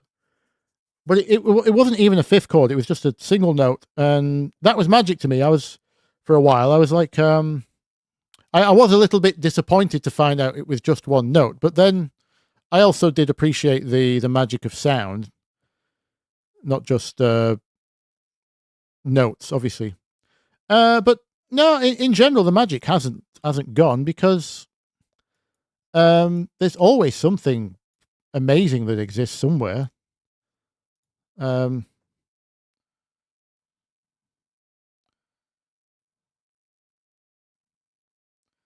Because the other thing you learn from, especially as I crossed over into dance music, I mean, I did all my years of, I did the standard university thing where I was a music snob, and everything had to be complicated and jazzy, and that's the only thing that really kind of satisfied me. And then as I crossed over into a living in dance music, you discover the entire other rabbit hole that is groove production, as in true production, like watching an audience live, marketing. Everything's its own rabbit hole about in a completely different way. When I was a snob in uni, all dance music sounded the same. I couldn't tell the difference between techno, trance, house. It was just all boots and cats. So, yeah, complete other worlds. So that there's still lots of magic that I discover every day, because there's different skills and different nuances to all of this. So, I mean, I just learned something now. That was a nice little ear training exercise in figuring out how to make that thing. I've never done that before. I found that quite satisfying, didn't you? I don't think it takes away the magic. There's always something I'm going to hear that's how the hell did they do that? I mean, that's why I love Nine Inch Nails so much. Nine Inch Nails, most of Trent's synth sound design stuff, or anyone that uses modular synths, I suppose, is always a step ahead of me in terms of how the hell did you do that, or think of that.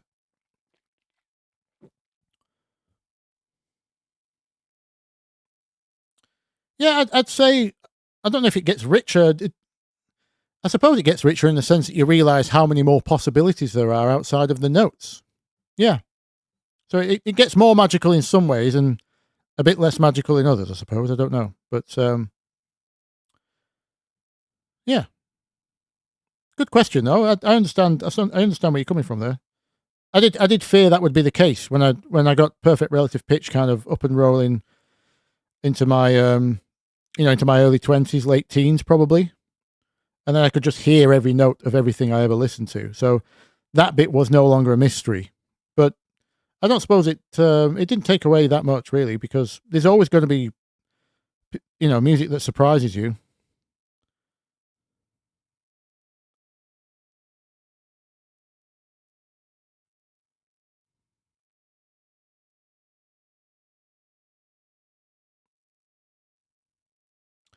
Right, bear with for a second, guys. I am just going to pop to the bathroom. Whatever this happens to be is what you're going to get left with for a second. Oh, it's that one. Okay. Oh, that's instrumental.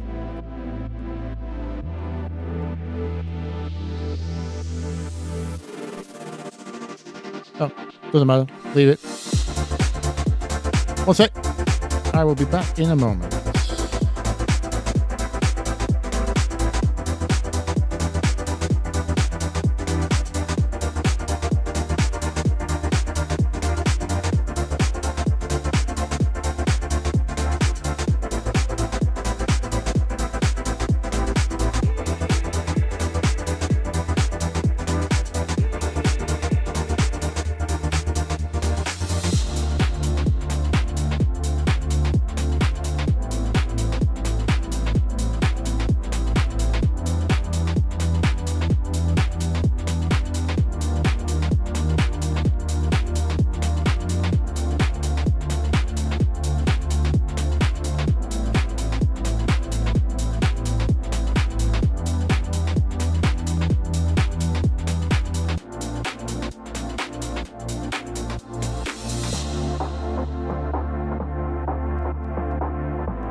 Oh, failed.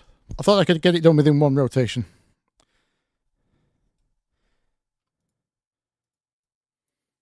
I had been holding that Wii for a while, though, so. All right, yeah, I've got a question for you guys. What was I going to ask? My vocal is back on, isn't it? 1, 2, 1, 2. Yeah, okay.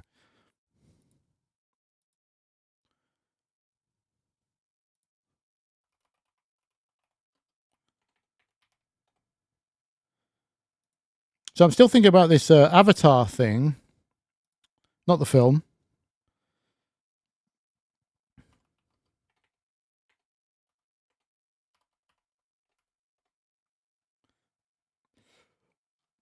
Where is it? So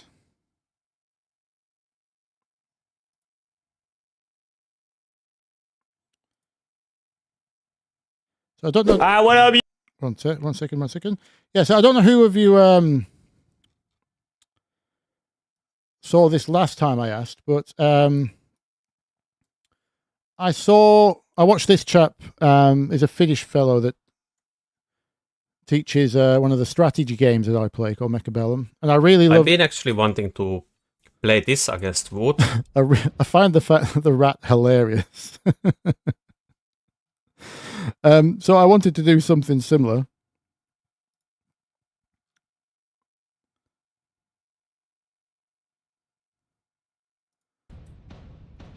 And I was going to do something like this, but then I discovered the Rocket League potato.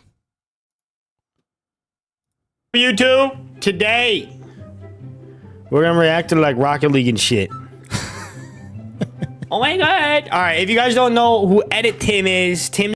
So the question is, rat or potato? Well, equivalent styles, obviously it wouldn't be exactly that. It would, and if so, if whichever we decide, what would be my avatar?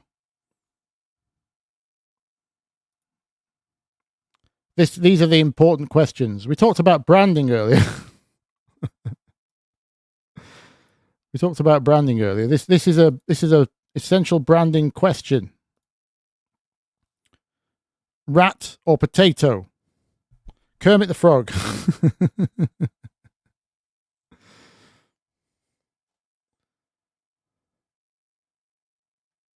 Hi, Steve, by the way. Steve's back.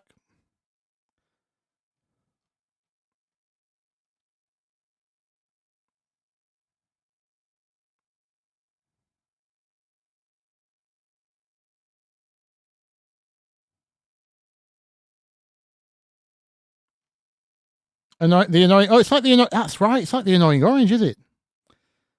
Yes, it is. Exactly. VTuber. Bthelick soon. I think it'd be just really funny. I don't know what it would be. I still kind of like the idea of a goat with its tongue kind of stuck out, a deranged goat. A guitar pick. Now, speaking of branding, a guitar pick, would that... Would a DJ wouldn't recognize a guitar pick, would they? Not that I'm saying the potato is any kind of relevant to Rocket League. Actually, it is actually, because there was a famous channel called Potato League, which highlighted bad players. So, as for the rat with Mechabellum, I'm not sure that's relevant in terms of brand. It is different, though.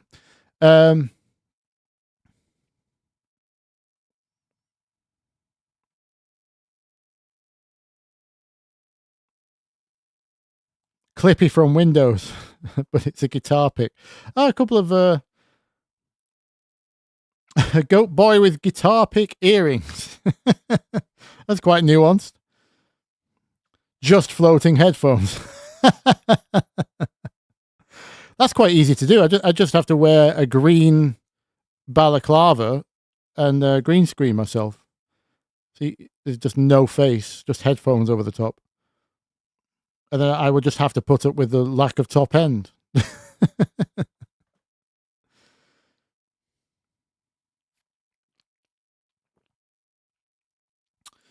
Uh-oh. What do you call a gingerbread man with one leg bitten off?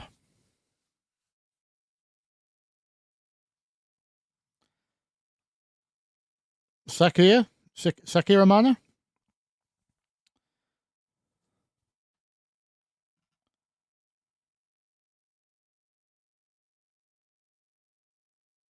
A limp biscuit. Oh.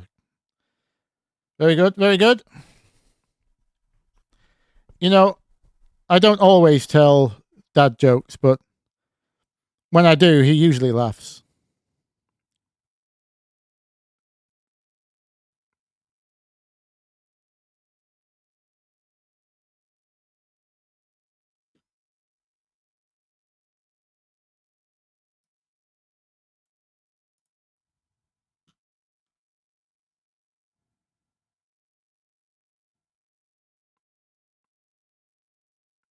They're called Ghostbusters. What's that, sorry?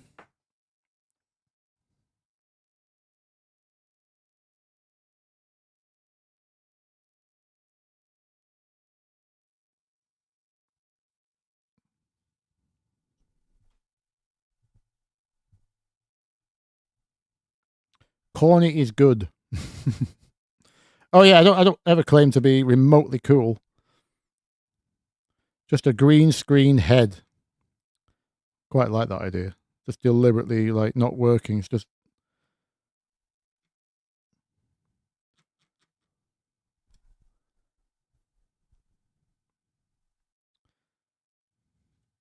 golf clap indeed.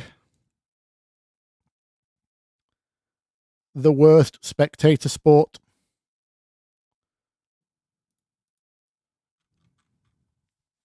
Anyone any questions? Or have I missed some? While I was finding the rat and the potato. Oh, I never actually finished answering. Who asked about changing things up?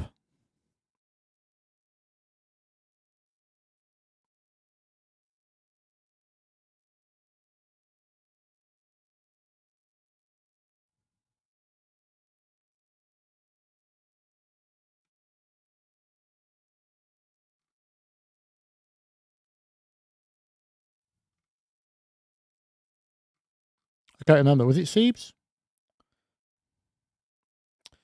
Can I create an Amapiano groove? Give me a reference. Last Amapiano I listened to was a few years ago. That's an interesting groove. But, well, the ones I observed were because it's usually off the one, which I always find interesting.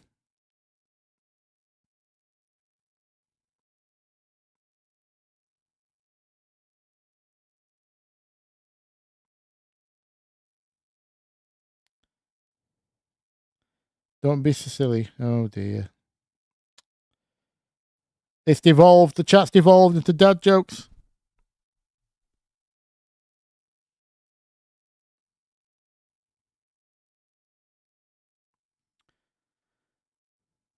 Hello, you're awesome. What's your favorite Ableton 12 feature? I'm literally just I loaded it today to test. Someone said one of my racks didn't work, and it does. So no panic there. So I've actually not really played around yet. Anyone suggest a new feature we can put to use? I'm not fully au fait with it yet. I'm just using it like I do 11. Ooh. I like this. That'll save a lot of time for piano and guitar lines. Humanize. That's handy. I saw you could do I suppose the best feature that I'm already aware of is the everything to a certain key in one go, which Keybase used to do about 12 years ago, but at last it's here in Ableton, I suppose. That's part of the problem is a lot of the new MIDI features are hard for me to get excited about because I used to have them in Cubase. Now we've got stretching of the overall part, have we? So that was always there before.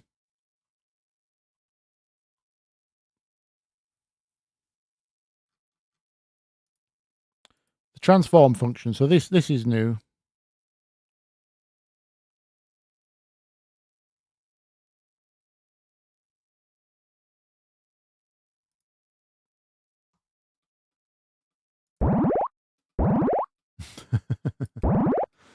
Not the right sound to be doing this on, is it?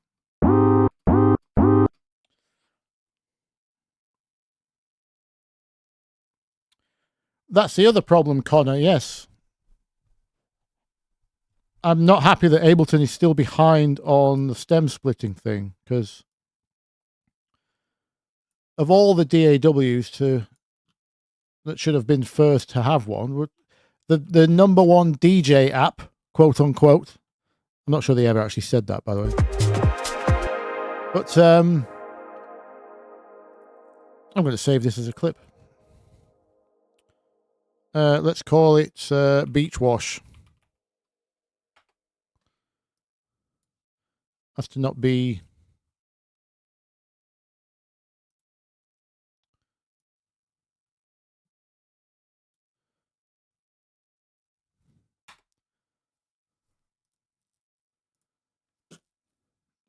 a copyright.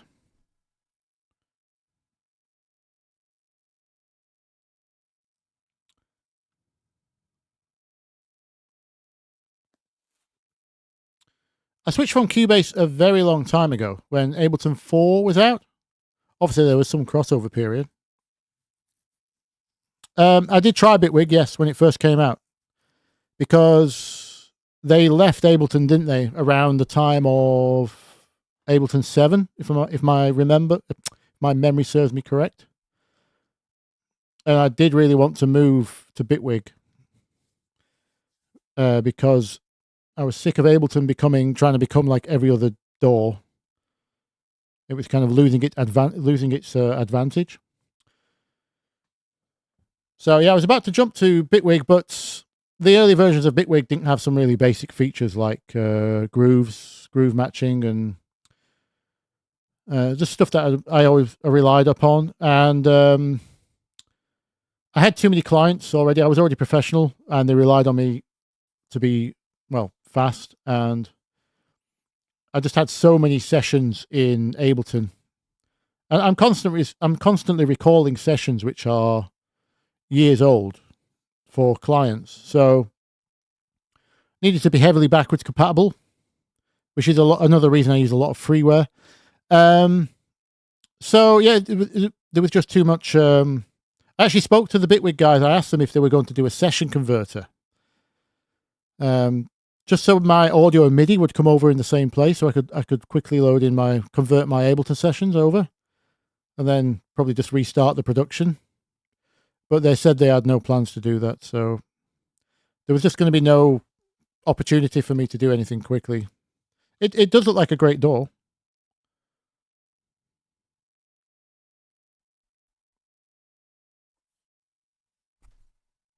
Oh, there's a new stem splitting website which I've been made aware of, by the way.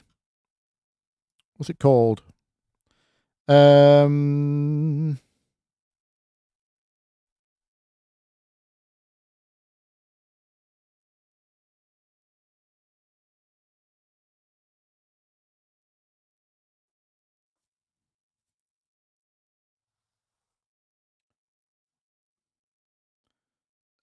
don't know where I've bookmarked it. 1 second.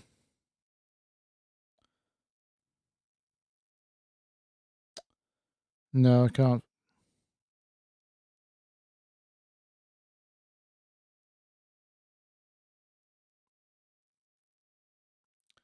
It was on the Marty McTips channel, if you know that channel. I thought I bookmarked this. Maybe it's on a different browser. I'll have to find it and get back to you. I'll probably do a video on it anyway. Or a video using it. No, it's not in any of my bookmarks.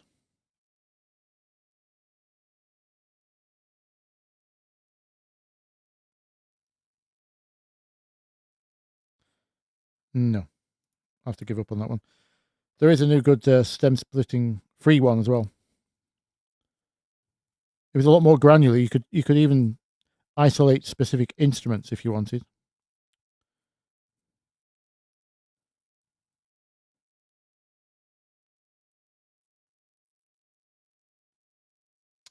Here's the Amapiano reference. Let's have a look.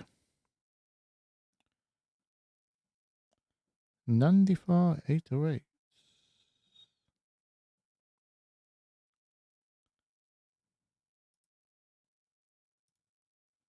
I won't even pretend to pronounce that one. Svinde Schlangen. Something.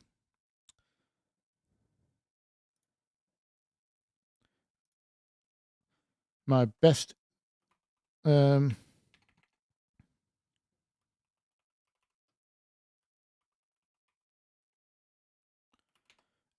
best English butchering of someone else's.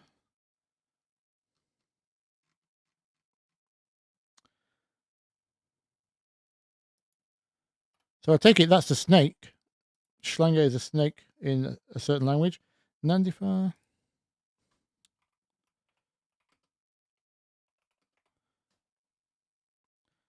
Okay, we've got it. Let's have a listen.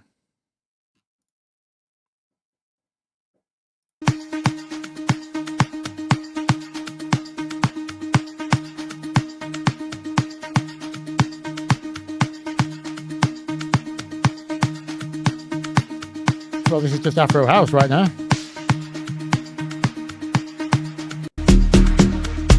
I suppose. Right, okay. No, it's not, yeah. I thought it was going to start very similar. Oh, I like the Bentley bass. So it's an FM bass. I like that kind of tone.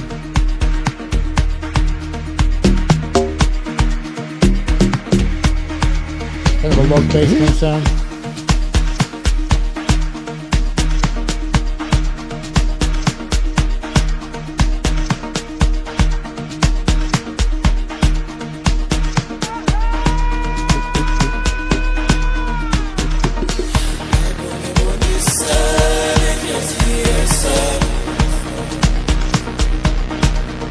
Where's the bass?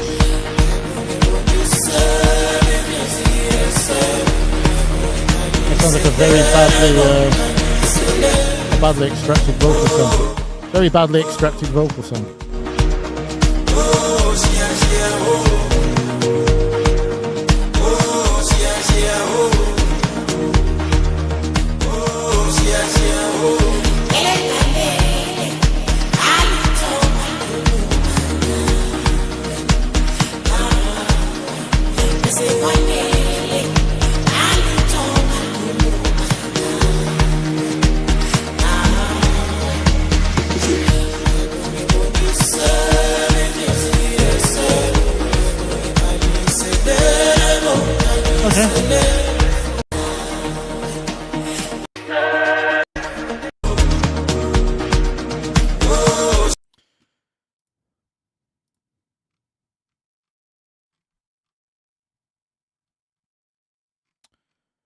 Well, I wouldn't reference that for mix purposes.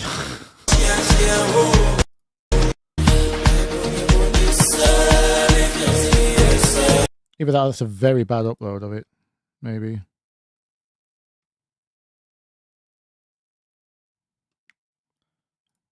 Just quickly check the official release. That was a different channel. No. Bit of a light mix, isn't it? They're bringing lots across from Afro House, which I suppose makes sense. It used to be very separate from that, with the chords and the running arp.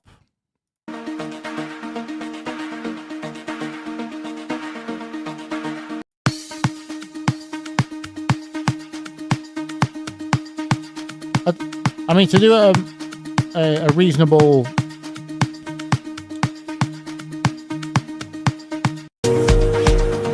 like a proper Anna piano attempt, I would probably have to absorb lots of references.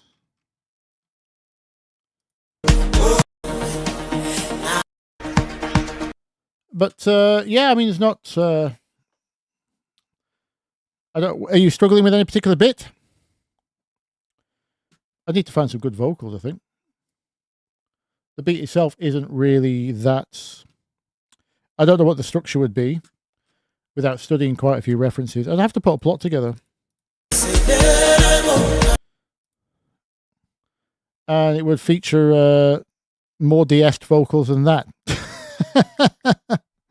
That's not a good recording, that.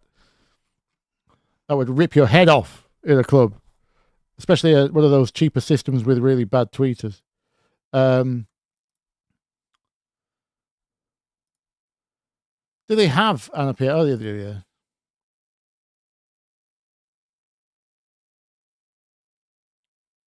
Well, seeing as we've got about 10 minutes left. See, that's Afro House. What is going on at the top?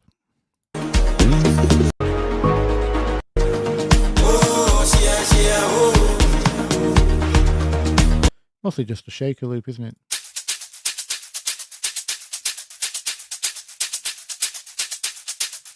That kind of thing.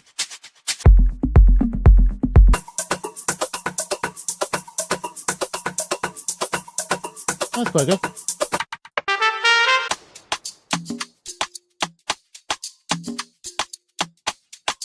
Between them three, you just need some hits.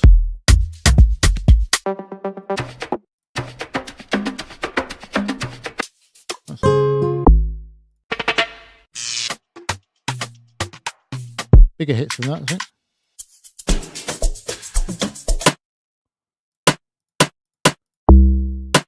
That was a bit of reverb on, maybe.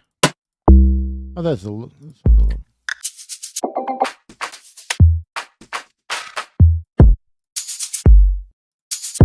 Very good kick. It's a bit hollow. It's a bit tonal.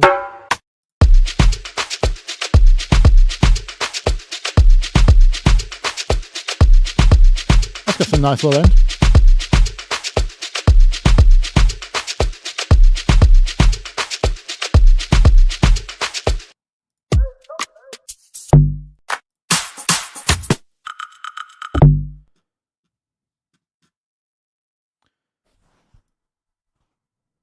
But yeah, it's just sounds like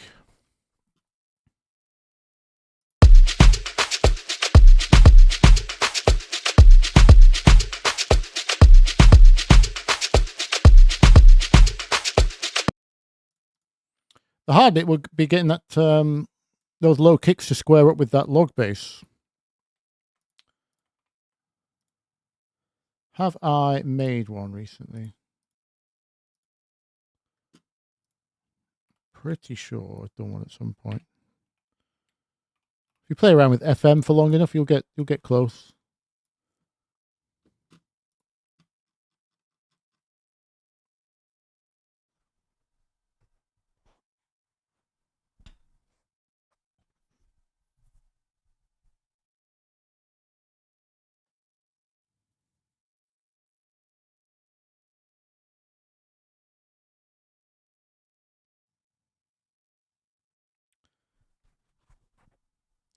Sorry, just looking back at the chats. Yes, it did sound harsh, didn't it, Cook? It's not even good in a lo-fi way. I agree, yes, that's not a good... I wouldn't be referencing that for mix purposes, just for the general groove.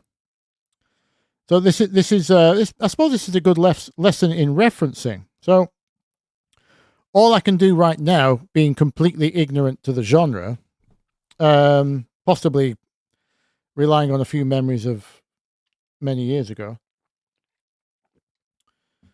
because I've only been aware of Amapiano for about, 5, 6, 7 years. I don't know. So all I can do right now is basically copy that groove, because I don't know if that's the only Amapiano groove or, as in the only legit one. So if we were to take this reference as legit from the current scene, it looks very recent, doesn't it? Then all I can do is really imitate that until I get 6, 7, 8, other references start to kind of really break down what makes it. But yeah, the hardest bit's the percussion. I mean, you can't really...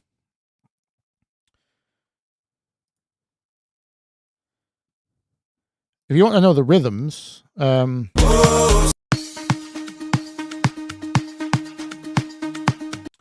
your main difference is your kick drum is going to be on... It's a dotted eighth followed by 2. I mean, I've heard Black Coffee do this groove. It's that's the kick rhythm of this track. Oh, whoops. Yeah. That's dut, dut, dut, dut, dut, dut. And then you probably fill the gaps with shakers. You could put actual percussion, like bigger snare type or djembe, or I'm not sure what the drum would be. Something bigger with a skin and some noise element to it. Maybe a shakir or something. You could put that on the kick beats as well.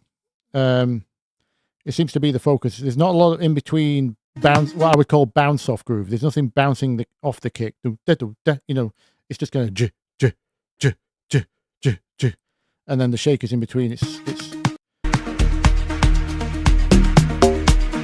you get 2 separate basses there. Sub 808 long one with what I call a log bass, the FM bass on top, playing some more different octaves. And then throughout that running there's There's actually 3 ARPs, isn't there? There's you've just got a straight 16. What key is this? D sharp. So that'll be why it's deep. D sharp. It's really hard to get deep. D sharp. So you've just got. There's an ARP running through, like doing the standard pace thing. For an extremely simple example, you've got one of those. Sorry, I need to get rid of you. You've got one of those. Possibly with some velocity variation for groove. And then, what's the...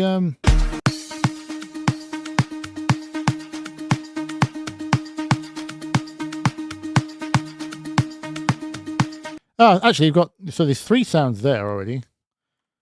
Unless it's part of another one, but...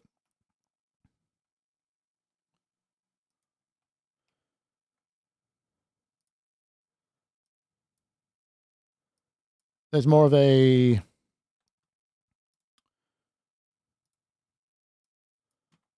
It's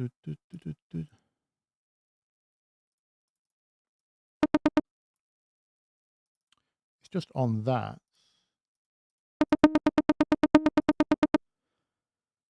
What tempo are we at?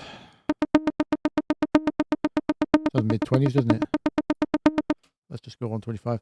And then this would be on... it feels like slow attack detune.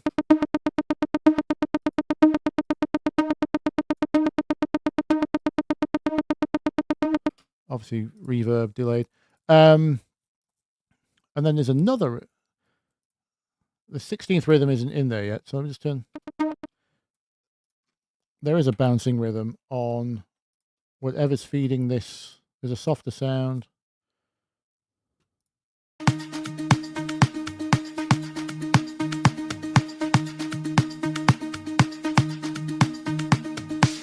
We've got the ARP, the lower ARP coming in, the melodic ARP. EDM riser. You can hear all the influences. So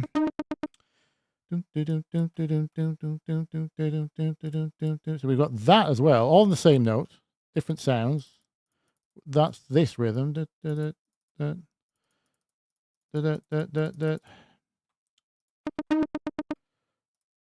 What sound is that?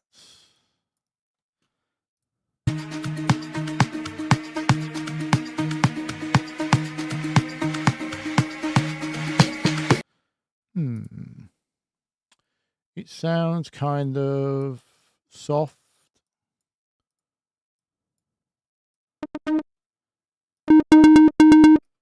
Oops.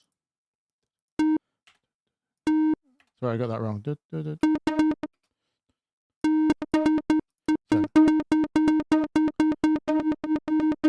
Not square. Is it just it's going to be some partials of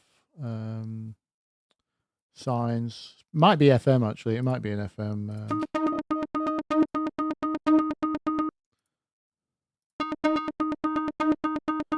Let's call it that for now. It doesn't really matter what that, as long as it's distinct. I'll have to get. Because it's Atmos, I'm going to use the Atmos reverb again. The same one I have on everything.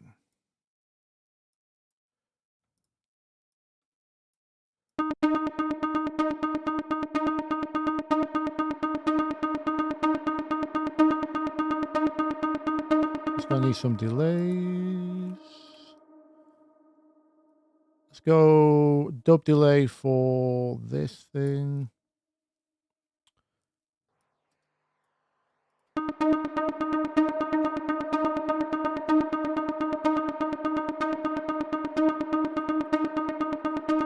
I'll tweak these sounds in a moment.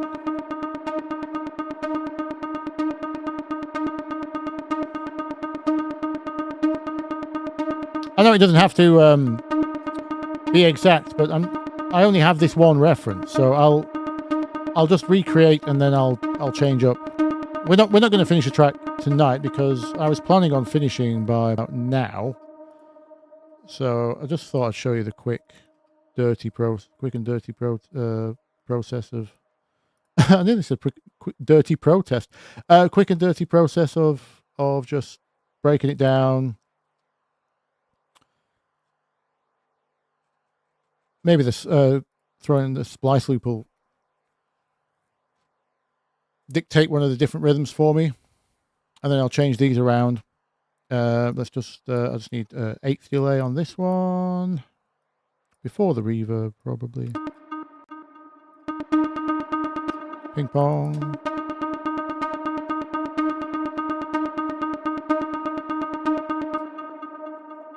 And then below that we've got some kind of let me just delete. The hard bit's going to be the bass. I'm just trying to get to the... And I already know I'm going to spend longest on the bass. Probably.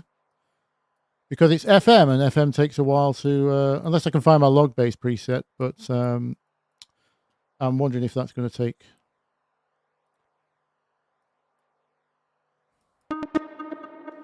And then what was this ARP that was coming in?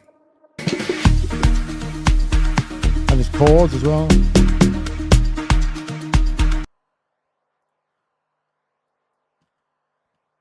That's using an 8th note bounce off, so I'll just go 165, which is the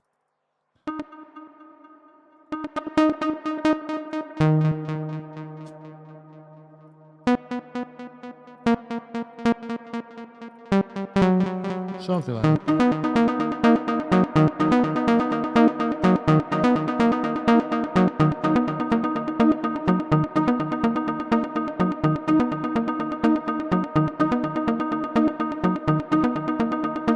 Let's go early on that one too.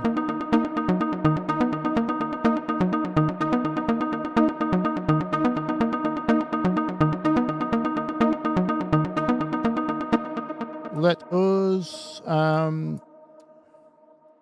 everything's green. I don't like this. This is what happens when I make everything in a group for the live streams. I need, where's my, I had it earlier, didn't I? 808. Let's just grab something to boom. On solo. Delete you.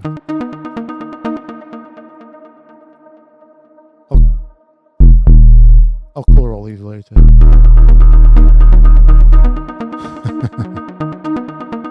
Let's go every 4 bars for now. Boom.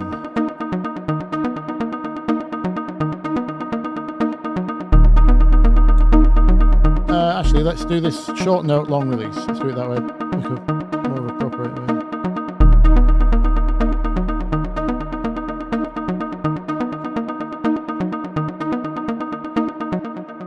Okay, let's drag in some. What do I want? Oh, it's likes. Where's my likes?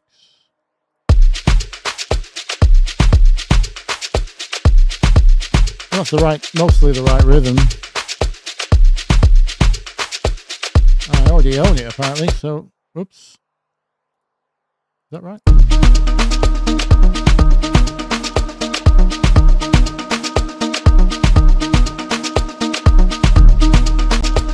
Get that side chained.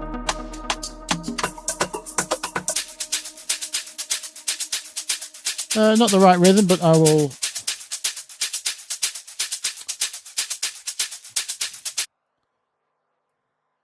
Does that help keep pace, or?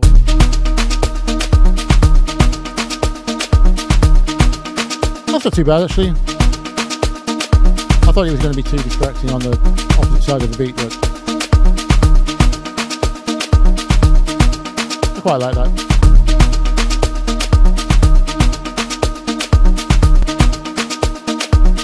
Right, let's grab this log bass thing.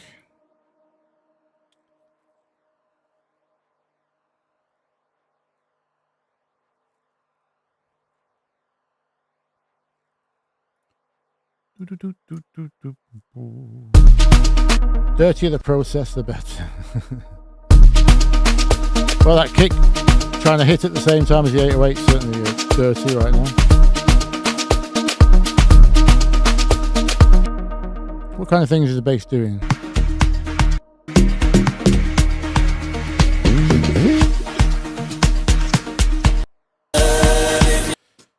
Okay, let's do. Oh god, there's 3 basses. There's a light Reese in there as well. When it changed chord there.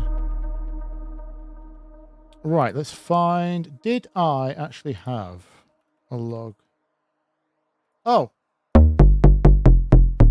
Okay, it's all right. It's all right. I probably have to. Will we have to EQ out any low end? I need some extra release on this. I think that's a bit too short.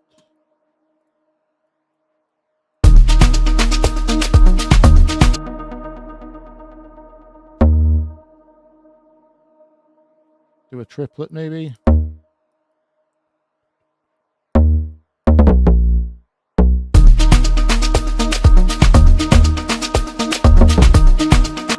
Oh no, that's going to be for the turnaround on the when it hits the 808s.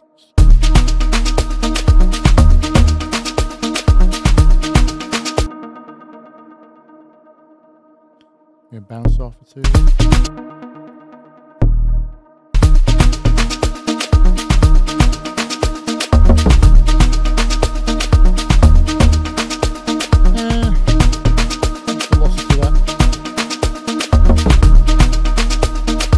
Probably too trippy as a triplet to be every 8 bars or something. But we're just in the groove stage right now, so let's just duplicate that. No, not duplicate time. Where's duplicate gone? I think duplicate. Oh, there we go. It's up there.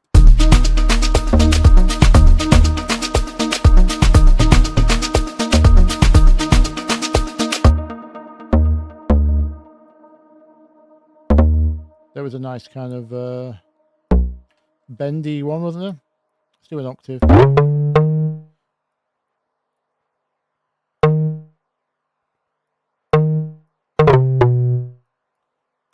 Let's turn on some glide. Does this work?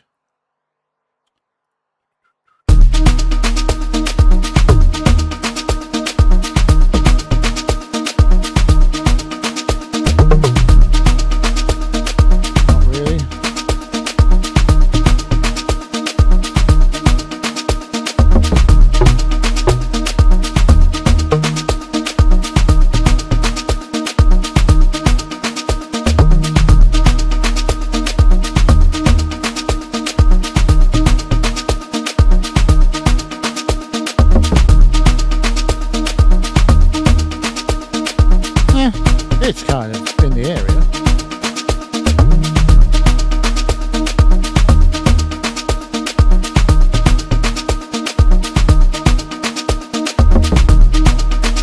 I probably have to play around with the key tracking on the filter so it gets darker as it gets higher.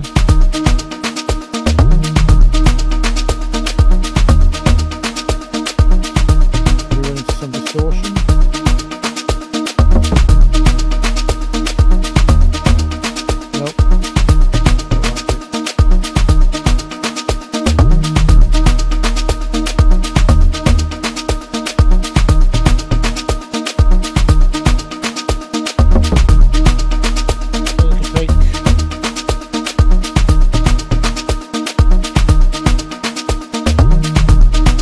Probably going to have to take where's the plug data?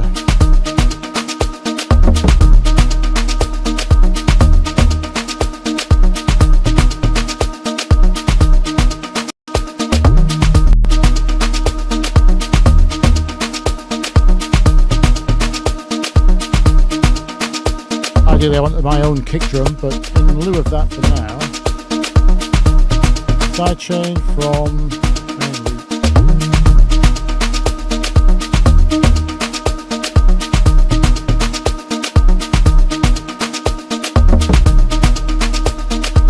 that gives us our low end headroom back for the 808.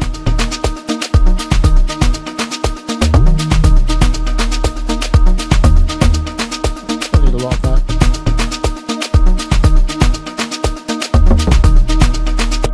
Then we could do some. It sounded like all the chords were standard 164 stuff. If you're going to do the piano. Whoops, that's not a piano.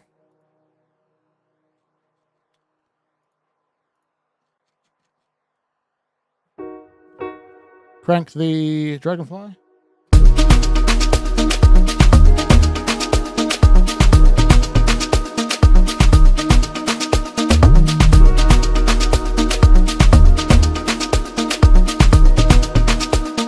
Something like that, maybe? I don't know, it's quite a mood.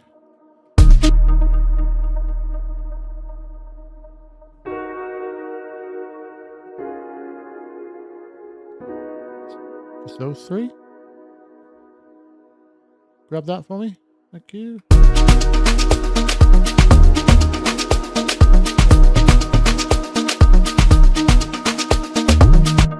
Loop, loop, loop.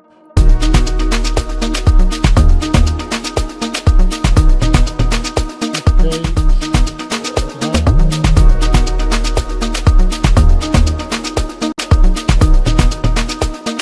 I don't know.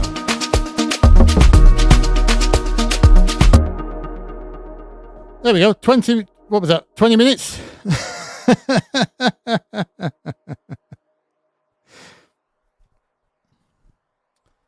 I'm a piano for amateur piano. I'm an amateur.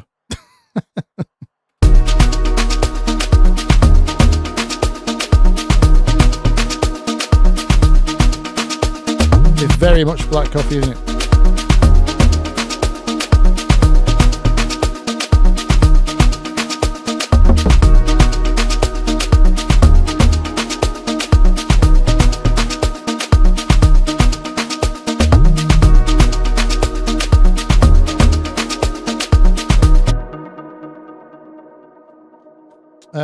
Any decent vocals? That's the question. All. D sharp minor. I keep on telling you what I want to take it. Genres.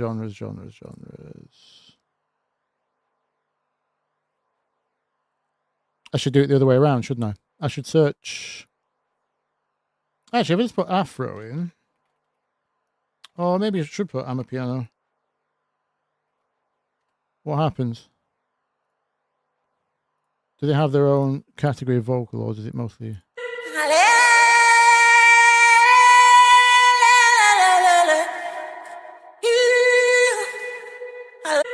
Track done! There we go. What tempo is that supposed to be? 125. Pretty perfect. Oh, I already clicked like on that one, so I must have eyed it up for one of the Afro House tracks. Now, we are a bit thin, aren't we? We don't want to make the same mistake that they did.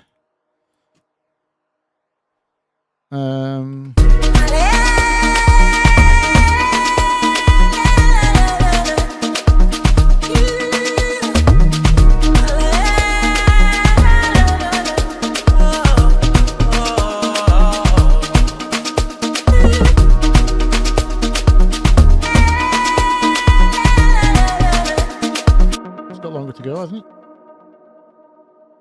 Is that it? I thought it. Ah. Sounds like it's about to go somewhere.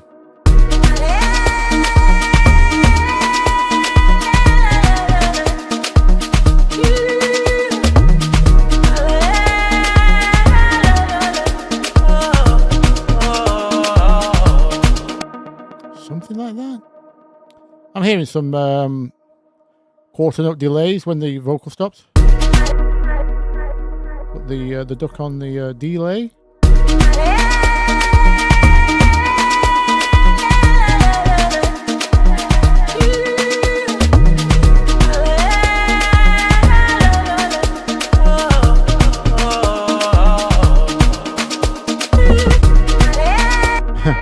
Probably have to stop that ending.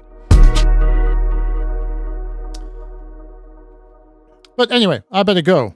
I hope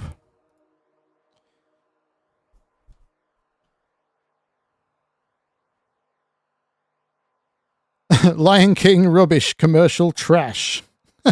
Thanks, Joe. I'm a Ben.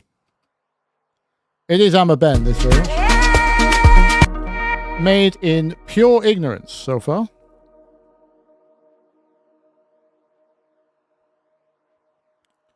Red King thinks I'm a banger.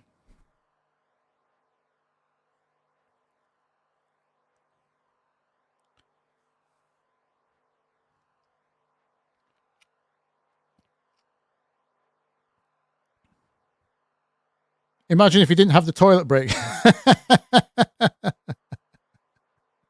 5 minutes flat. Yes. Not too bad. The curtain has fallen. He's been producing I'm a Piano for years. No. No. I've done plenty of Afro House so far. But not really what I would call legit Afro House. Because obviously lots of clients ask me to make stuff like Move by Adam Port, stuff like that. So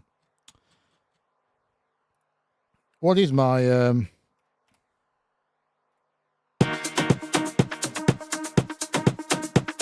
oh, I should have nicked the one we showed at the beginning. I should have just grabbed the art from this one. Would have saved me some time.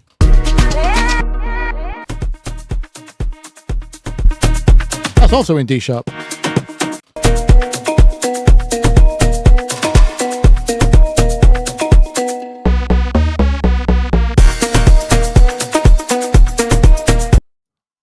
I like the one with the vocal better.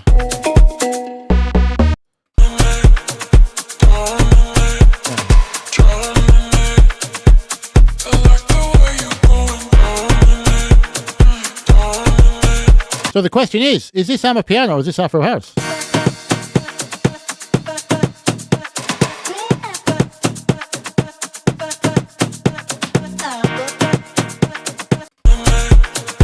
All this. I suppose it's 4 on the floor, so it's near a house, isn't it?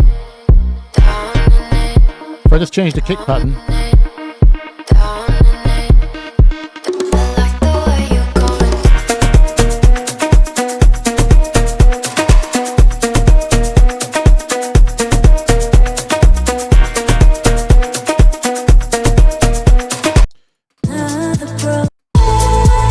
Yeah, this is the commercial stuff.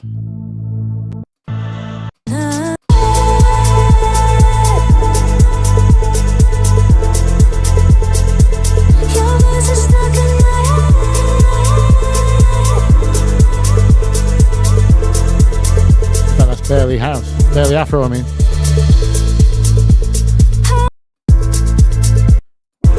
What was the verse?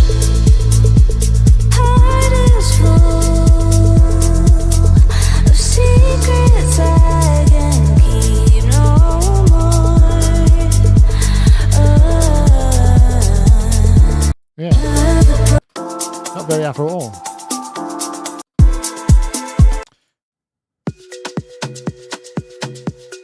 Finish that one? Oh, there we go. You know the plot for that one already.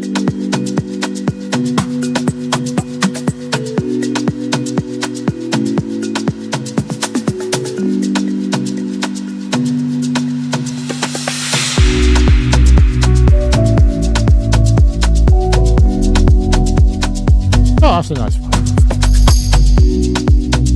Forgot to put the piano in.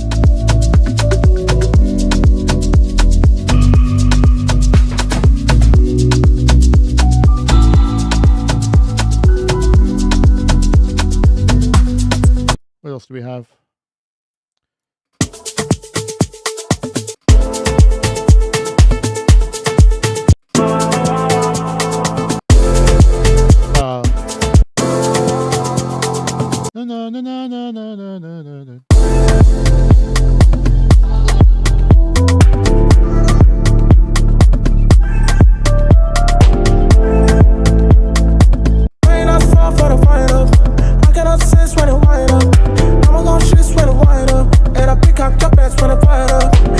No. I'ma kick y'all in when I'm on up. What you thinking I'm going to straight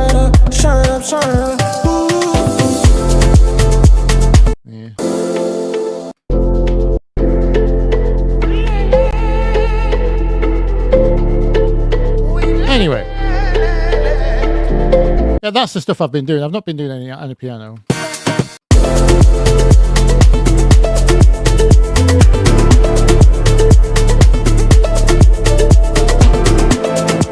How many have I done so far? I've done at least 12. I did one in every key. Definitely did one in every key. Just because. Jumping, flexing, I just want to know.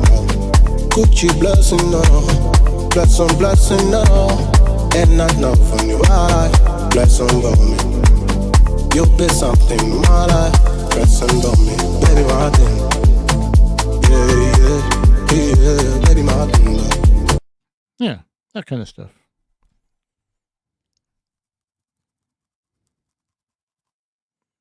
It feels like it should drop at any time, and it never does. Nope.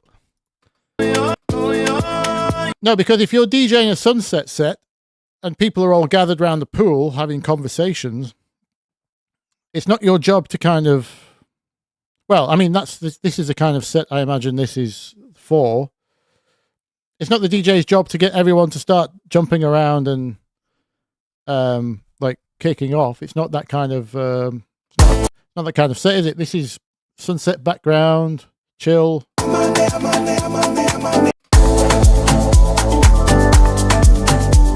That's about as big as you get.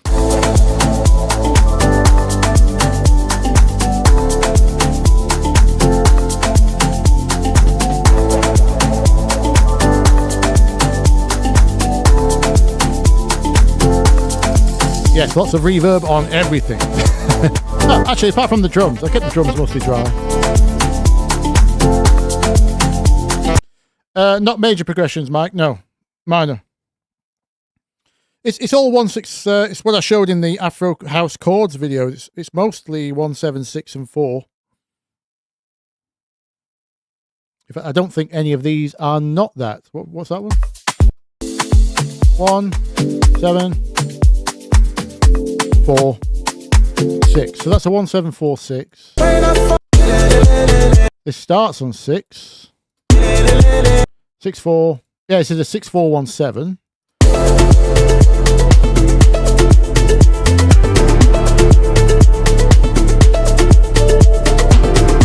Yeah, they should move down. Yeah, 6, 4, 1, 7. What was this one? 1, 7, 4, 6. Yeah, 1, 7, 4, 6. That's the same as that one. Minor, by the way.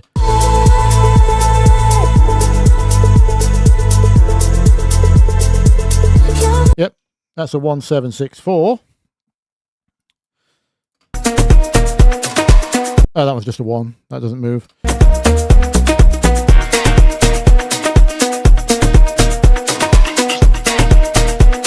That's a heavy one.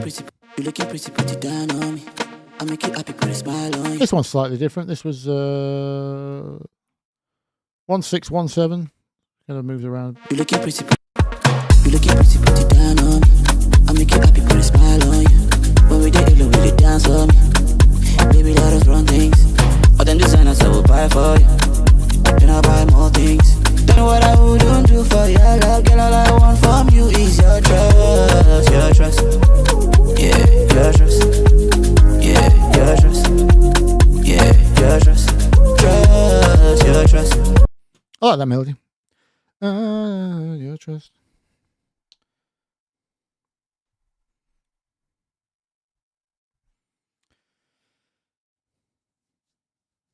No chill, only rave. Thank you, Red King. Of course, if you jump around a pool, you will eventually get wet. Yeah.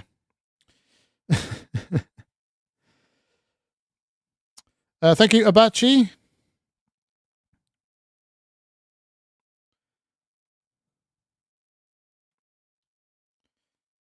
Is there a good resource for using on scale degrees for melody writing? Not that I'm. I mean, there probably is. Not that I've not seen any. That you're going to find it more on classical type streams, to be honest. But then the problem with classical type streams is they don't really understand popular music.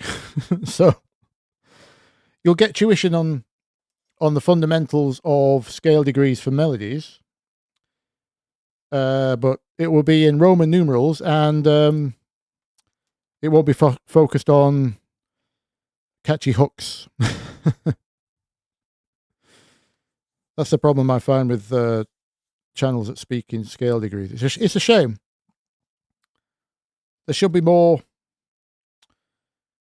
electronic or pop focused. Yeah, I mean, I need to just do one, don't I? So, yeah, I'll work it out. I do have a video on melody. It's quite old now, but the information's all in there. If you can resist falling asleep from the lack of energy in my voice in those early videos.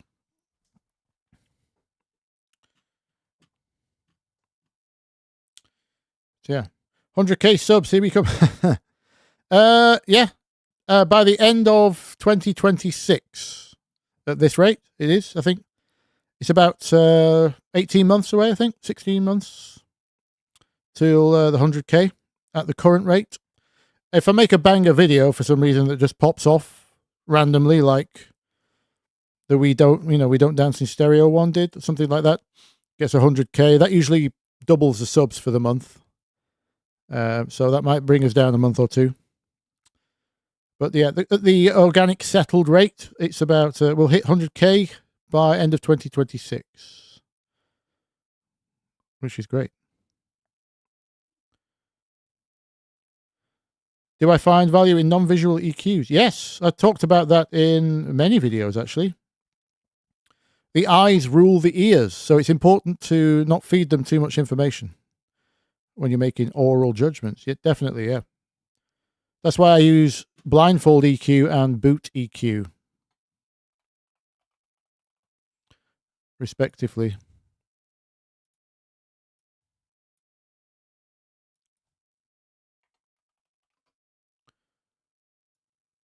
Those two. And slick EQ to a degree as well. Slick's beautiful in terms of sound. Yeah. The main reason I reach for those above the stock EQ is so the visual is not distracting.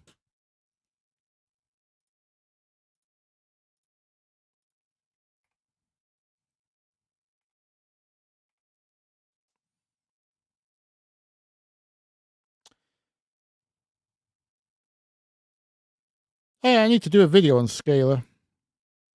I'm not sure I can add to what's already been said, though. If anyone wants to know what my take on scalar would be, I own it. I'm pretty sure I own it. I've got scalar 2. They brought out number 3, didn't they?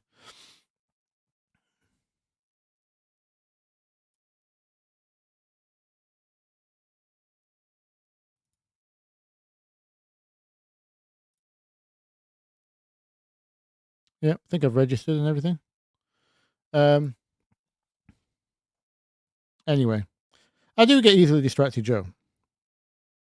But if there's a good question, it deserves an answer.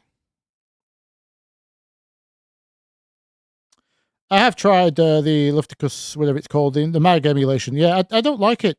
I don't like the way it sounds. I've never tried the hardware, so I can't say it's anything to do with that. But mostly that airband is just way too harsh. I'd rather use Slick EQ top end.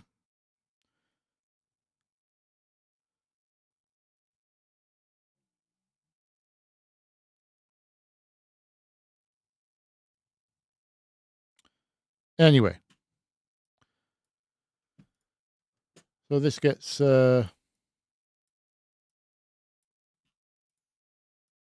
Afro. One more to play out and we're good.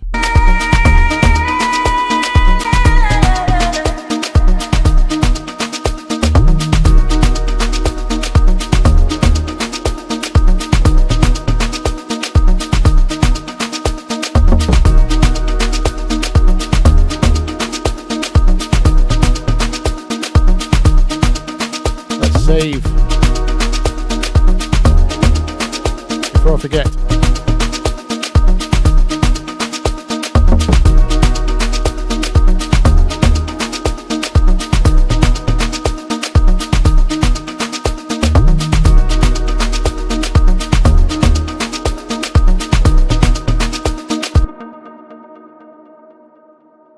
That sounds good, that. I like that. What do I have? You'll be mine, oh. You'll be mine, you'll be mine. It'll do. Right. Random Afro House, C minor. Not at the same time.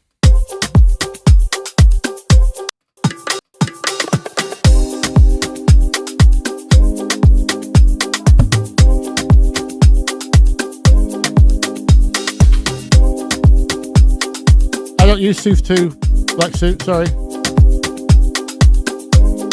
I've never needed a plugin like that. I don't understand the current trend behind why they've become so popular. I use that kind of plugin for sidechaining, like I did here with the kick drum, but I just use the free Flora Lite. For you, you'll be mine. Just use that when it's free. Does the same thing. For you, you'll be mine.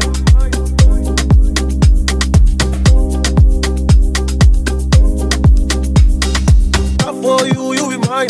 I can die for you, you'll be mine. God, you'll be mine, you'll be mine, you'll be mine, oh. You'll be mine, you'll be mine.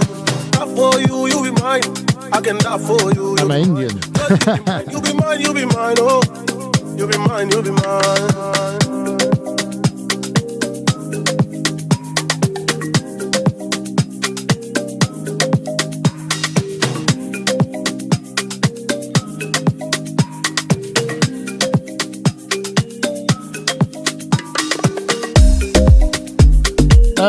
No major tips on finding vocals. Sorry, Rex Key.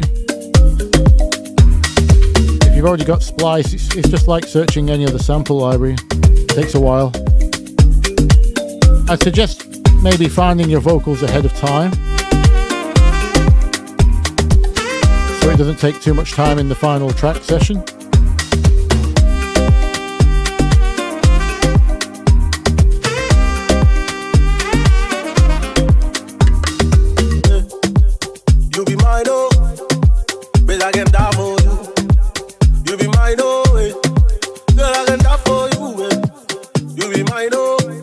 Yeah, I tried the masker. It didn't seem to behave as I wanted it to, the masker.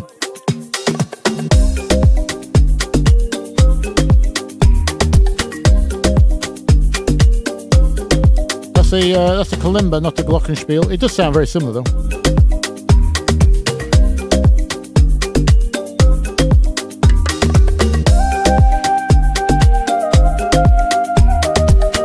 Right, I've got to go and eat. Thank you very much, everyone.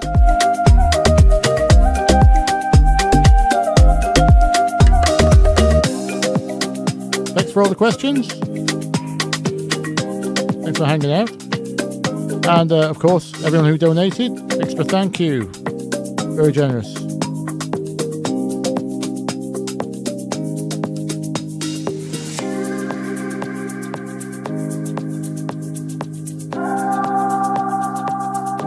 Night. All the best.